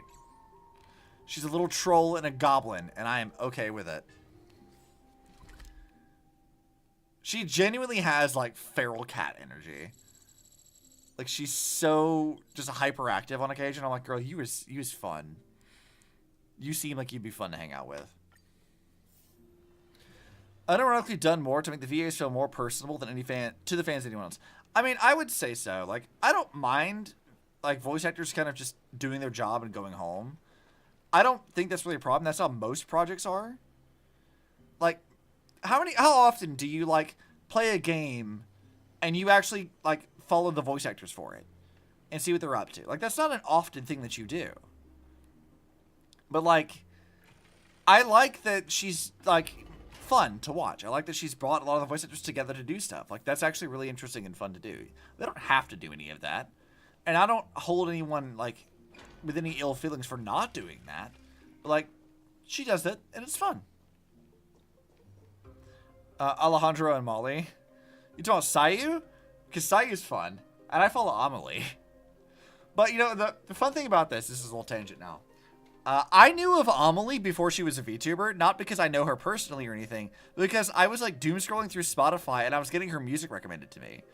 So I knew Amelie's name. And then later, I saw her as Monarch, and I'm like, wait a minute. Amelie. Why do I know that? I was like, oh, shit! I was listening to her music already. Like, I completely forgot about that, and I was like, wait a minute. I know that person. I've been listening to her music on Spotify. I recall thinking about it. Yeah, I was like kind of dumbfounded by that. I was like, wait a minute. I recognize that name. And Alma is really fun too. Like her and Sayu. Anytime I look at like those two interacting with each other, I see me and Shirley. I really do. Because like their dynamic is very similar to how Shirley and I fuck with each other all the time. It's very like sibling fighting. And it's really funny to watch. I like watching them interact. Sayu's fun as well. I don't know if I followed a lot of his streams too often, but like I like listening to him. He seems like a chill dude. I think he'd be fun. Oh, they do a good job. I like those guys. I think it'd be fun to meet them and hang out. Not that like, you know, VTuber in the random corner on the internet has any like chance of that at any time soon. But maybe one day. One day I can chat with those peoples. It'd be fun. I feel like Amelie would be really fun to hang out with. She's so goofy. Oh, what's up? Outlanders, no, trailblazers. I will soon make my way to Castrum Kremnos. If all goes according to plan, this may be our final meeting. I just want to let you know that I appreciate everything you've done for Amphoreus. Reflecting on the past and moving forward to the future, a challenge I faced as well. Love these Honkai derail streams. Yeah. I'm gonna start putting them in the title. Really gonna have to. I'm trying to make progress on this plot, and I'm like, we can't do that. We gotta get talking about other shit. It's not hard to derail me, that's for sure. It's extremely easy. Though we never had a chance for a deep conversation, after all we've experienced together, you were also an ally of the Trailblaze, my day. That's why I said 5 years later, for you finishing this. Look, I'm working on it. I'm thinking next week. Next week is gonna be Star Rail week. I think we're gonna like as many days as I can. We're gonna do a bunch of Star Rail stuff to try to make as much progress as possible to see how far we can get into it. I would like to be caught up ASAP. Next week we'll finish one section. That depends on how long I go tonight. Remember, this is a Saturday night. I can go for as long as I want tonight. I could go all day tomorrow even. Be caught up before 4.0. I mean, I want to be caught up before the next patch. Like, I would like to get through everything that's currently out before the next patch is. So we're going to have to, like, really plow through it. This means a lot to me. May success accompany your trailblazing wherever it leads. Hey, how about you let me guess what's on your mind? I guess she will say something nonsensical. Are you going to say something insane again, Trailblazer? Yes, always.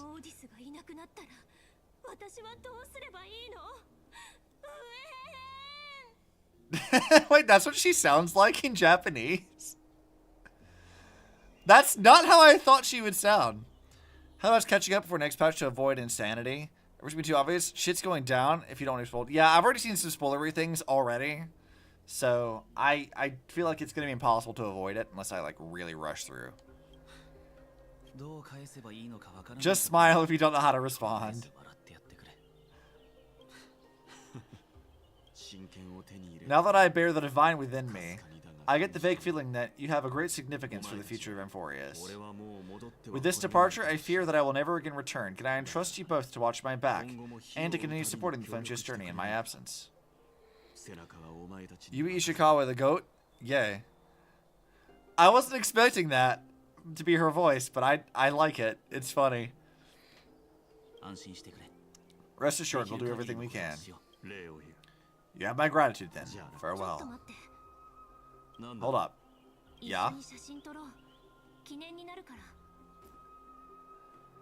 Oh, right. She was taking pictures for March. I completely forgot about that. Yeah, let's go, dude.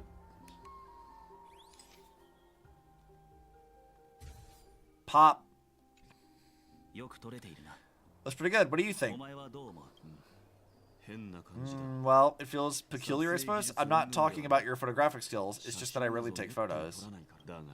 But this one, it's pretty good.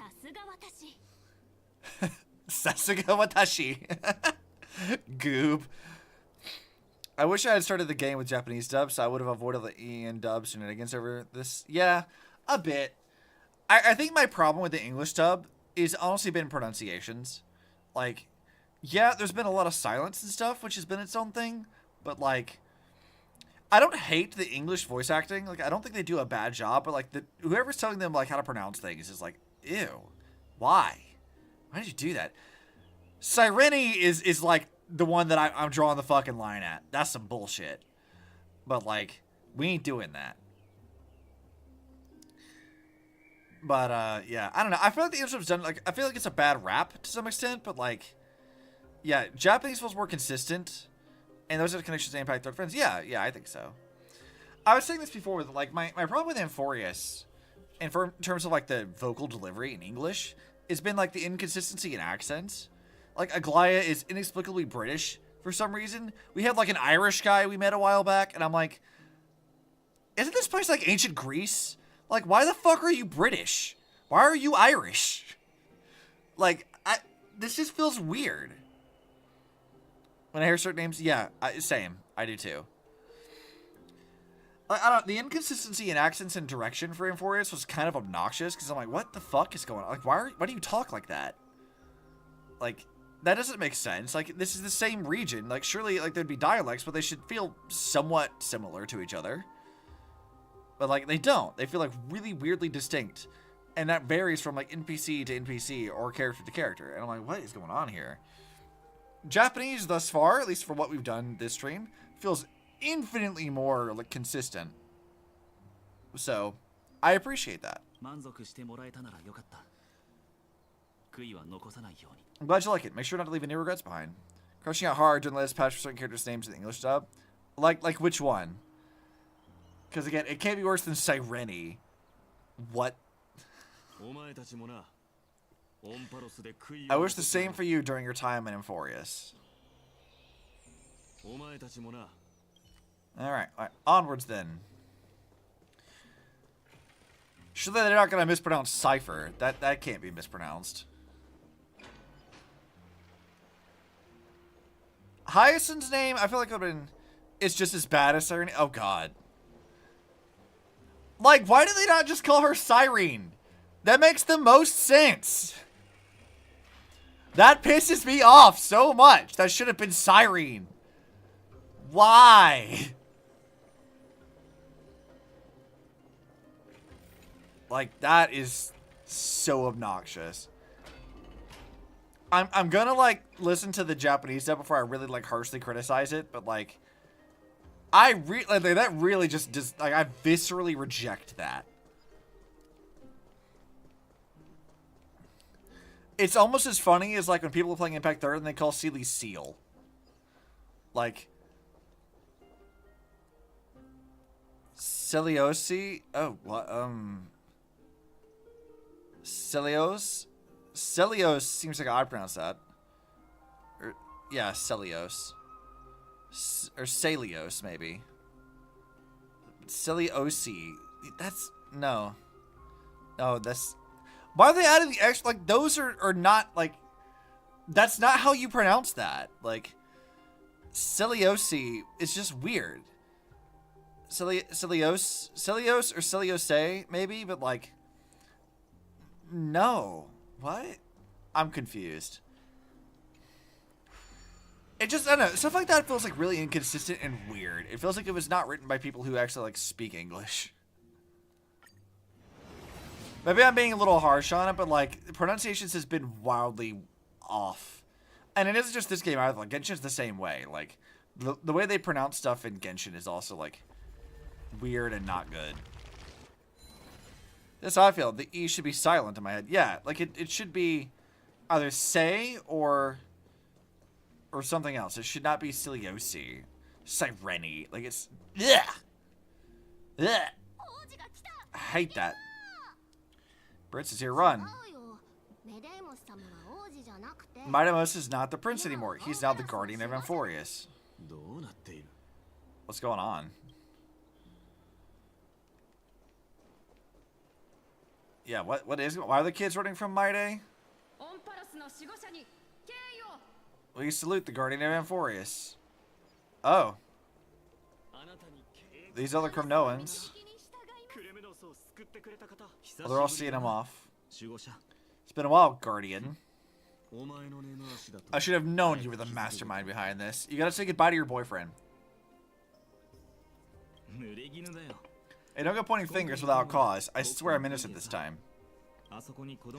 See those kids over there? They're the ones who brought everyone together. I admit it took me by surprise. Were you seriously just gonna sneak off without a word with me? Well, I was actually on my way to bid farewell to you, but ended up running into this. Oh, that's quite an honor, I suppose. We better not leave them waiting too long, don't you think? The road to Castrum Kremnos from here is long. Perhaps it wouldn't be a bad idea to take a moment and etch their faces in my memory one last time. I'm much more forgiving of Aglaya's accent, though. I think she sounds really good. This is a trip for... No, I don't think she sounds bad. I just think it's weird. It's also funny it's the same voice actor as Gwen Ifen. Oh, really? I didn't know that one. That's funny. The range on that. That's really amusing. I don't really hate Aglaya's vocal direction. It just strikes me as odd. I think I see more than just Kremnoans here. Oh, you're now the guardian of Amphoreus, after all.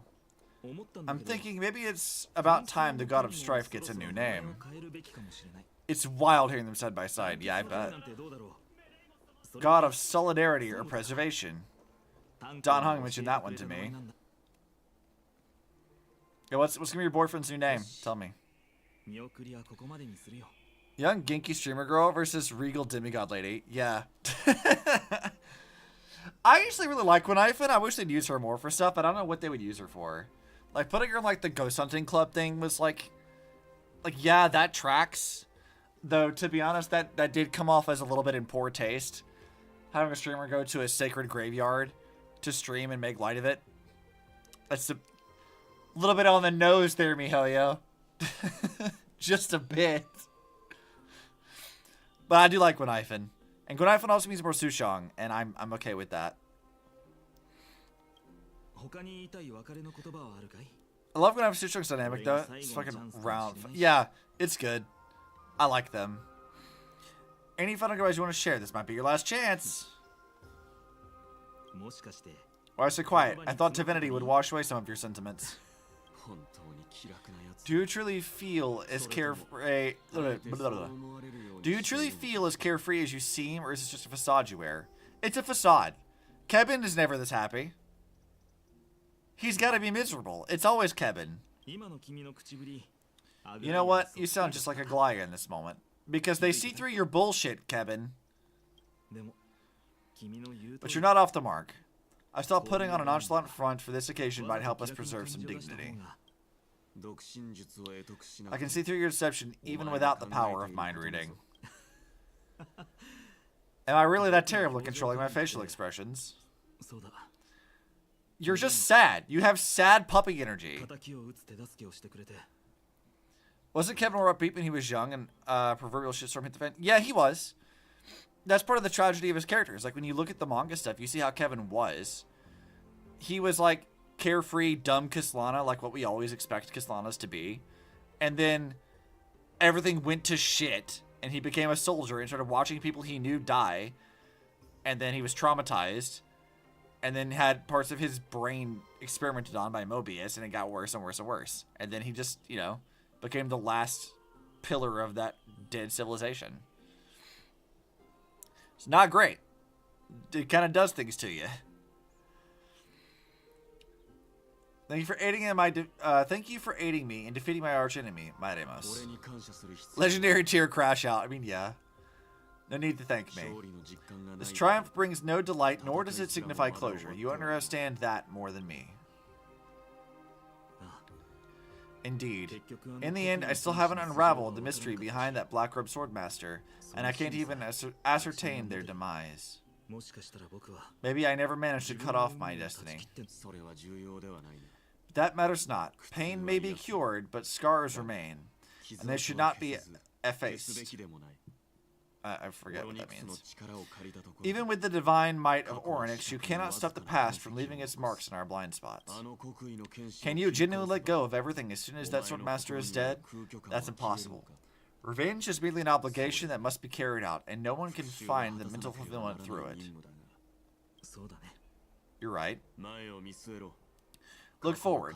Chew up and swallow your past, then make sure your emptiness and bitterness are not the only flavors you know.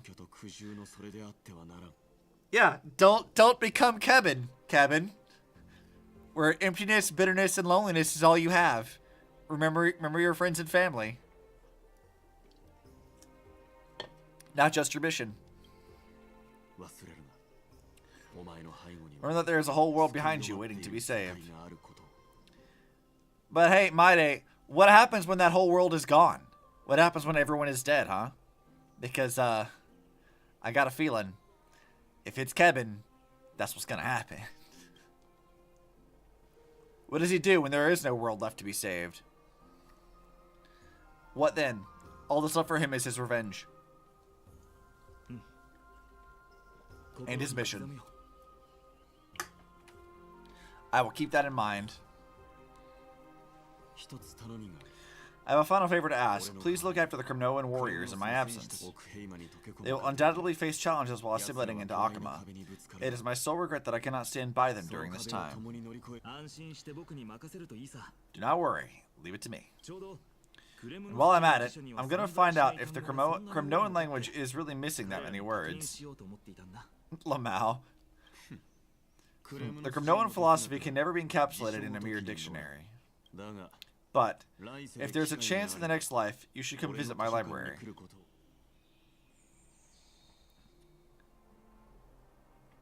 Alright, this guy. There are no words for yaoi, the Kremnoan language. However... Actually, that reminds me. By the way, I'll be on my way, Deliverer. Remember, to stay alive till the final act. Speaking of... Speaking of yaoi... I have a TikTok that's extremely relevant for this that I have to find for you guys. I want to give them credit, so we're going to pull up the whole thing, but I need to find it first. Yeah, here it is. Say it! Here it is. I love that the voice actor shipped them too. Good. As they should. So here's how I feel about this. This is a great one. Say it! I don't want to. Say it! Two best friends in a room. They might kiss. Good. Yes, we will. Now kiss. I don't want. Kiss. Say it. Yes, that's what I want. That's what I want right now. I need it. Do it. Say it, Fiden. I love that in that TikTok it's Castorus egging them on. I love that. I haven't seen her interact with him like too much, but I love that. This is her doing this. Now kiss. This thing goes for you. Don't die too easily. May triumph always be yours, my Demos. Should have kissed your boyfriend before you left. How dare you? Alright. One last question. We know what he wants to ask. You want a kiss?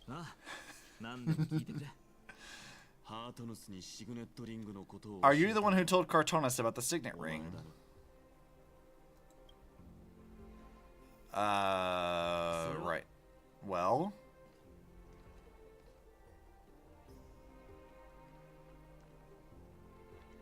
I guess so. Who knows? Playing coy, I see.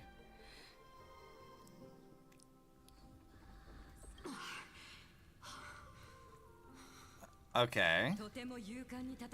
Get up, my son. You've shown great courage in today's training. Let's wrap it up for now. Yes, mother. Well, there's something I want to ask you. Why must we learn to fight?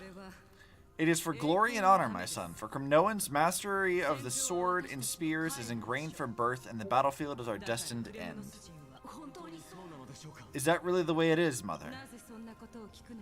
What makes you say so? Because you don't sound entirely sure.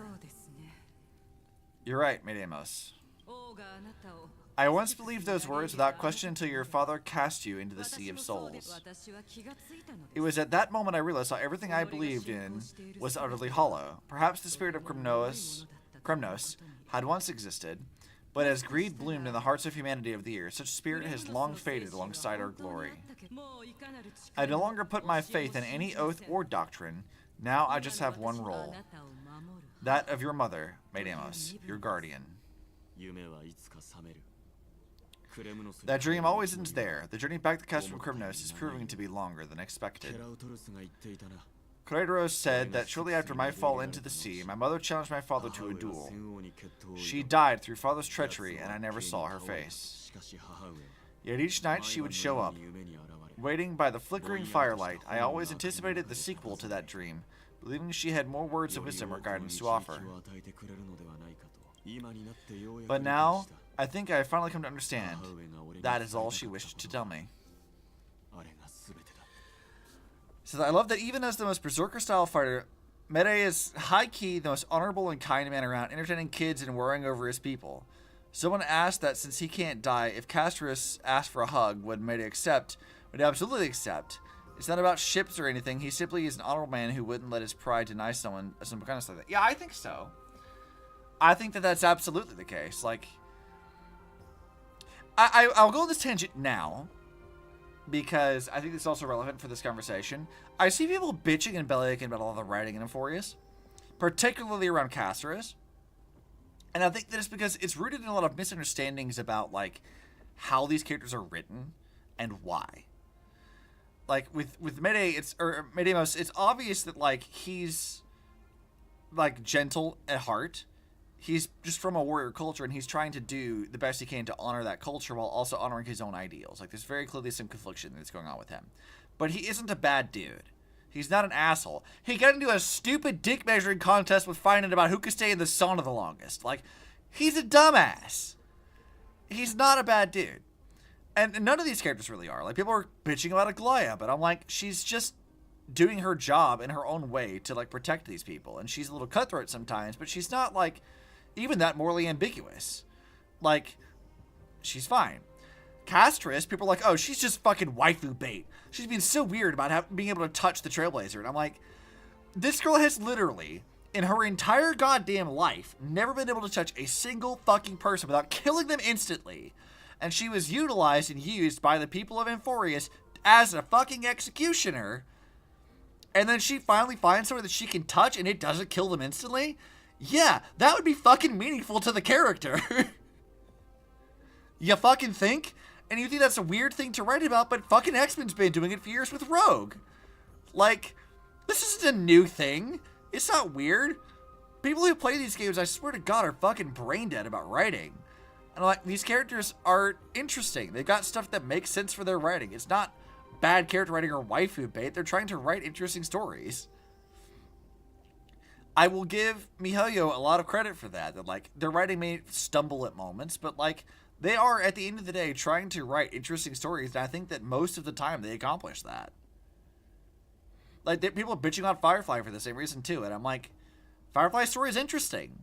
I wish they'd expounded a little bit more on it here or there, but, like, it's not waifu bait and nothing else. Like, there is substance to it. There was stuff they were trying to add to her character to make her more interesting.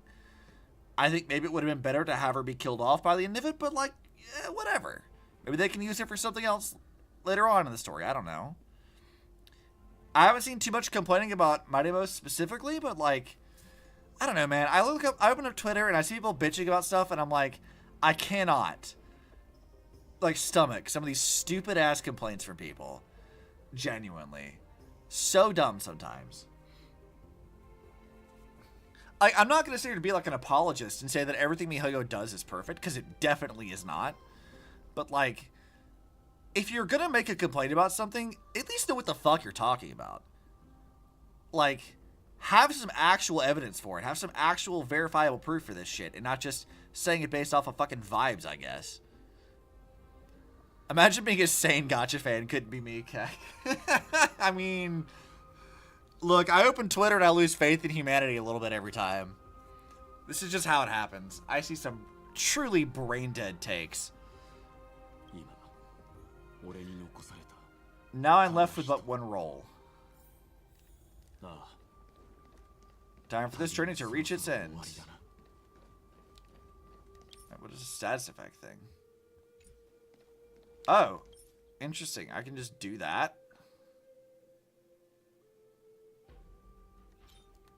Huh. Have you said that they wouldn't be able to rage bait and play victim to outrage if they knew what they were talking about? I mean, that's always the case. Oh, look at this shit. Look, it's his, like, dead friends. Oh, I like this. Oh, this is a good end to his arc. That's kind of nice. The honor of his people that he carries. But I like that. That's actually really good.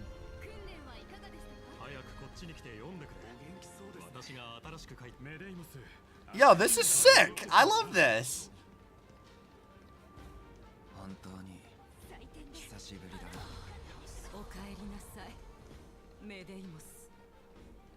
Yo, actually, that's sick. I like that a lot.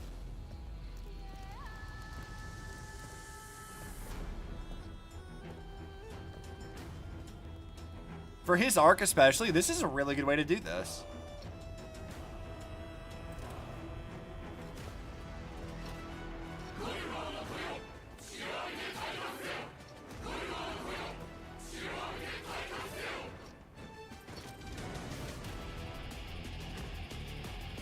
Alright, yeah. Hell yeah.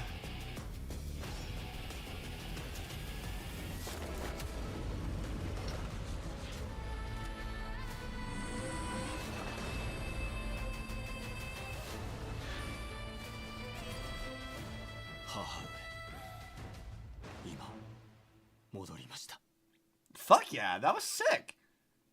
That was actually really good. I like that. Year 4931 of the Light Calendar, month of balance, Nikidor, the Strife Titan, Lance of Fury, fell. Midamos, king of Kremnos, triumphed over the trial, and a new god was born. On that day, the Kremnoan dynasty, which had lasted for 1,000 years, came to an end.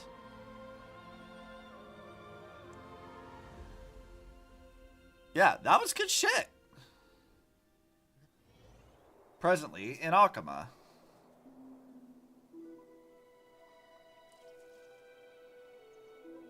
Alright, yeah, Trinan died.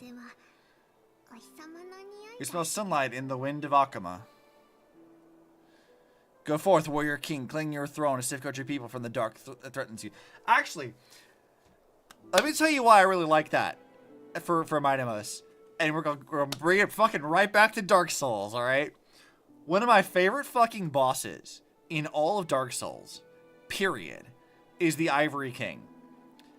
And what is the Ivory King's fucking story? He has, like, a wife who, like, is made of darkness, and she's, like, eating away at his soul over and over and over again for the entire time. But he doesn't mention this, he doesn't talk about it. He just bears this, like, weight of his soul, the degradation of it for years. And he recognizes that there's a threat to his entire kingdom that could destroy everything. And this motherfucker builds his throne room on top of that shit, and is like, I am the first line of defense to protect my people. I will be here doing that shit.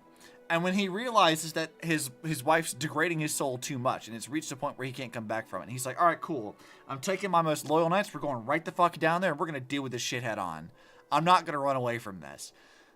Like, what a badass. Like, that's cool as shit. Midamos is just that. That's what he's doing. Except his thing is dead now, but like, or his kingdom's dead. But like, I fucking respect it. That's some cool shit. He reminds me of the Ivory King.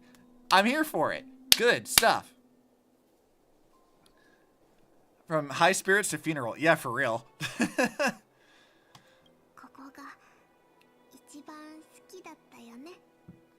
Damn.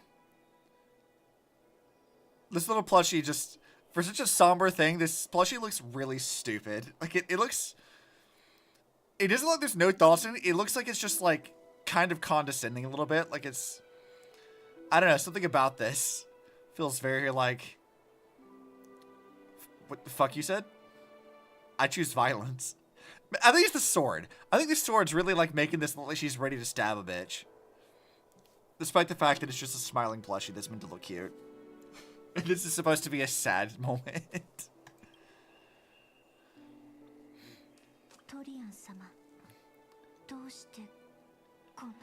Lady Trian, why did it have to end up like this?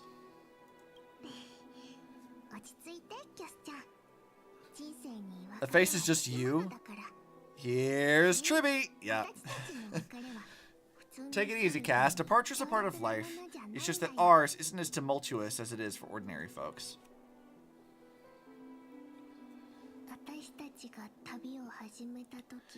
When we started our journey, Yanis had already provided their prophecy. Just like how the Titan divided themselves to create the countless passages in the world, it's only natural for us to follow the same path since we inherited their destiny.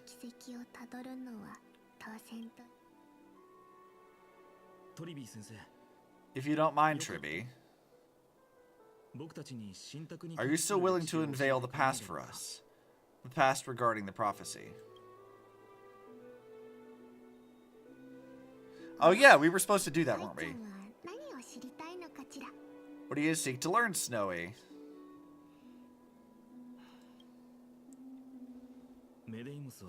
Medemos has left the city to his own fate. Or to face his own fate. That is the fate of every demigod. We will eventually let go of our past to follow the same path as his. So, what I want to know is, as Amphoreus' first demigod, what compelled you to take the first step on this journey? And what has sustained you to make it this far without looking back, despite the fracturing of your body and the numerous departures you have endured?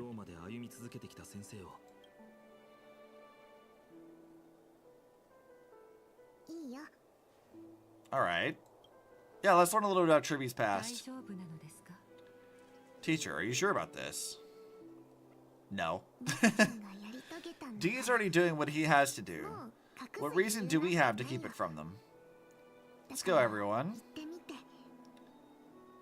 Where does Mim go when she's not around? Does she just, like, disappear back into Stella? Like, where is Mim?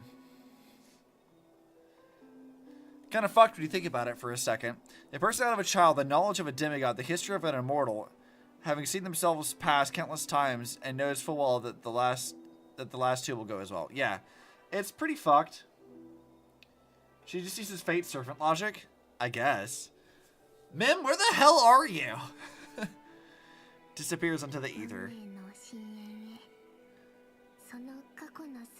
Let's go to the Abyss of Fate and see how it used to be. Mim, time to work! Yeah, where are you, Mim? Then we'll leave it to you.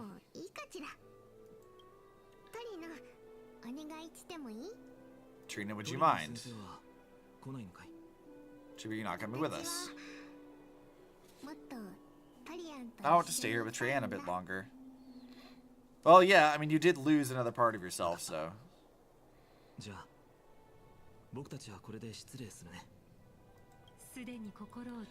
you have made your decision, then let's proceed as you wish.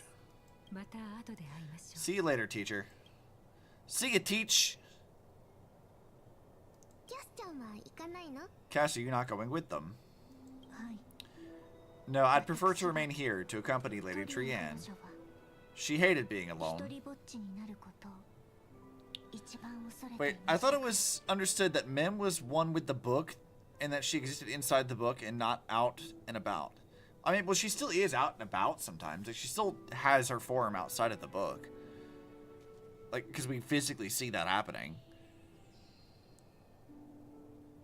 I mean, I think that what they said was that, like, when we talked to Ornyx, that Ornyx, like, let Mim kind of depart with us. So she's, like, with us at any given point. I don't know if she, like, exists, like, inside the book and we just carry the book with whatever pocket dimension Stella keeps all of her shit in. But, like, I don't know. It's an odd one. What's this? A little gift I had hoped to deliver to her personally, though fate had other plans. Oh, you saw us arguing the other day.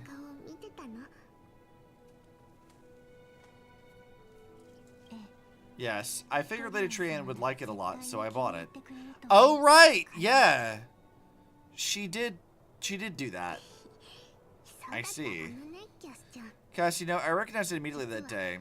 It is truly an authentic piece from Yanisopolis. What better artifact for a hoardier raccoon than a bag of holding? I mean, honestly, yeah. Then why? It's just the Trian had forgotten far more things than I. For example, she forgot that this glass object meant something unfortunate, according to the traditions of our homeland. Did it?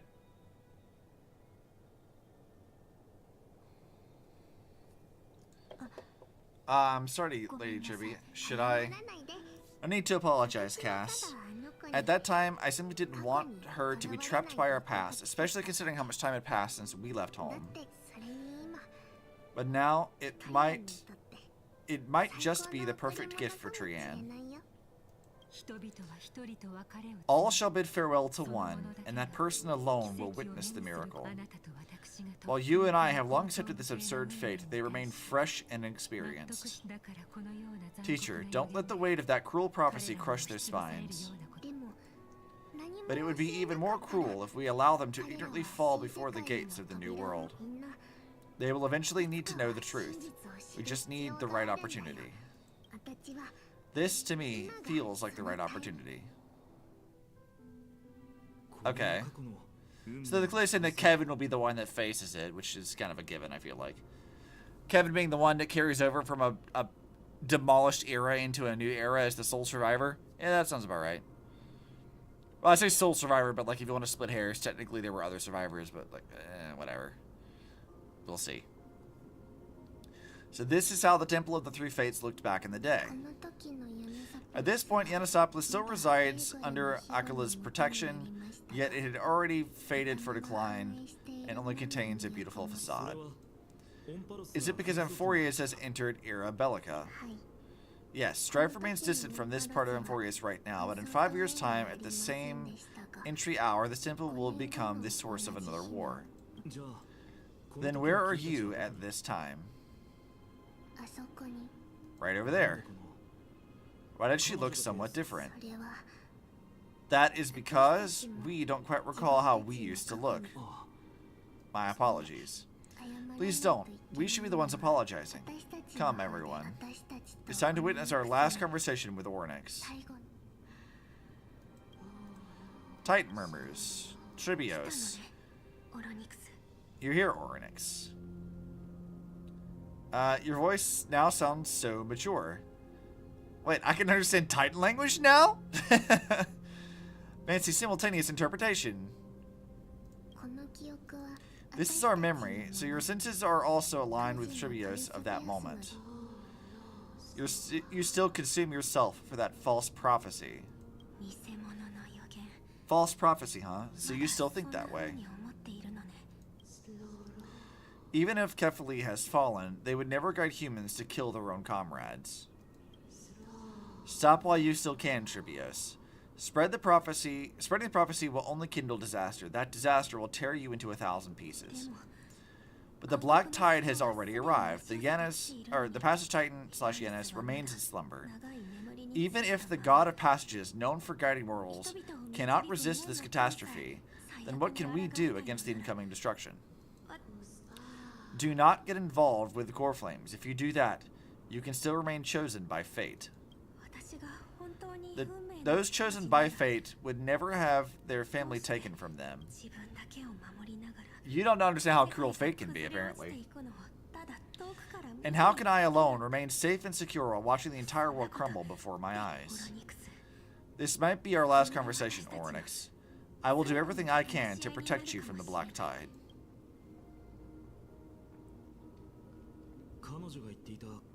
The family she just mentioned. It's our mother. She fell from this spot into the valley a long time ago.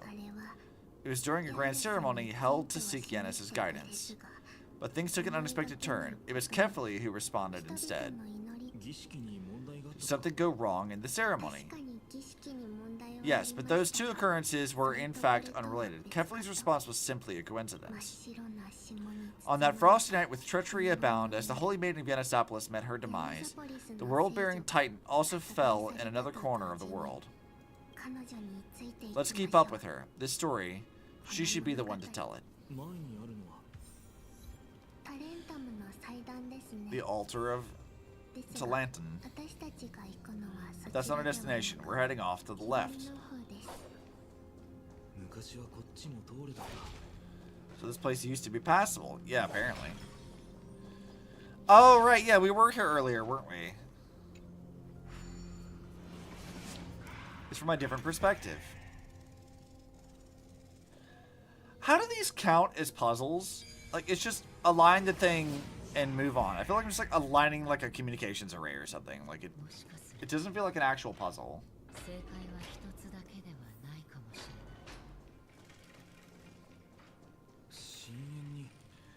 I never thought there'd be such a hidden space in the abyss. Is this Yanis's maze what Trina used for divination in the past?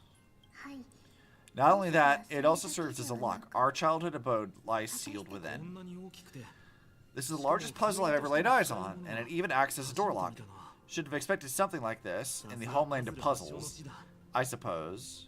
So, how are we going to solve it? It's a mild inconvenience. Yeah, a little bit. Just follow the designated path and let the stone ball fall in the pool twice. So it's pretty straightforward. Even my day might be able to complete it in a single try. I agree that it's straightforward, but Mayday might actually need 2 shots at it. I'm gonna talk shit. You still don't know him well enough, then. He might not even need a first try. He just punched the door open. Talking shit, let's go. Meta, if he were still here, he'd probably take a lot fewer detours to solve our issues. Enough of the talking, let's get started.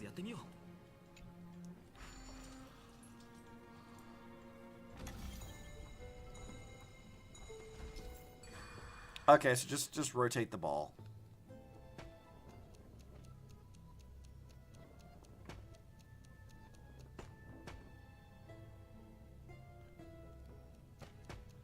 Okay, yeah, this is really easy.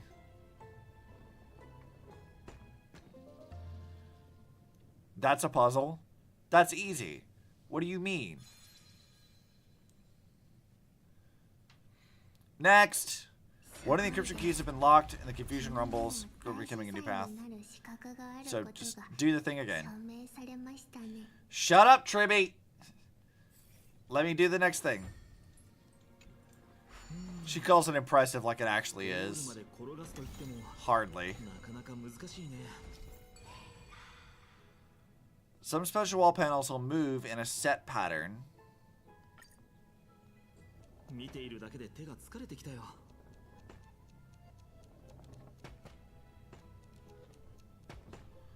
You call this a puzzle?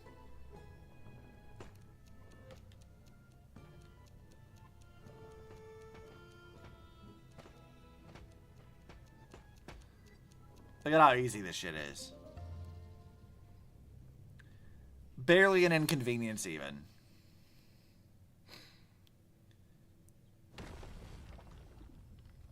No problem. The secret door is open. Yes, it is. Are there any, like, chests or anything around here? Or is it just, like, not?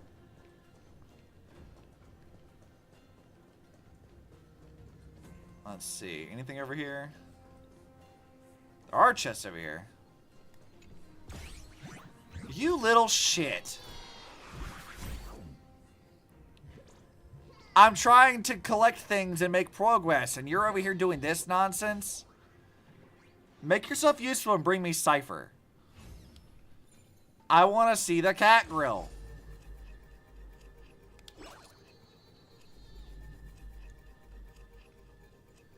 Literally the worst occurrence of the game. It is kind of annoying.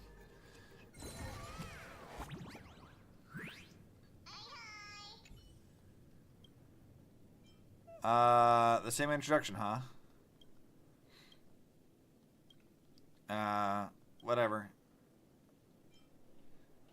Every sacrifice, even there's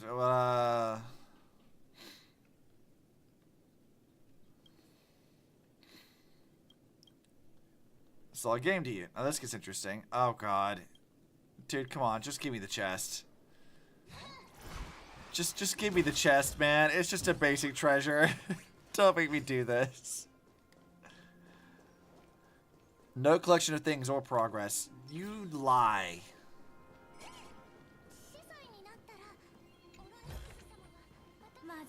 Alright, where did Numby go?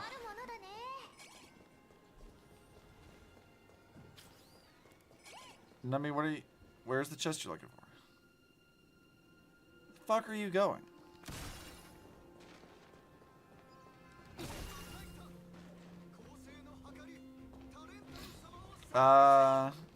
Let's see. Numby, okay, fine. You're going down there.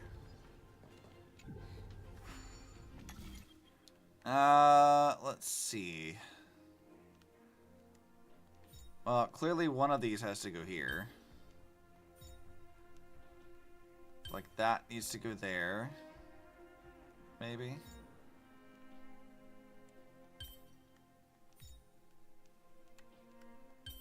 Do this, maybe?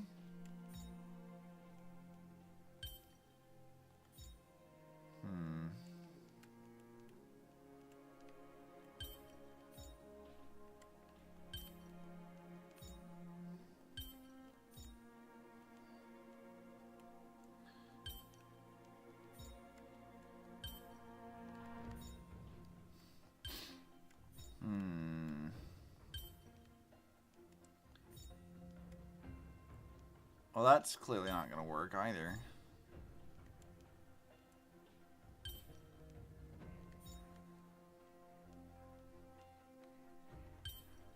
Maybe we can do... Fine, we'll use a hint.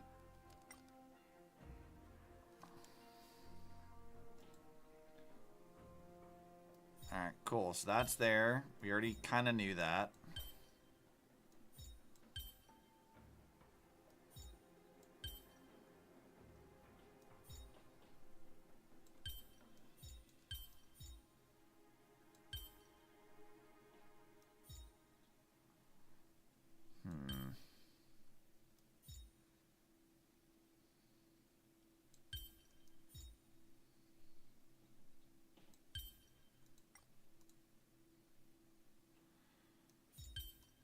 Okay, apparently I don't know what the fuck I need to do here.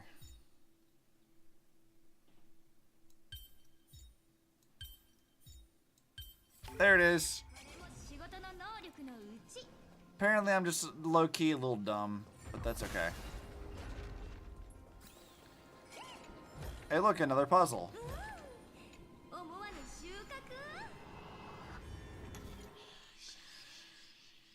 Alright.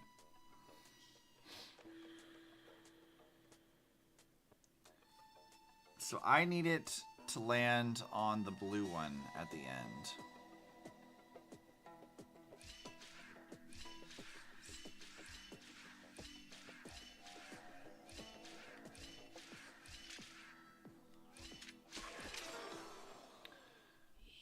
Let's try this. This.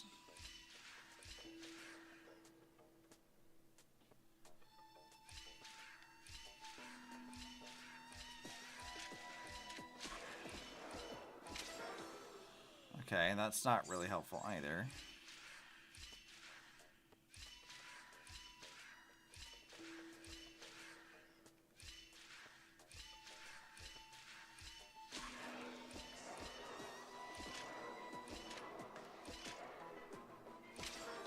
Shit, that's probably the right way to do that too.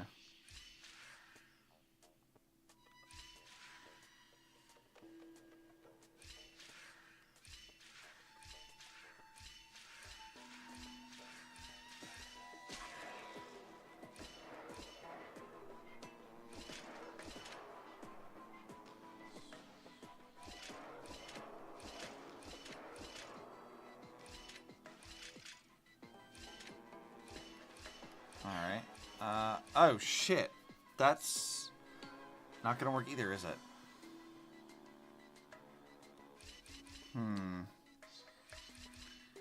So he needs to stand on the...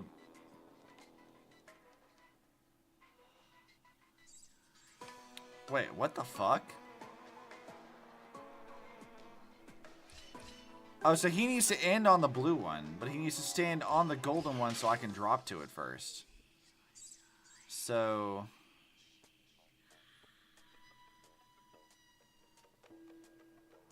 I need to be up top. And he needs to end on the blue. That's super weird. Okay.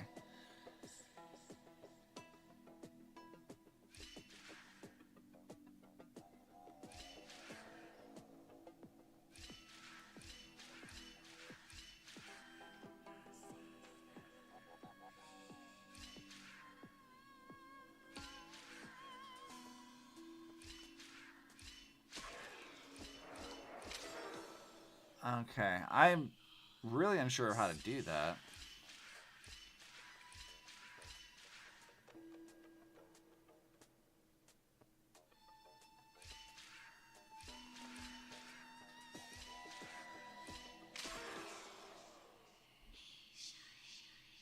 That's so weird. Okay, how do you...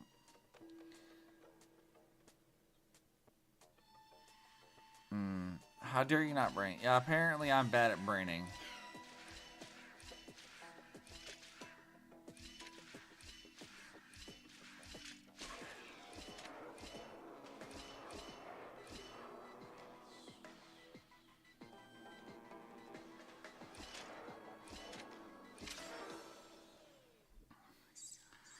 Oh, I got... Yeah, this one's a bit weird. Because he's gonna have to hit the gold one first, so I can jump on that and then just kind of wait for him to do stuff.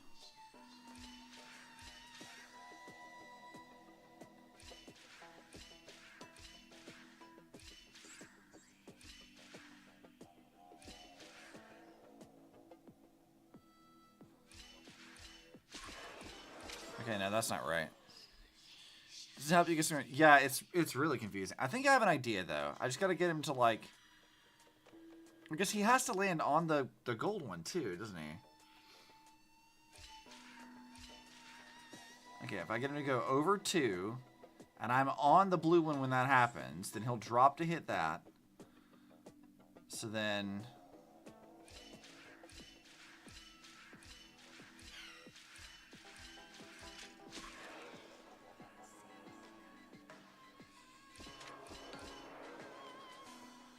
Shit.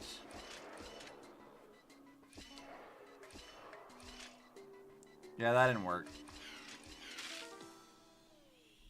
How do I do that?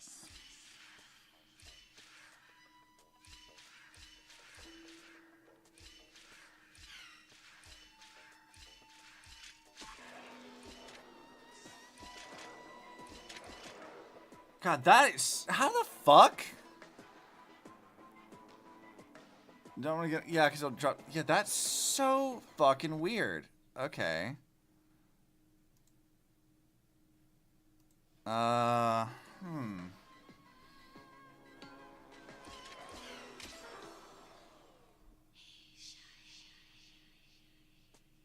mean, he has to land on the blue one initially. You need to already be positioned, so I need him to, like... Unless I drop him... I could drop him with the gold one. And that would be kind of what we need. So we need to go 1, 2 to drop him on the gold. And then he can go over 1, over here, over here.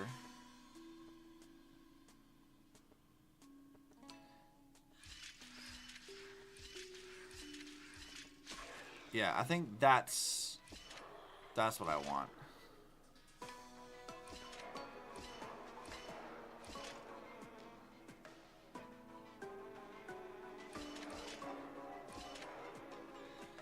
Oh, but it's figuring out how to get down there. Oh, that's so annoying. That's definitely the way I want to do it, though. Close. Yeah, that's really close.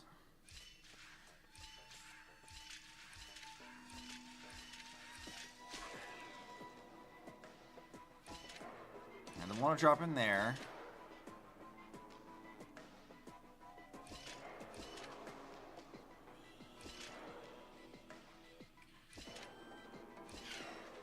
Oh, there we fucking go. Let's go.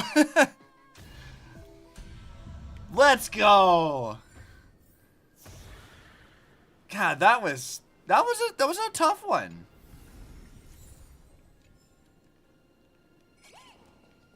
Wait, Numby, what the fuck are you picking up on? Let's fucking go, though.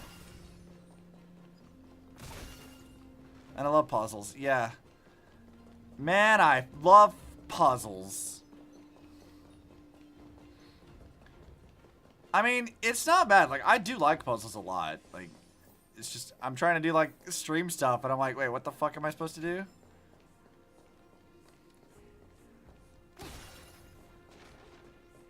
Look at you, Numby. You found a thing for me. Thank you. I was about ready to progress. Where the fuck are you going now?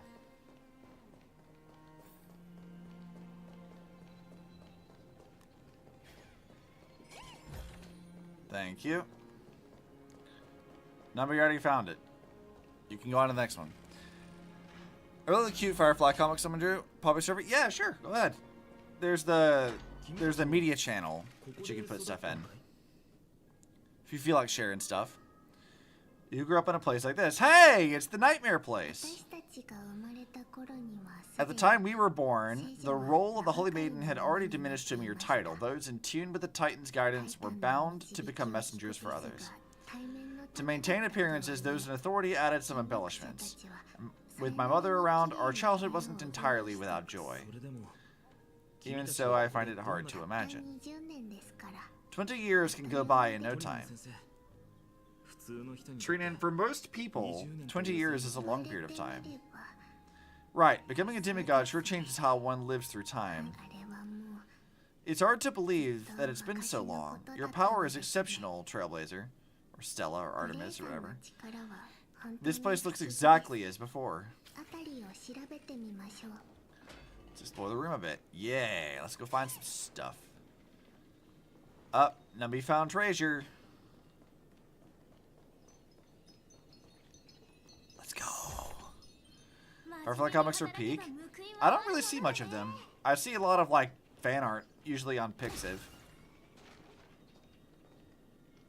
Oh, I see. More bugs. So this is like a whole new area. The shelf is packed full, but all I see are annals of geography for various cities. There are also documents about various kinds of Titan worship.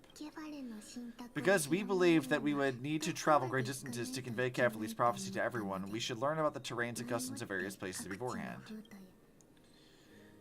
Reading all this, that's crazy! Back then, our memories were still sharp. 10 years was enough for us to memorize all these. Mother left us these scrolls, too, when we were young. She would read them to us as bedtime stories. Her stories were so engaging that we could vividly imagine all of Amphoreus in our dreams. Any artist who isn't afraid to have self show off abs is peaking in my book. Yeah, I see that, too. I see a lot of Star Wars art, man. I got a bunch of it saved.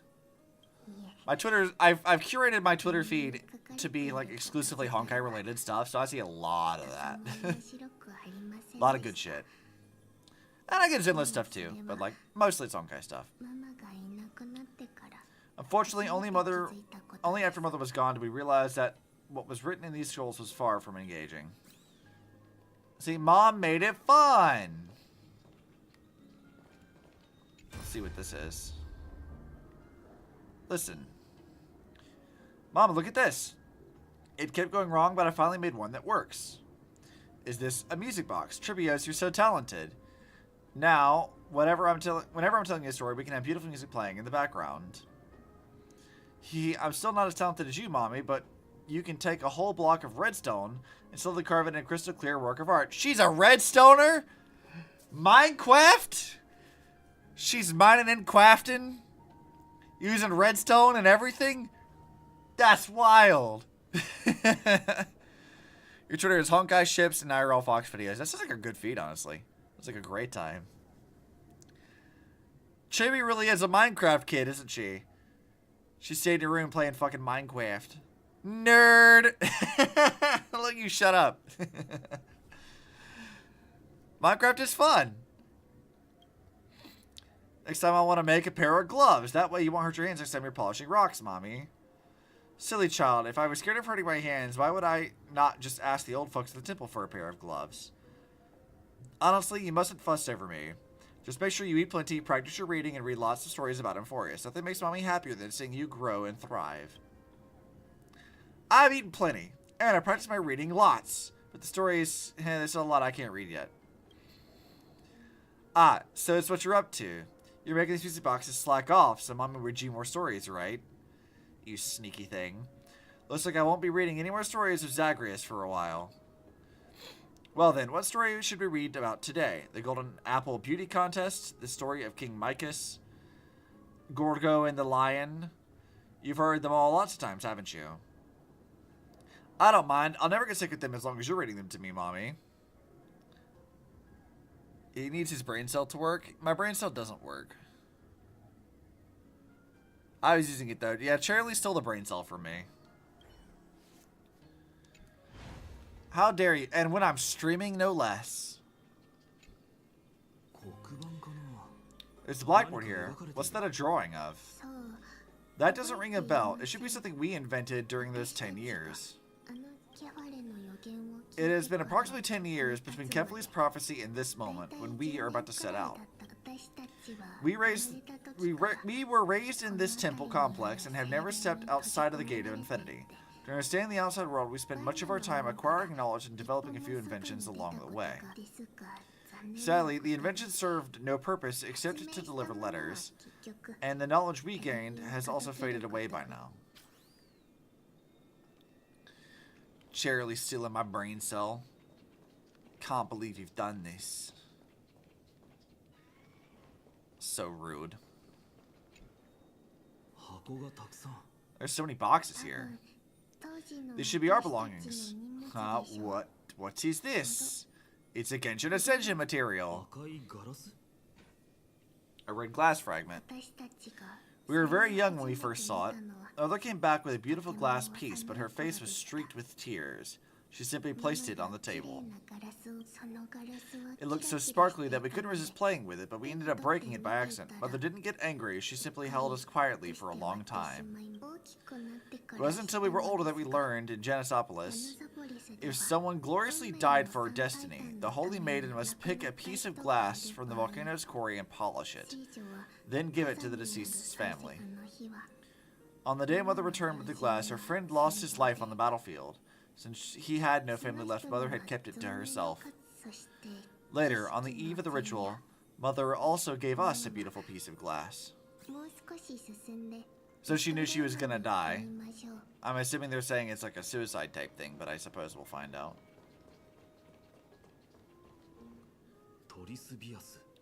It's Tribios. Just as expected, it's time to get going after all. Mama, are you going to that ritual tomorrow? That's right, my sweet girl. What's the matter? I wish I could go too. I have something to ask Yanis. I keep forgetting it's like not a J sound. It's just Yanis. Oh, what do you want to ask? I want to know how to chase the black tide away. Ah, I see. Unfortunately, it's a secret ritual, and only I can preside over it. If you want me to consult the Titan on your behalf, you'll have to promise me something. I'm still coping after seeing Fang Huang down and not getting any more Fuhu references. I'm die. Yeah, I mean, we know that Fuhu exists in the Law Fu. So, like, there's that. There is a Fuhua variant, allegedly, that's the marshal of the Law Fu, but we haven't seen anything of that at all. She was referenced, like, twice.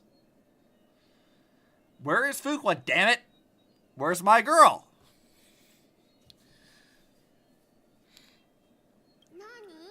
What is it? Be a good girl and go to sleep now, and whatever you dream of, don't be afraid. Just sleep through the night until morning comes, until the next time Aquila opens their eyes. Can you do that for me, sweetie? Give me my burb, damn it! Don't test me, I'll cry! Exactly. That's it? Of course I can. Tribios is the most amazing holy maiden of Yanis. Well, little holy maiden. But why, Mama? Because this ritual might take a long time. How long? Tomorrow, my sweet child. I'll be back tomorrow. If not tomorrow, then the next tomorrow. If not the tomorrow after that. But I still haven't returned for a very long time. That means the ritual has succeeded. It means I found a way to chase away the black tide and reach the new world on the other side. But for various reasons, I can't return to bring my sweet girl with me. I'll be waiting for you there. As long as you stay brave and kind, we'll meet again in that new world. It's the end of the west wind, the black tide's other shore, a radiant sea of flowers blessed and protected by the gods. In this rosy horizon, you'll see a silver-white shoal. It marks the end of your voyage. A haven free from storms, cold, and heavy rains. No sorrow can linger there. That is where I'll be waiting for you. Well, that sounds just like the island from my dream. Oh, I know. I'll turn the moon into a ship and the stars into sails and go find Mama. Pinky promise? Like Lord of the Rings. Yeah, a little bit. Pinky promise. I wouldn't be surprised if they referenced Lord of the Rings for this. Like, I would not be surprised. As long as you sail towards tomorrow, as long as the sun will rise for the next day, our wishes will come true together. If the final murmurs of the Titan are true, if such a place really exists on the shore beyond the black tide at the end of Genesis, then our promise still stands. The song for the movie has a similar description. Yeah, I think I know the song you're talking about. It's not too dissimilar from what I remember, if it's the one I'm thinking of. Please wait for me, Mother. Off she goes. After those 10 years of darkness, when Akela opened their eyes for the last time, we finally set off. Where did she go? To places. This way. Now we'll go through this shelf. But with how? She hadn't become a demigod yet. Indeed, we hadn't acquired the power back then. Sunfix's team, SMH. I'm using Topaz for exploration, you shit. We haven't done any major combat stuff in like 2 hours. Alright, I think we'll be okay. Just unlock the item. This is easier. Yes, the answer is right on the shelf. Go ahead and give it a try. See, I even actively have Topaz, like, fielded. Shish.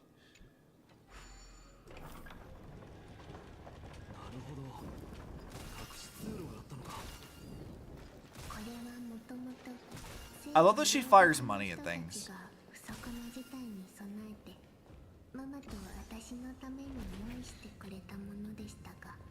But when we go to fight the next boss, I will fix my team. Does that make you feel better? I'll put Bronya in it. Seeing as you told me Bronya was better than Robin. Money solves everything. Yeah, as a whale, I would know.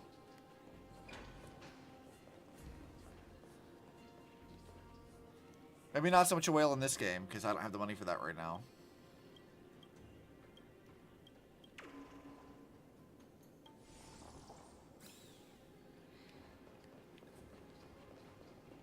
Well, and he does solve things. Charity opens up waifu tax fund. What are you gonna do with waifu tax fund right now anyway? The characters I'm saving for aren't even out right now.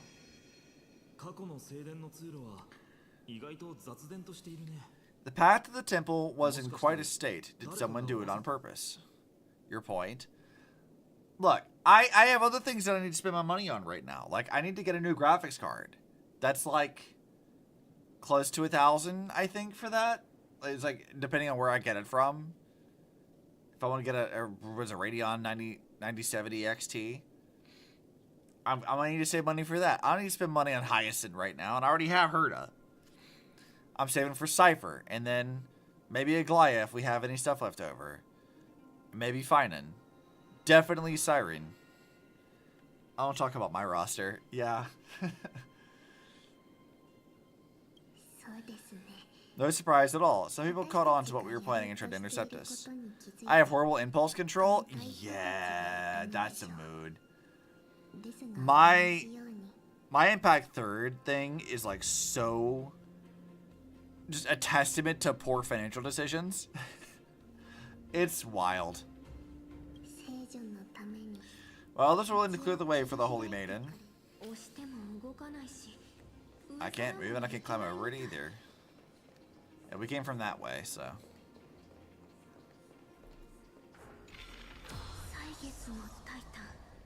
Time Titan, is that you?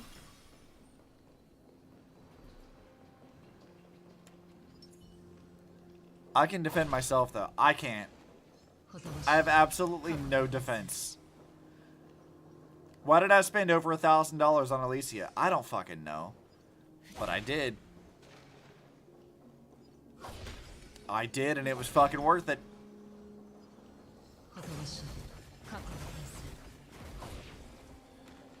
I have 3 accounts. You do have 3 accounts, and it terrifies me that you do.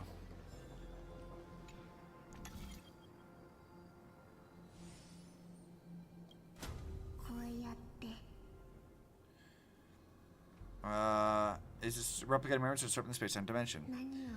52 out of 66 characters have spent $200 total. That's nothing. I've spent... How much have I spent in Impact Third over the years? I don't know the exact number, but I'm certain that it's at least between 10K and 18K since the game launched. Only 200? You have some amazing luck. Yeah, my luck is bad. I don't have this for stream, but like the last time I checked my drop rates and stuff in this, I was at the bottom 15% of players. My luck is fucking abysmal. It's disgustingly bad. Like, I was failing most of my 50-50s the last time I checked. Like, all of my, like, stuff is just, it's bad. All of it sucks. And I'm like, this is the worst. I hate this. I'm convinced that it's because that they know that I'll spend money on stuff. And then they've adjusted my drop rates to be shitty. So I'll spend money. I pull for every character whether I want them or not and end up not getting cast. Yeah, I actually retroactively, like, I wasn't gonna get Casterus, but like now that I started playing Amphoreus, I'm like, actually, I do like her and I kind of want Cass. Same thing with Aglaya. I really like Aglaya as a character. And I'm like, man, I kind of wish I had rolled for her. So next patch, we're going to have to do that. I don't treat this game the same way I do Impact Third, because Impact Third genuinely is like, it does not matter. Every character that comes out, I will get them and their gear, and they will be maxed out. They're not going to be triple S, but they will be, like, leveled up a significant amount, and that will just be how it does. Oh, I can ask, because some of her mods are glorious shitposts. Are they really? I mean, the only thing I've seen about Casterus is that, like, her fucking, like, dragon summon ultimate just lags the shit out of computers and stuff. Like, all I've seen is just, like, how things drop the frame rate. Which I think is hilarious, but...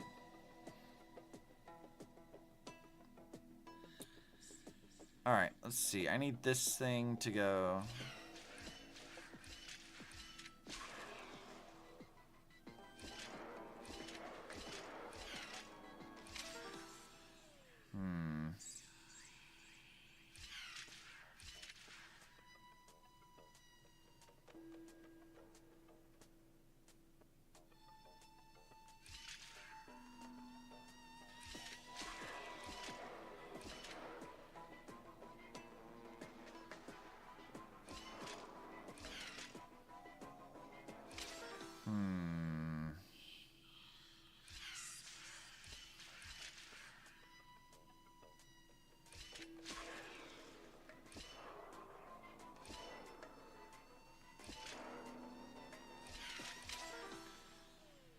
this, I feel like this should not be this difficult.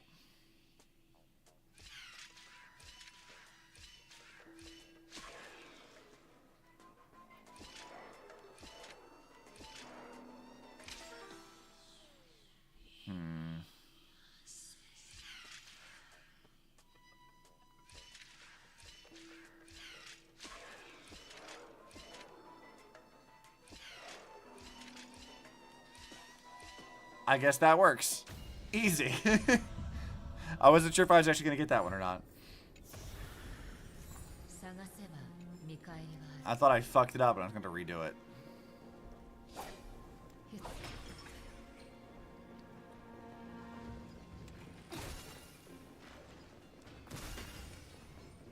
Let's see. Goodbye. Can I go to the top floor with this so I can get the other chest I don't have in this area yet?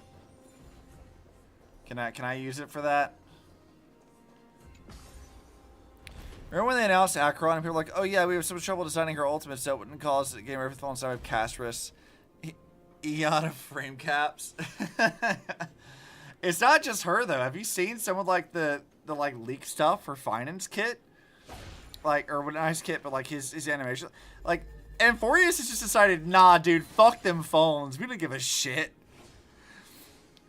Like, it is wild, the animation they've been doing. And apparently, Cyrene, when she comes out, like, she's gonna be all of that and also being, like, really, really fucking useful.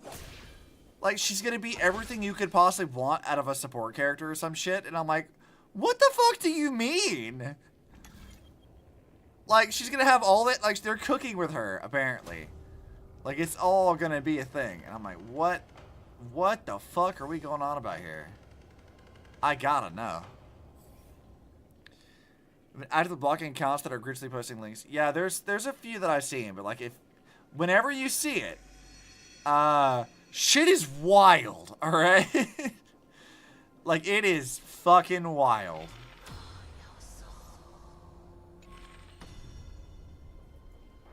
I had to block several of the blank data accounts because they just can't seem to help. Yeah. I'm not super opposed to it personally. I had seen fun and stuff I wish I hadn't. Yeah. There's a few things about Finan that I find really funny. Like, well, no, I guess I don't want to say too much of it, but like there's something about his animations that's a very funny detail that people have pointed out that I'm like, well, that's hysterical. That's a thing. But like, I can't say it without like talking a little bit about it at least. But like, it's funny. Talking no spoilers, I'll fight. Yeah, I'm not talking spoilers. I'm avoiding it specifically. I'm vaguely discussing. There's something about his animations that is kind of amusing. I've talked about his animation before, so I feel free. Well, there are others. We'll keep it to myself for now. But when it comes out, we'll talk about it then. I will remember. I will remember to discuss it. But there is something about him that's very, very funny to me.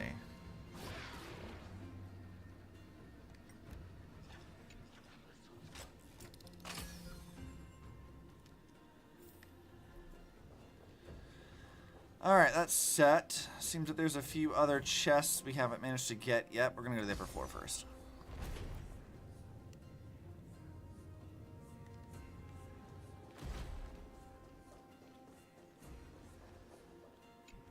Yeet.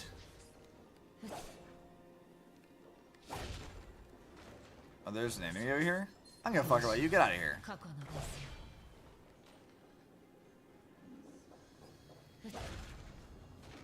Ooh, more fodder. Bam, bam.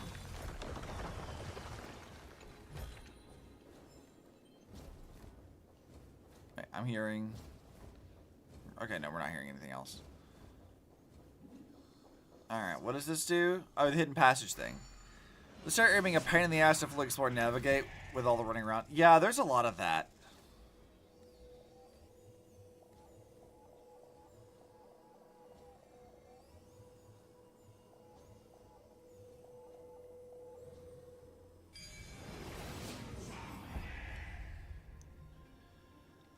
That's kind of why, like, I started to explore this stuff on my own time the other day, and I was like, oh, right, you can, like, change whether this is, like, in the past or the present. I ended up making it, like, kind of obnoxious. I'm like, you know what? No, I'm not gonna do that. I just kind of gave up. I was like, I'm not gonna deal with this.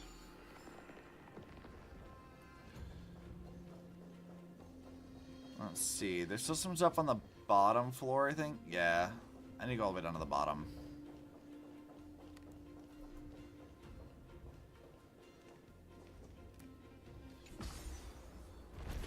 I'm going to try to be somewhat thorough about stuff, but, like, we don't need to, like, spend too much time doing this.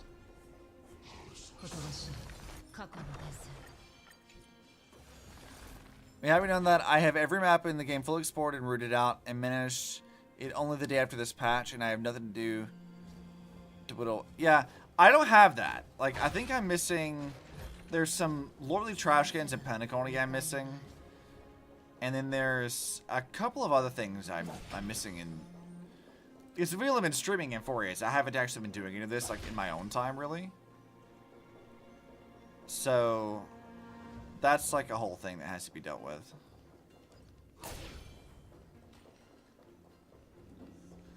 Alright, I need to go turn that fucker off.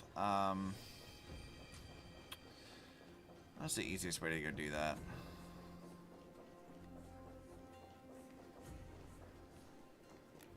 Middle floor.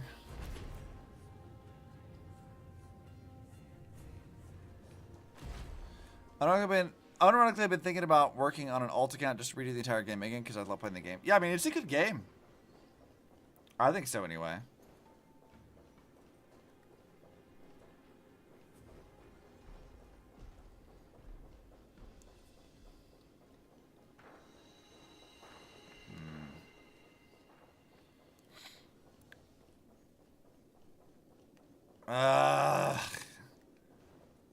Fine. I'll just turn the fucking miracle on.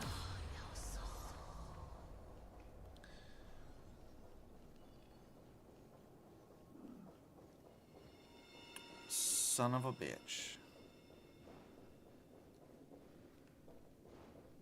Let's see. Very few full games I'd ever do that for, let alone a gacha. Yeah, I've been thinking about that for like Impact 3rd. Because, like, part of me wants to stream that because I love that game so much. But then there's, like, other parts of me that are like, you know what? Like, nah. You know? Like there's just parts of me that are like, I don't know that I want to go through all that again. Especially because I'm kind of, like, so used to having all my characters, among other things. It's like, do I really want to go to the trouble of doing that? And I'm just not sure that I want to.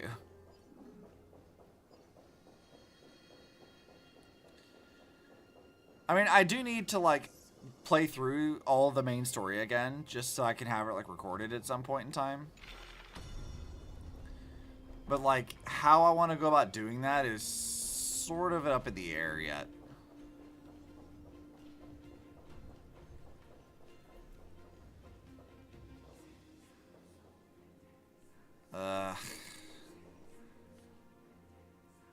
Stupid fucking thing down there, blocking my path around it.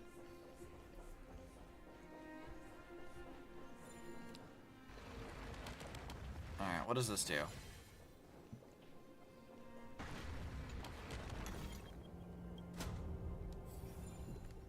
Yeah, there we go. Turn that shit off so I can go get my stuff.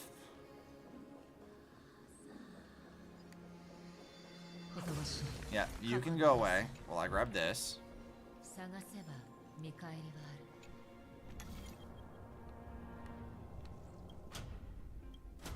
I can move this thing. Why can't I move this thing?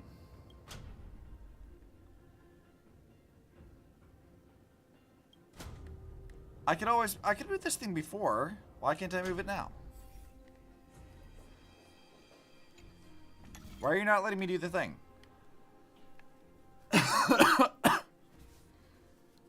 Oh, because I have to do the thing. The Celine pizza animation, they're so cute. I don't know that I have, but if you've got like links to that, feel free to post them in the media channel, and I'll look at them later when I have some time.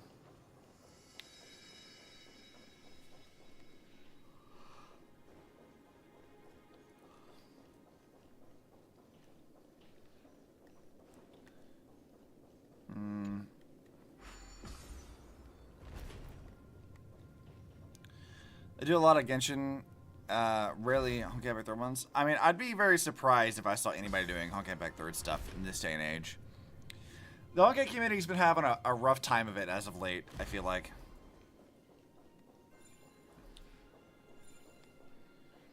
So many people doom posting, like, oh, the game's dead. Whatever will we do? But I don't know. I find that tiresome after a while.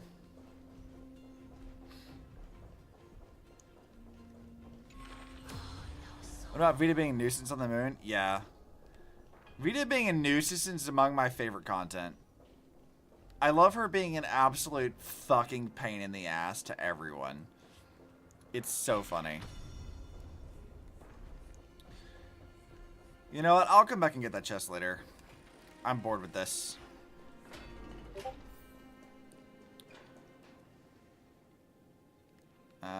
Okay.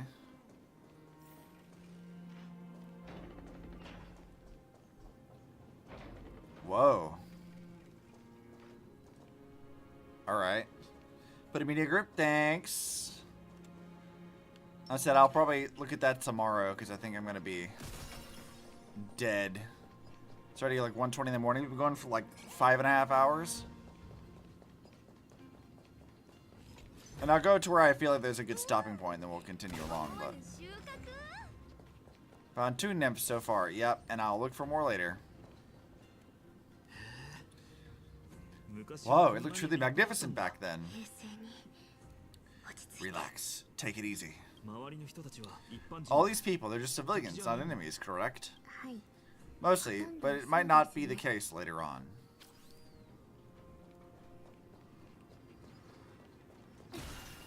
Alright, Tribios. Hey, little ones, how did you sneak in here? Shh. Please keep it down. We had to get really sneaky to get in here. Okay, but what did you sneak in here for? I heard there's a lovely holy maiden living in the temple, and I want to meet her. I couldn't stop her, so I had to think of a way to sneak her in.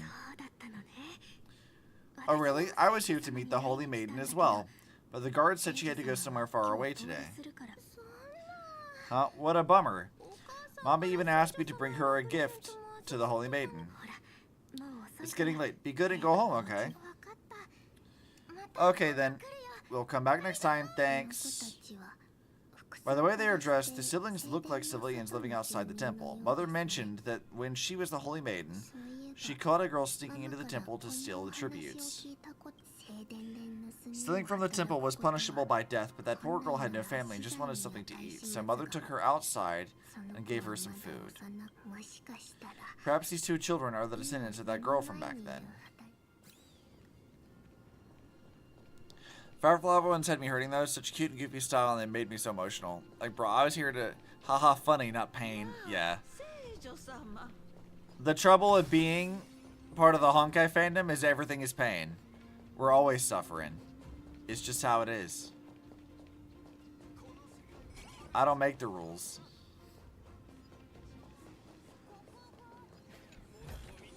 Alright, thank you for the chest. Please stay clear. Oh no.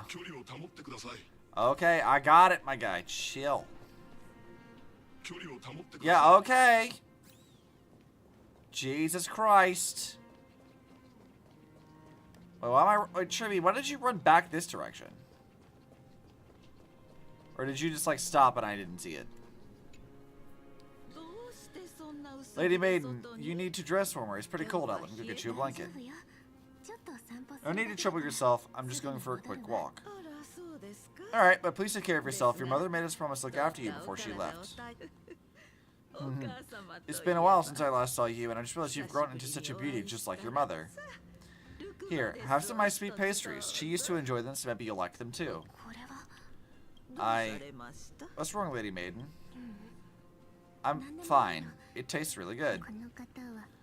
This lady is Mother's old friend. When we were little, we sometimes got to eat sweet pastries she brought back. We've always remembered this familiar taste, and only now do we learn where it came from.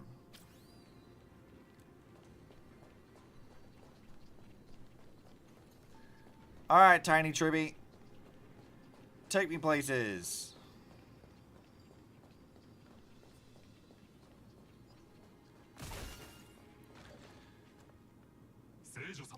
Apologies, Lady Maiden, but the Yanis Vault is under maintenance today. Perfect. That way no one will disturb me while I'm talking to Mother. Alright then, may Yanis guide your path. The Yanis Vault. It's where Yanis' heart lies and the core flame is kept. Just enter on the left. It's also the place where Tribios was born.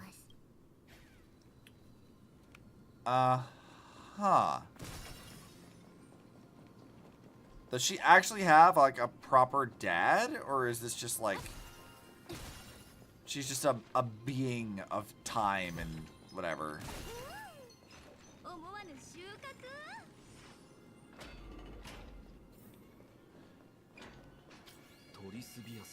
Tribios, what does the name actually mean? Yeah, I'm not really sure. The one with 3 lives. Mother believed our birth was blessed by the 3 titans of fate. She named us thus to express her gratitude.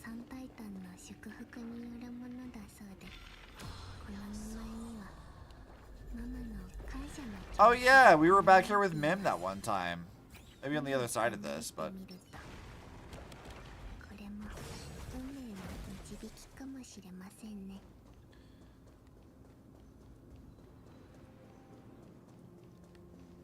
engage Miracle Orb.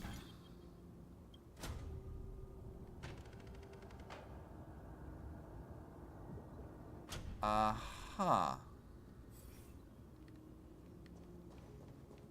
see.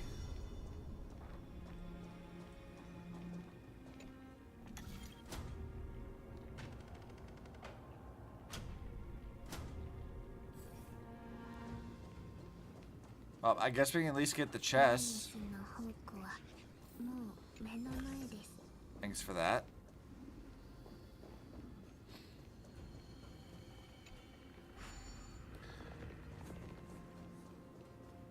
There's a lot of backtracking in these maps, I'm noticing. I'm not sure how to feel about that, to be honest.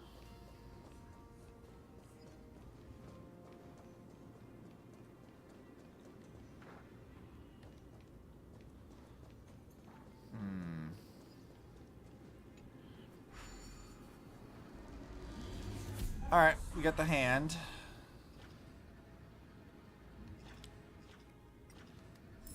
Give me that coin.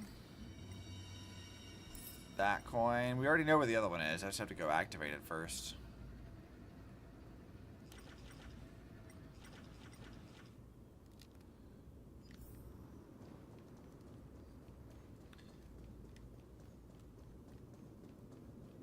Alright, there's a chest over there too. You.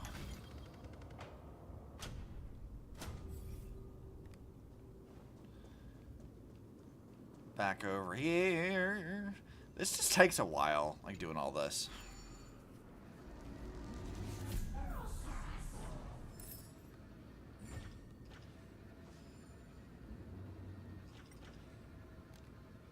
Now let's see. Punch the shit out of that. Now, if you don't mind, I'm taking my loot. Thank you. Now I can progress.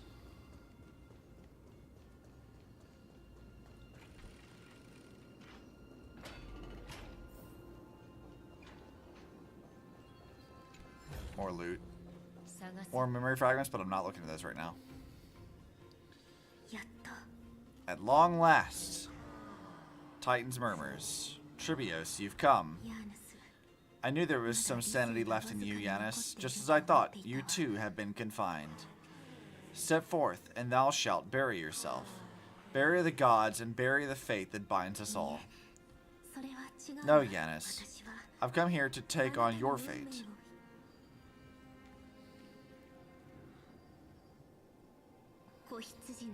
By the blood of the lamb and the strength of my blade-wielding right hand. I am Trivios, the listener, the announcer, and the witness of the prophecy.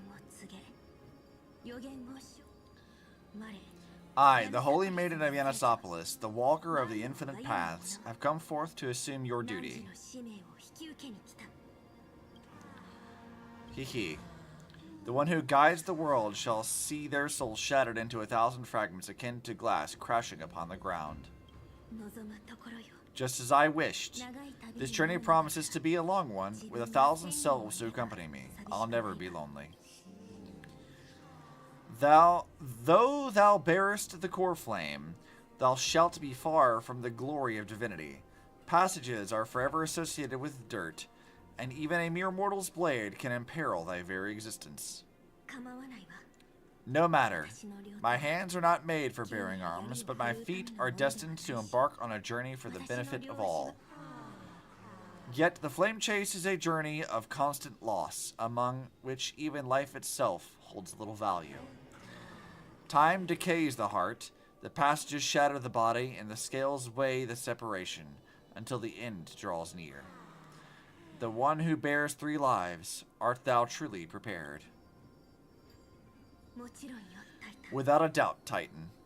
Let the prophecy shatter me, so that I may open a myriad of paths to this imperiled world. Thus it shall be. Overthrow the gods, return the core flames. Oh, we're back to this glitchy shit. Inherit divine authority, forge godly miracles. Go kill, go mourn. Kill my kin, mourn my fate. Ferry the spirits of the gods, nourish the land with the divine essence. Yet thou shalt remember, yet thou must remember.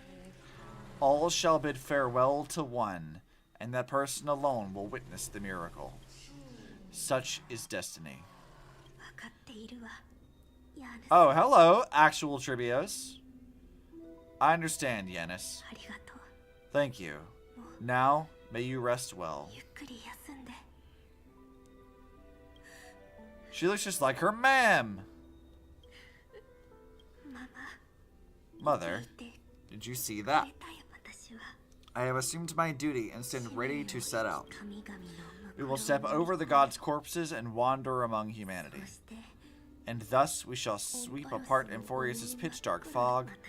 May the world, follow the myriad paths trodden and reunite at the end of the west wind, where flowers bloom in spring. Mother, I shall see you tomorrow.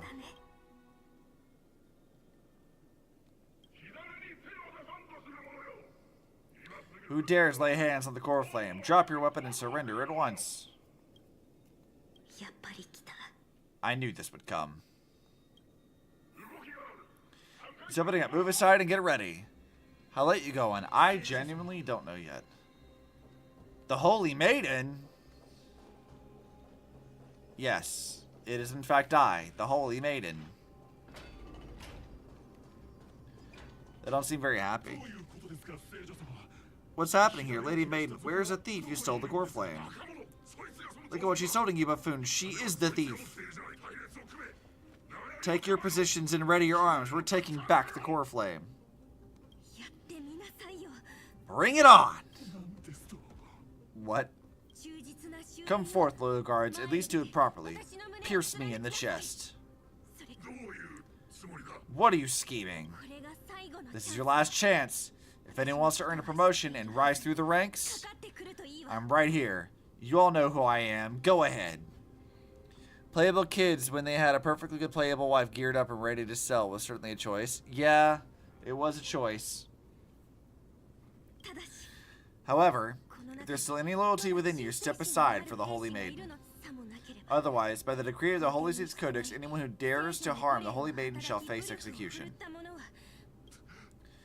Captain, what should we do? Do it! Kill her! If any of you want to get rich, Then come with me. Take this traitor's head and wealth will be ours. You stay by and do nothing. Let's move, partner. Yeah, this is easy. Automatic can take care of that.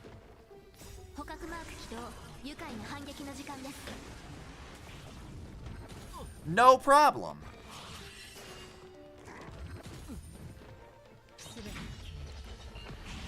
Fight! Yeah, we fighting. We're almost to a 6-hour stream though, so we probably will find a good stopping point here shortly. How's that possible? Could the Titan actually be on her side? The traitor's over there. Get her. That red-haired woman is the traitor. I should go. Off we go.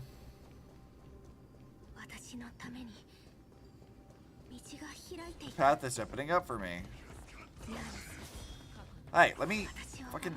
What? Fuck out of here.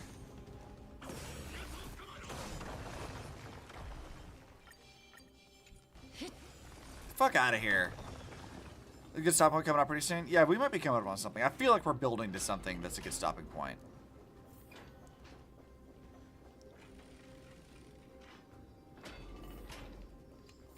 Bonk. Bonk.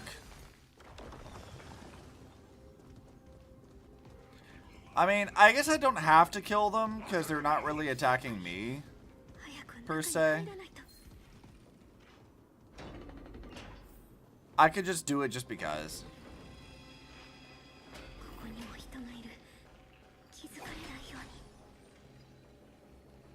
Oh god, this place is a mess. I gotta crash though. Night Knife wins. Bye, Chorley. So I'm probably gonna crash here shortly anyway, so.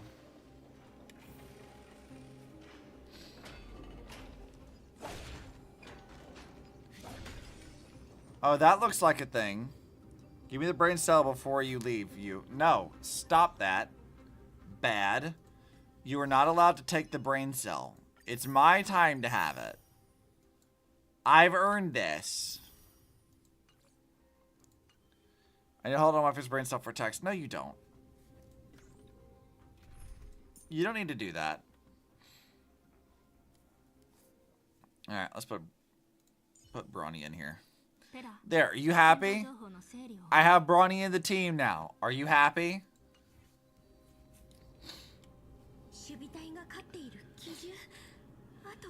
A creature the Holy City guards, but I'm already so close.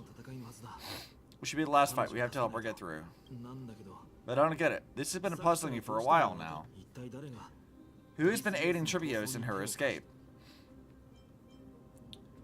Logic in Amphoreus isn't adding up. Can't have silly Brawny can have a friend who is silly shaped. Exactly. While history might be blurred by memories, seeing how the whole city's hunting her down, she clearly had no allies. If she pulled it off alone, were we too involved in this process? Trivius had been on her own since she entered the vault. But what did we truly mean to her? You'll find the answer at the end of this memory. In that case, let's focus on the mission at hand. Let's do this. Oh look, it's hold on. It's Pokemon Sun and Moon. That's what that looked like, right? Bronya sounds like Bronya. That feels good. I like that. And she's here to support May, so that's good.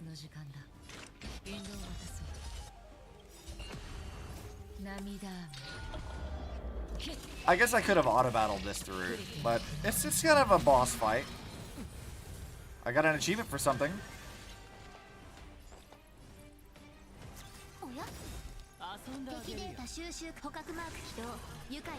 Go, Pela! Break shit! And I guess we'll just do this, because I don't need to use defense stuff yet.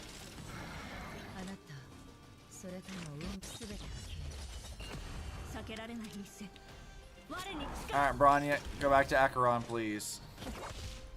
I would seem dedicated to having Himiko, Bronya, Acheron, and Firefly to call it Saint Freya. Firefly's close enough till we get a better stand-in. I mean, you could just put Welt in there. Welt's the obvious one, because he's actually from, like, Impact 3rd. We've got, who's our, like, I mean, you could also put Silverwolf. Welt doesn't say Freya. I mean, yes and no. Because, like, Schicksal merged with Anti-Entropy after everything that happened. So, like, there's that. And he is a teacher. So there's that, too. You could also put in Silverwolf. Because that's just Gamer Girl Bronya. So, if you want 2 Bronyas on your team. We need our Kiana at some point, damn it. Where's Kiana at?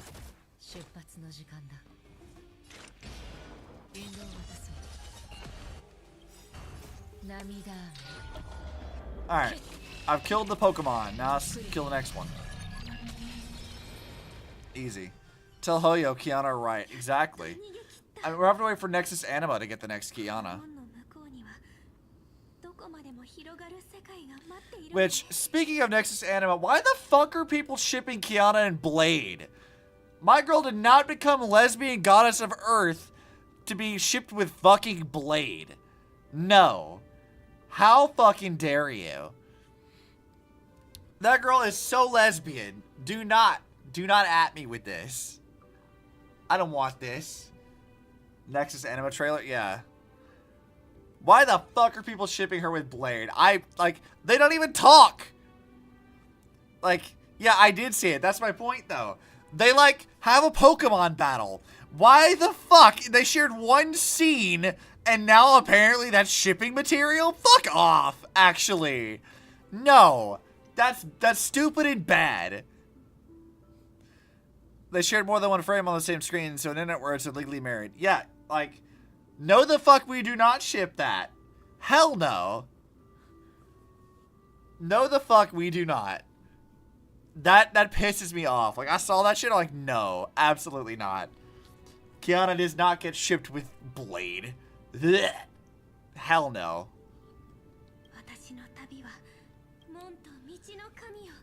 Got a passages, can you see me? I will complete the path that you started. No response after all. Yanis, may you have a good dream. I can't stay here much longer. It's time to leave. Looks like it's the end of the memory, but not quite. The question that's been puzzling you, she's about to reveal the answer. Oh, this is pretty. I like this. This looks nice. But nothing happened. What was making her, or you, hesitate at this moment? If she had known the Flame Chase journey would proceed as the Titan foretold, bringing about great suffering and fatalities, including her own, would she still have chosen to walk through the gate and start her journey? I think the answer is already within you, and you've made your own decision. What?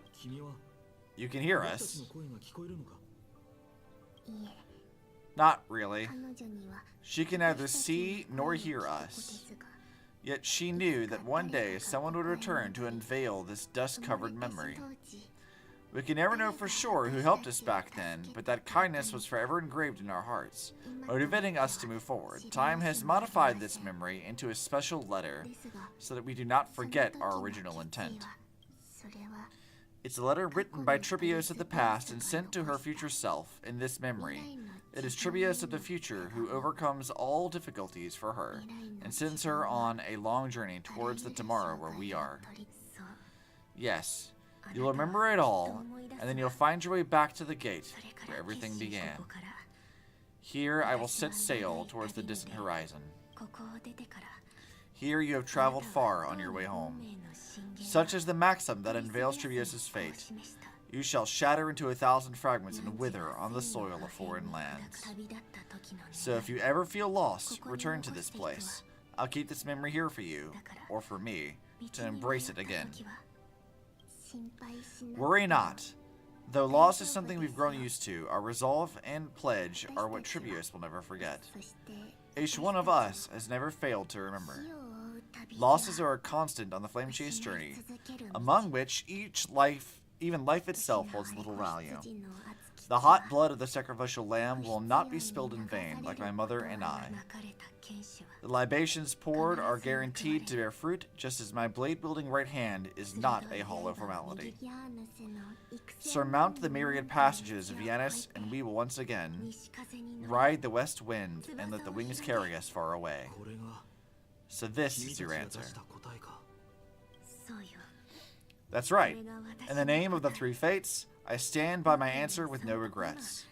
Now, with or without the god's blessing, I run towards the world's agony. If I can truly pierce through the other darkness, we will meet again at the end of the west wind where the flowers bloom in spring. Light calendar 3760 month of Evernight. Yanisopoulos Holy Maiden Trivius bore the core flame to quell the world's chaos and became a demigod of Yanis. She traversed the Gate of Infinity, splitting into 1,000 messengers to spread the divine prophecy across the land of Amphoreus. After a century of arduous journeying, Light calendar 3870, month of freedom, humanity's flame chase journey officially began.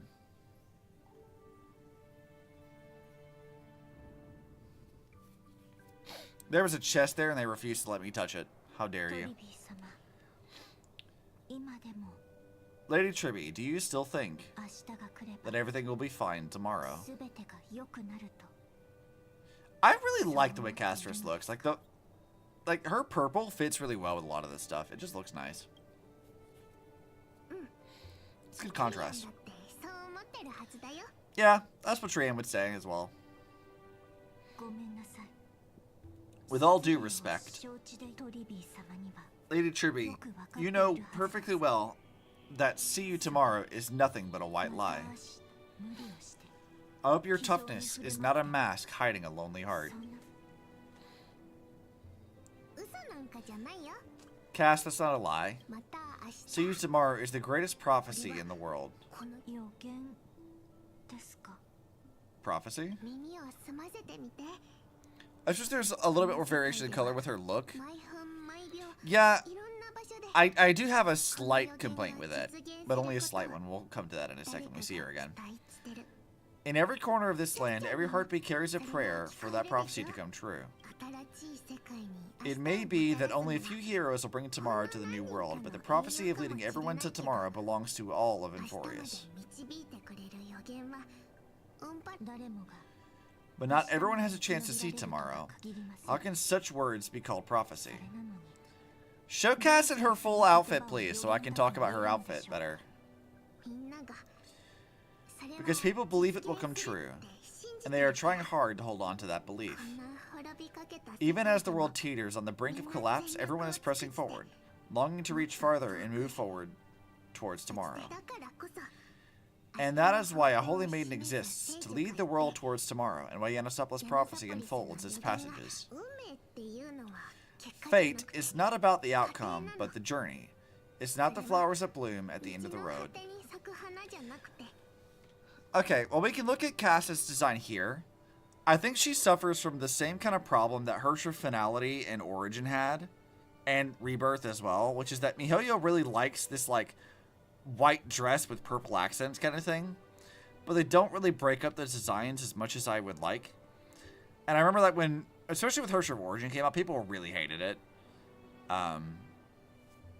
People were really just not digging that, because MiHoYo was like, every other design for them was this like variation of like a purple and white kind of thing, and they probably could have added a little bit more variation in design details. I think there's fun little details in Castris' design, and I do like the accents of purple where it's not quite as like egregious as like say Hersher of Rebirth Celia is, but yeah, there could be a little bit more to it. I think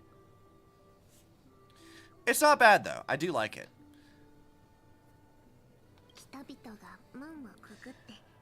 But rather the paths that lead beyond the gate, where people tread towards the Sea of Flowers. So Cass, if anything is troubling you, just set it aside for tomorrow.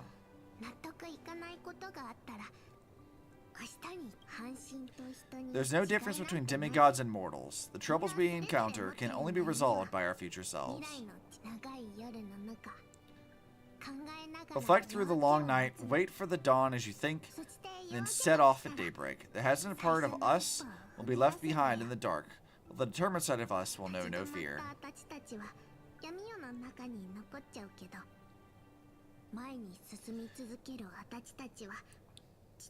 The part of what I like about Castor's design is like they have like the butterflies, which are like symbols of death, which is interesting in and of itself. She has sort of like a gothic, like Lolita vibe for her outfit, which is pretty fun. But like there's like little aspects of it, like the branching off of the plants around her chest that look kind of like rib cages. Like there's like little aspects of death kind of intertwined in a lot of her design. I felt they probably could have emphasized it a little bit more to make it more like visible. I think it blends in with her skin a little bit too much sometimes, but I don't hate it. I do think it's pretty good. But it's like my issue with Fuqua's one dress outfit. It's the only photo of her song. Well, which dress is that? Is it like her like Chinese, like the blue Chinese one? Or is it like one of her other ones? She's got a lot of outfits. One of the most outfits of any character, in fact, I think. Because that's Tribios' journey so far to spread the journey. Or prophecy, sorry. Beckoning the morning sun and the tomorrow it promises to bring. We will now continue the journey and face our destiny. We will step over the gods' corpses and wander among humanity, and thus we shall sweep apart Amphoreus' pitch-dark fog. At the end, all will reach that silver-white shoal, the end of the journey, that new world and new tomorrow.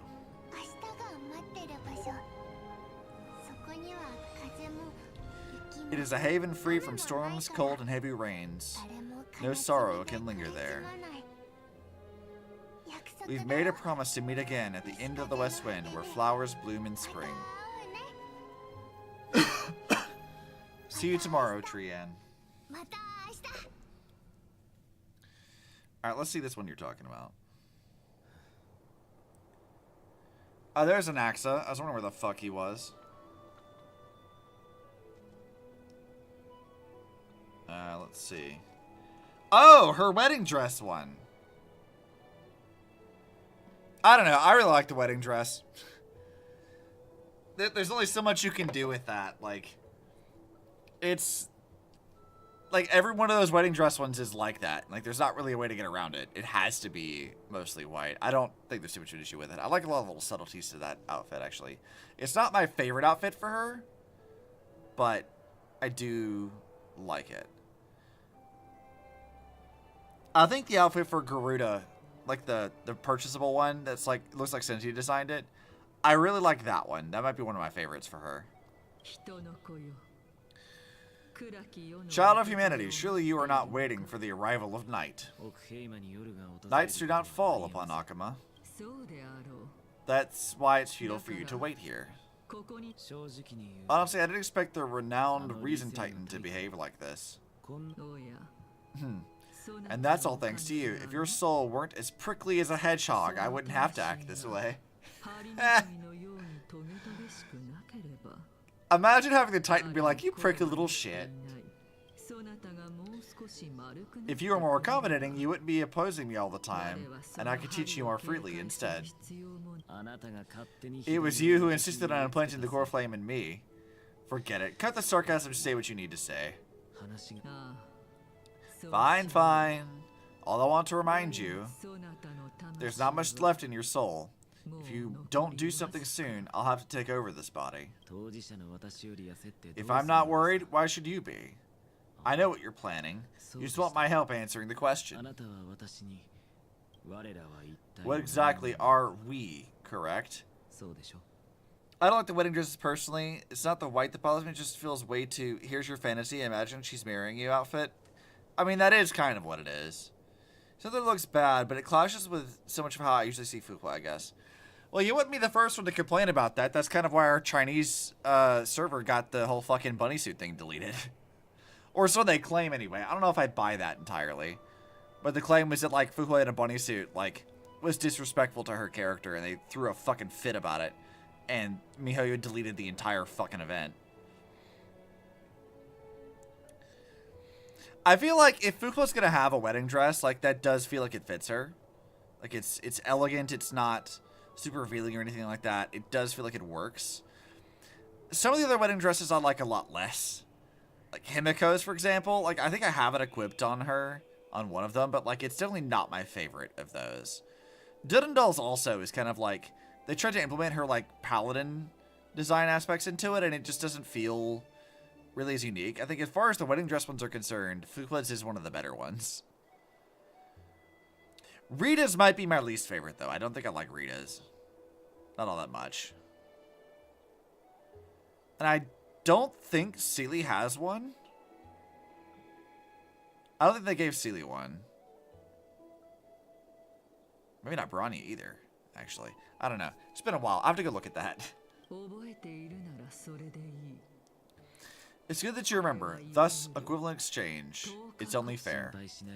Then rest easy. The answer will soon be revealed, and you'll have to return my body shortly. I thought that was more than throwing a fit about them dipping too much into going the overly sexy route towards characters they see as girlfriend standing girls. So, okay, the bunny girl thing was a lot of things. And here's as I understand it. That event was supposed to be like a celebration of the global community. And the Chinese community had been feeling pretty dissatisfied with miHoYo's handling of their server for some time. They had been kind of like neglected. There was hacker issues. There was a lot of other problems. They were having a lot of problems on their server. And they felt like miHoYo was kind of ignoring them. So then they kind of looked at this event as like the fucking audacity of miHoYo to like celebrate this global stuff. Like it's a huge thing that they've really cared about all the servers when they felt so neglected for so long. And that was a big part of it. However, this event didn't go to the China server. It was on every other server but there. So they were complaining about a thing that didn't really even apply to them. Which I guess you could argue like is part of the problem. They still felt kind of like left out, like they weren't being like considered or cared for by miHoYo. So that was a big part of that. The other part was like Fuqua in China specifically is sort of like the representative of Chinese culture. It's incorporated in a lot of her writing consistently. It's a big part of who she is, and it means a lot to the Chinese players. So many of them felt that putting Fuqua in bunny suits, or in a bunny suit like this, putting her in like the sexy MMD thing they did or whatever, was disrespectful to her and to Chinese culture as a result of what things that she stood for as a character. And so they raised hell about both of these things. And as a result of that, the entire event was purged. Any reference or mention to it was purged. And miHoYo put out a statement about it, and then it was never talked about ever again. But it was almost entirely because the Chinese server raised hell about it. And that was kind of it. A picture of Jacked Fuqua in a bunny suit is so funny to me. Are you talking about the one for the manga? Because, yeah, that shit is funny. I thought it was more about them throwing a fit about them dipping too much into going the overly sexy route towards characters they see as girlfriend standing characters.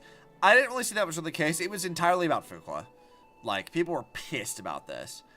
I didn't see what the issue was, and a lot of people in, like, the global servers were fairly like, fuck off, Chinese server people. Like, we don't need to deal with this. Like, there was a lot of, like, division about the removal of that event. And I do feel like they probably could have handled it better. Because, like, they never really, like, fix the problems with the Chinese server, as I understand it. Like, they still continue to have issues. And they gave, like, they purged the event from us. They gave us some compensation things here or there. And then they ended up giving the Chinese server, like, double the rewards for polls and stuff. Like, it was, they gave them a disproportionate amount of, like, compensation for an event they didn't even have. Which I guess is maybe their somewhat way of saying, sorry, we neglected your server and there was a whole lot of problems with hackers and other things that going on that you never bothered to fix. Or whatever. Like, I guess that's kind of what that was, but, like, I don't know. There was a lot of things at play with that as to, like, why that event got removed. I think, personally, it was blown out of proportion a bit. I don't think it was that serious. But they've handled Fuqua very tactfully in a lot of ways, and I think that like a lot of her design stuff has been really fun, and she still is one of my favorite characters, so I don't hate how they've handled her. So I guess like if that was an excuse of like, yeah, we're not going to do this, and it forces them not to rely on like purely just, you know, overly sexy outfits, moving away from the me horny legacy, I feel like that's fine. The same thing with the anger over the male character poll. In an issue, an apology swear males won't be in the game. An issue apology worse too. I don't get it. Yeah. There's a lot involved. The community can be a bit odd if you look at the international spectrum. I think up until fairly recently, the Impact 3 community was pretty solid. But like, especially since Part 2 launched, there's been a lot of division I've seen and a lot of doom posting, and it just, I don't know, I don't have the patience for that. I'm just here to enjoy good stories and pretty characters.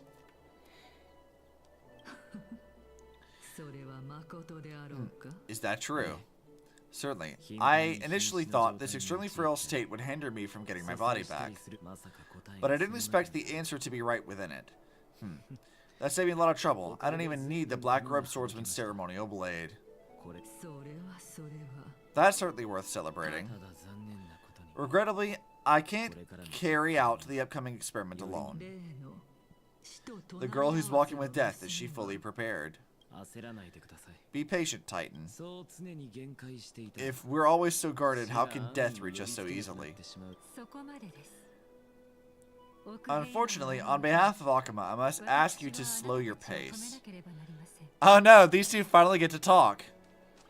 Thank God I never take anything that seriously. Yeah, I love like Honkai Breakthrough, but I don't want to be like too serious of a fan about some stuff. Like, I love this series, I love the games, love the stories, but I've been very like a private enjoyer of what's been going on. I've not been like too like forced. I don't want to say I haven't been like forcing on the people. I've been trying to get my friends to play it for years, but I feel like I ultimately just like, this is why I don't stream it unless I've already done the story. I play it on my own time. I record it. I enjoy what's going on, and then we talk about it later.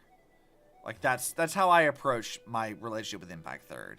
I don't engage in the community nearly as much.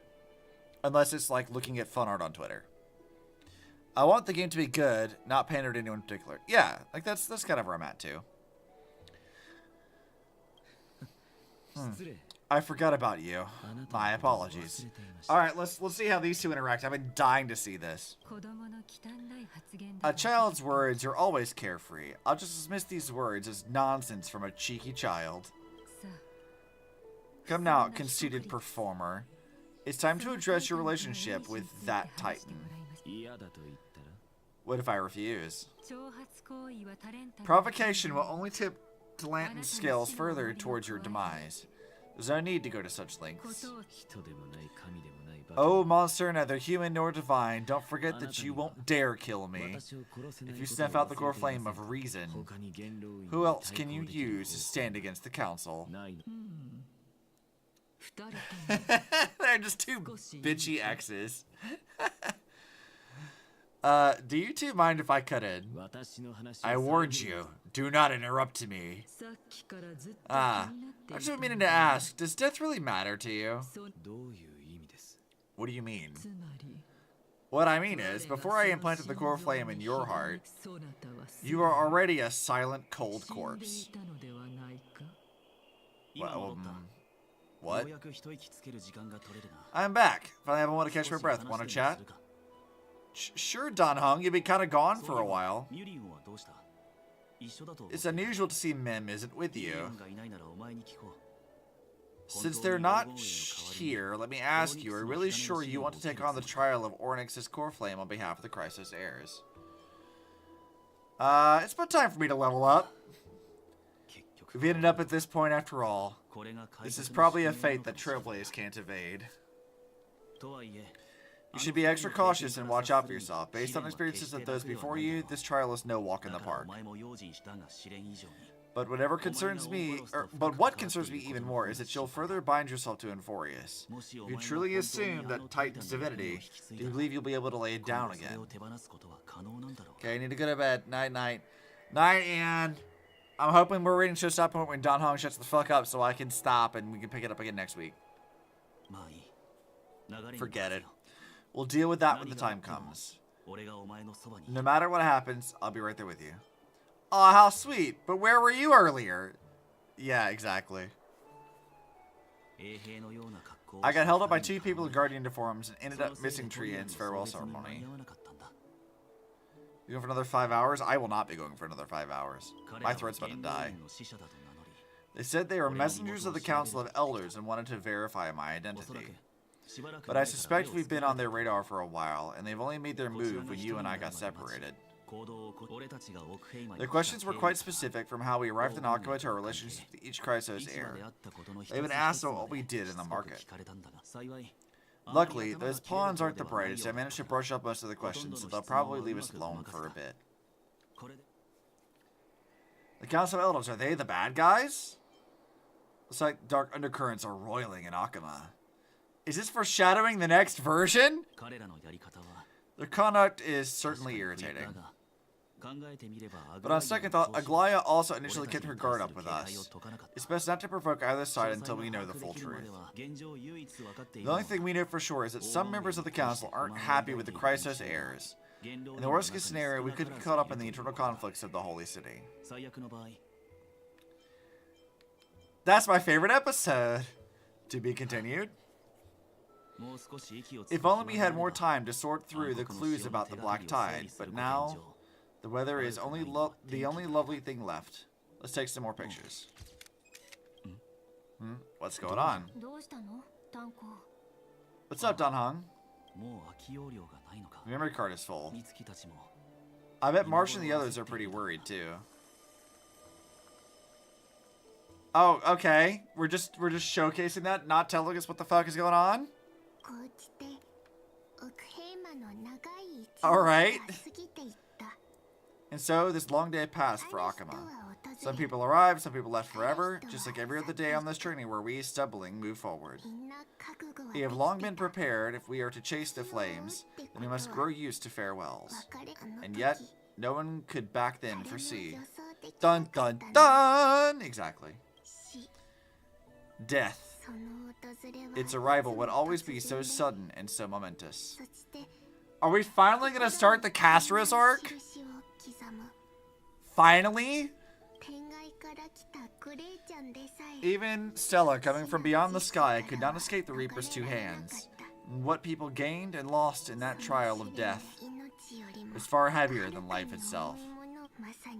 Just like the destiny that the prophecy revealed for Cass. At the end of the sea of flowers, the souls of the living warm thy fingertips. And after an embrace, there shall be eternal separation.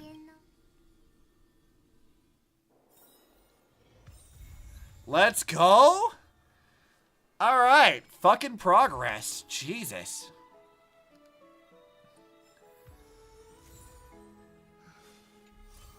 .1 mission done. Yeah, let's go. We can now move to 3.2. We're now only a patch behind. Minus the events that I missed and everything else, but that's beside the point. Let's see. Missions now. God, there's so much other shit to do. In progress. Yeah, we're going to have to do another, like, really long stream to catch up with everything. Oh, fine, and let's see. Fine, and praise the sun. He's such a goob. Hey, buddy, you there? Yeah, champ. What's up? Depends, is it good or bad news? No worries, it's nothing bad. At least I think so. Well, with all that's gone down recently, I thought we could talk. Praise the sun, exactly. I told you, they're making Dark Souls references on purpose. Like, they have to be. The failed trial, the Grove, Mighty, and Kremnoan, seeing Trivia's memories, all of it. About time we got paid. Look at this goofy-ass emote. If I think about compensating your sis, you'll get it, I promise. I didn't forget. But promise me that you won't laugh at this. I make no promises. Honestly, even though we made it through everything, seeing Trippy's memories just left me with more questions. That person alone will witness the miracle. Doesn't sound like a good ending, does it? Why did everyone choose to become demigods even after knowing the price? They did it for you? This is only my theory, and it could be wrong. My game theory! But maybe they were paving the way for you, Deliverer. Now, don't joke around. My abilities and resolve are still lacking a lot. Being Aglaya's apprentice, I'll be lucky not to cause new problems for her. Sigh. I should have asked Maide about this before, about his reasons before he left. Now he's taken all the glory and all the cool spotlights. I love he's just kind of pathetic. Finan is just kind of pathetic. I love him. So it's the competitive spirit talking. Haha, just kidding. Unless. Well, I think I feel better about this now. I learned a lot from this whole conversation. I'll go over what we said in my own time. Thanks, buddy. We're Amphoreus' only hope. Oh, wait, there's Danhung, too. All three of us. I love how even Finan's forgetting that Danhung is here. I mean, I keep forgetting that he's in this patch because he's not around. He's just gone. He's just fucking around in Akuma. Like, I keep forgetting that he's here. Oh, we get the Trian doll. That's kind of sad. But no, I'm still going to put Castrus on my thing. This is fine. I still want Cass. New memories can be inserted. Oh, is Mem going to yell at me? I saw you were smiling when I got here. Is it because it's your day off? Got it in one, did you? Or didn't I? I suppose. Praise be to days of rest. I can only imagine how hard you usually work, so let's shout out together. Praise be to days of rest. Yeah, exactly. I don't have to go to work? Amazing. I will not be reading these, by the way. I'm just going to click through it to have it done. Oh, God, there's so many. I don't keep scolding me for staying up too late. Shut the fuck up, pink puppy. Yeah.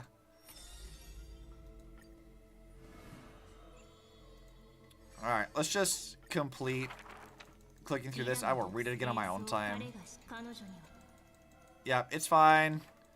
I would read these, but I'm also, it's like 2 o'clock in the morning. I'm sort of like ready to go to bed.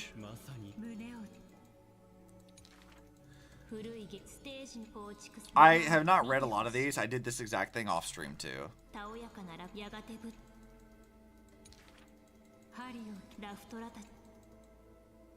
Act concluded. Cool, thank you. Alright, let's do Tribbies.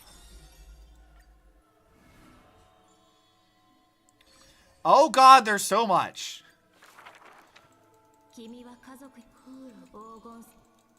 Alright, next page.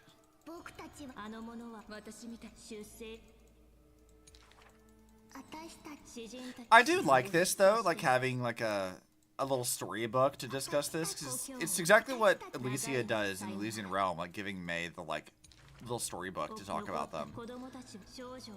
That's really fun. I like that. It's a good way to tie this back into Elysia while also being like a fun interactive thing for the story as well.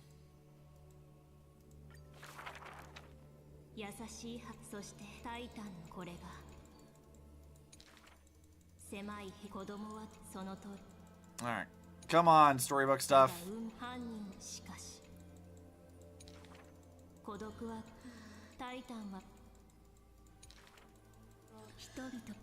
Onwards. Act concluded. There, is that all of Tribby's stuff? Did we finish lighting up all of her things? Mede's gonna have like a bunch of shit, doesn't he? Only the one. Okay, I thought there'd be more here.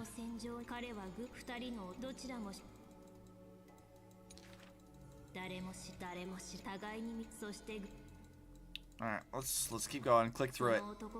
You guys can read this. You can pause it and read it on your own time whenever Obsibot's not blocking it. It's fine.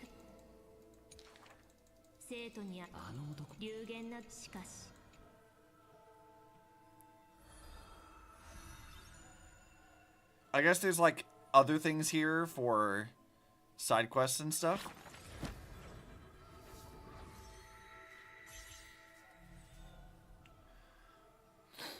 So Tribby's is almost done. Who else are like the other ones we've got here? Like, Cypher's one of these. But who are the other ones? Like, I guess we become one, maybe? Skip to every single one of these book chapters, they go so slow. Yeah, they do kind of go really slow.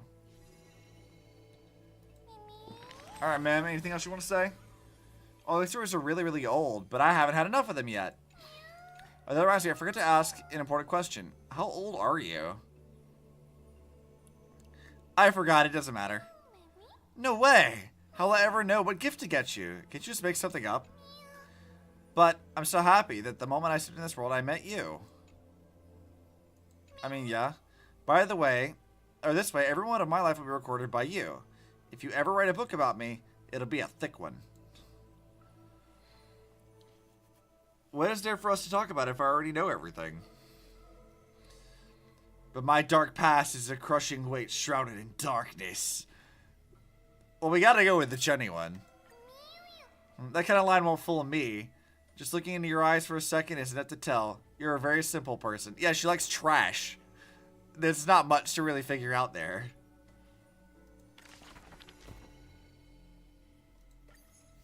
She likes garbage. Shut up, Mim. How am I supposed to be humorously annoyed when you're being such a sweetheart? I know. I actually don't hate Mim. Like, I know that, like, she could be a bit, like, obnoxious of a character if they were to write her certain ways, but, like, I don't know. I don't hate Mim. She's not too intrusive. I feel like they could have easily made her a lot more annoying than she is. So there we go. I think that's what we will stop with today. We finish up the 3.1 stuff. So we can start into 3.2 sometime next week.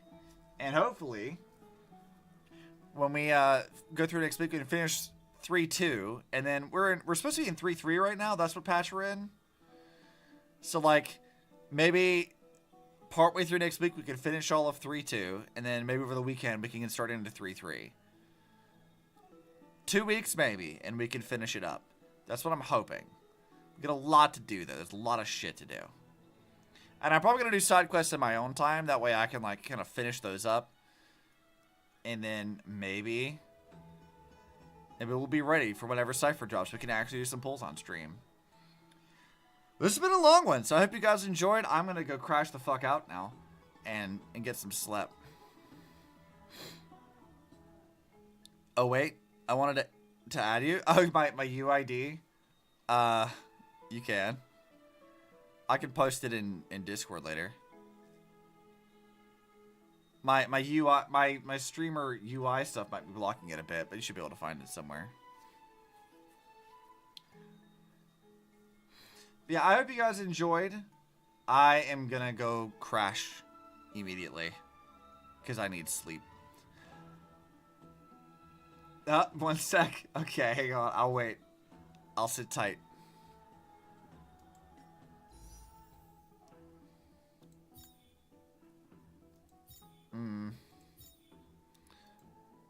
I never did get Herta's light cone, did I? I don't think I ever did.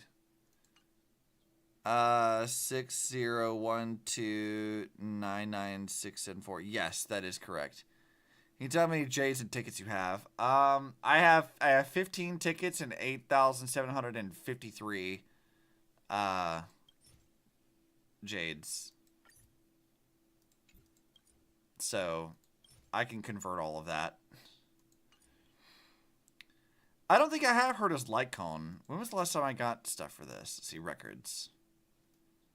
Let's go take a look. 1, 2, 3, 4, 5, 6, 7. Not a lot. I have no record going back more than 60. So, or more than 6 pages. So, not much apparently.